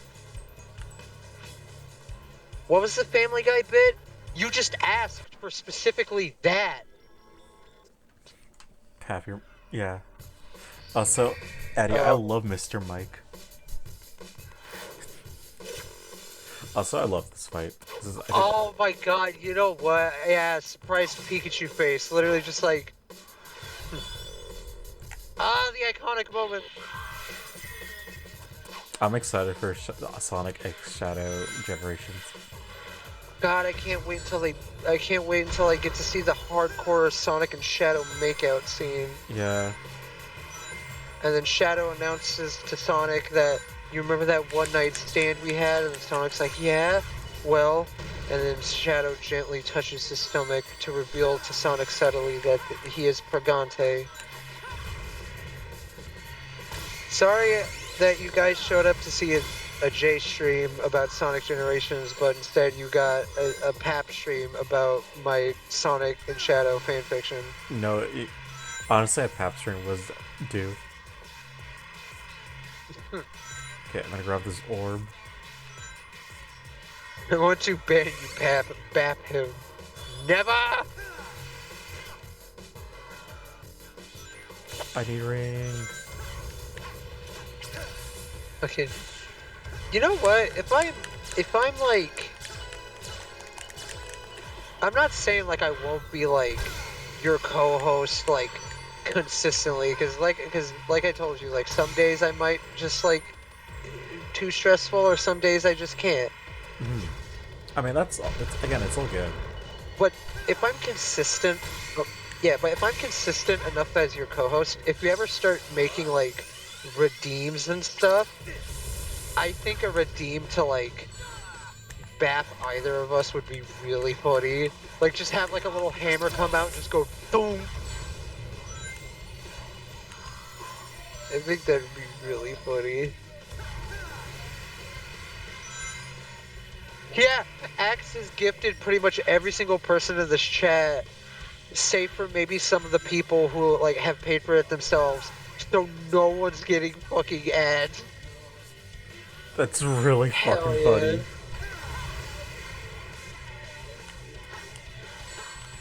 But that means I won't get paid. Guys, you're starving a poor fox of sweet, sweet money. Even though that's not even the reason I'm doing these. I'm doing it because I like hanging out with people. The money is just a bonus. The way I said that reminded me of the bit from Superbad where Evan and fucking... Oh, I forget his fucking... the other character's name. Jonah Hill's character. Seth. Evan and Seth are arguing about Evan having like a tiny little bottle of, or like a little bottle of like lube, and he's just like, "Why do you carry around like a bottle of lube?" And then he makes fun of like Evan. He's just like, "Oh, Evan, thank you so much for bringing that bottle of lube for my pussy. I would have never been able to handle your fucking 4-inch dick inside of me without that gigantic bottle of lube." Oh my god. And the way he says gigantic bottle of lube fucking kills me every fucking time.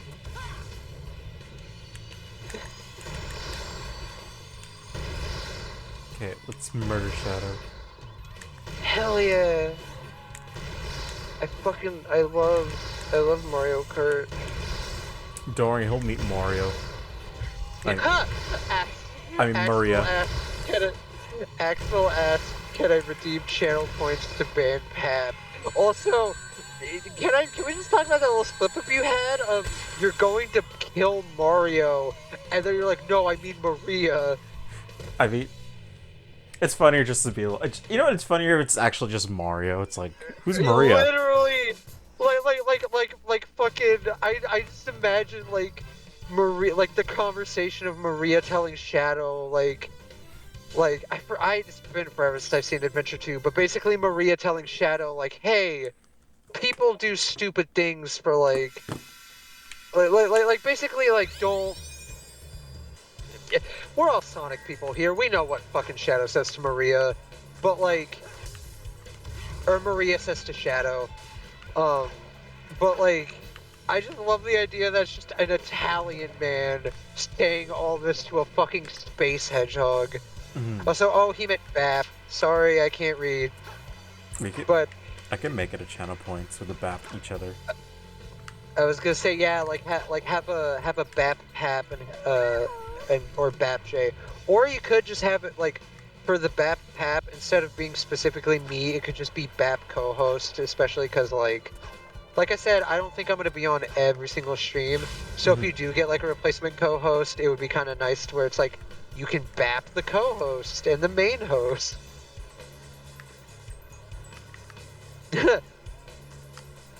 Sonic's like, or Shadow's like, wow, there's another Shadow. I'm honored. And then Sonic drops down. It's like, oh, it's just you. I was looking at the sign. I mean, his name, literally. Yeah, his name. Like, yeah. It's like you bought a. How much does it cost, Shadow? None of your business. What does it cost you, Shadow? It's none of your goddamn business. Well, what did you have to do to afford it? I had to bring a woman her 5 product. I failed the first time, but I was resurrected after the collar bomb killed me. Wait, you had a collar bomb? Yeah, it got detonated. Then how the fuck are you here? Like I said, I got resurrected. Didn't you play Shadow the Hedgehog? I'm practically eternal.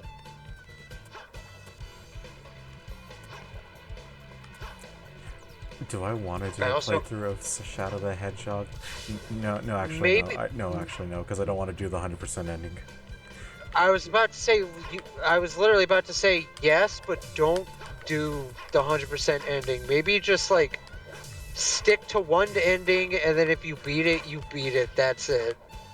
No, wait, I have an idea of what I'm gonna do if I do that. I am going to play one hero.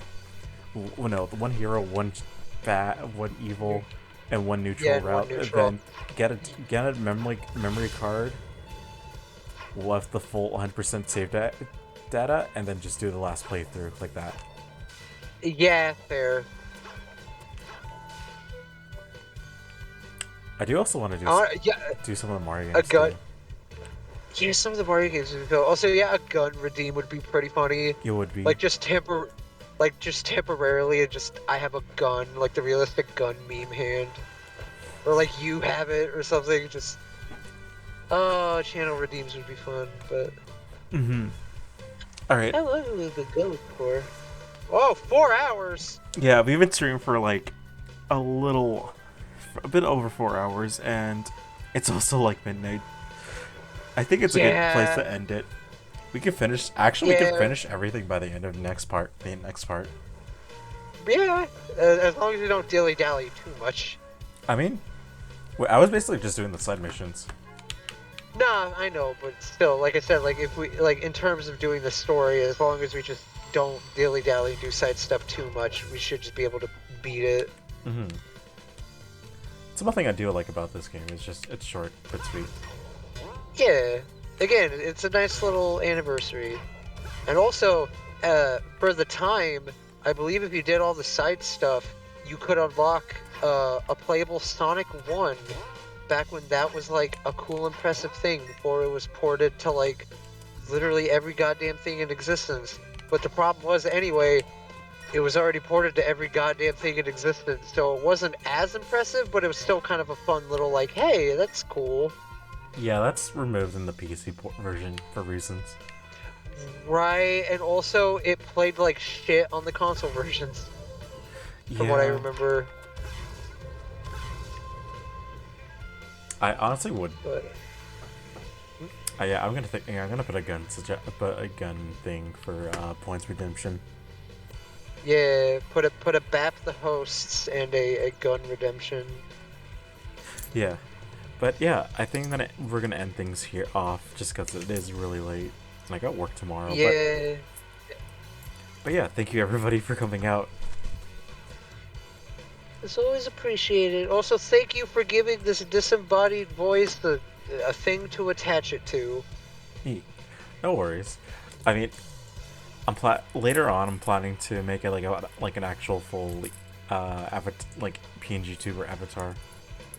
Yay, but I still very much enjoy this one. How much longer do I have to cover for Sonic Generations? We could probably finish everything, but we could probably finish the next everything tomorrow. Yeah, because you just unlocked the second boss, and I think there's only like 4 bosses tops, not counting the final one. Yeah, there's also just 3 more stages. Oh, for work? Oh, he meant for work. I'm going back to 4 days this week.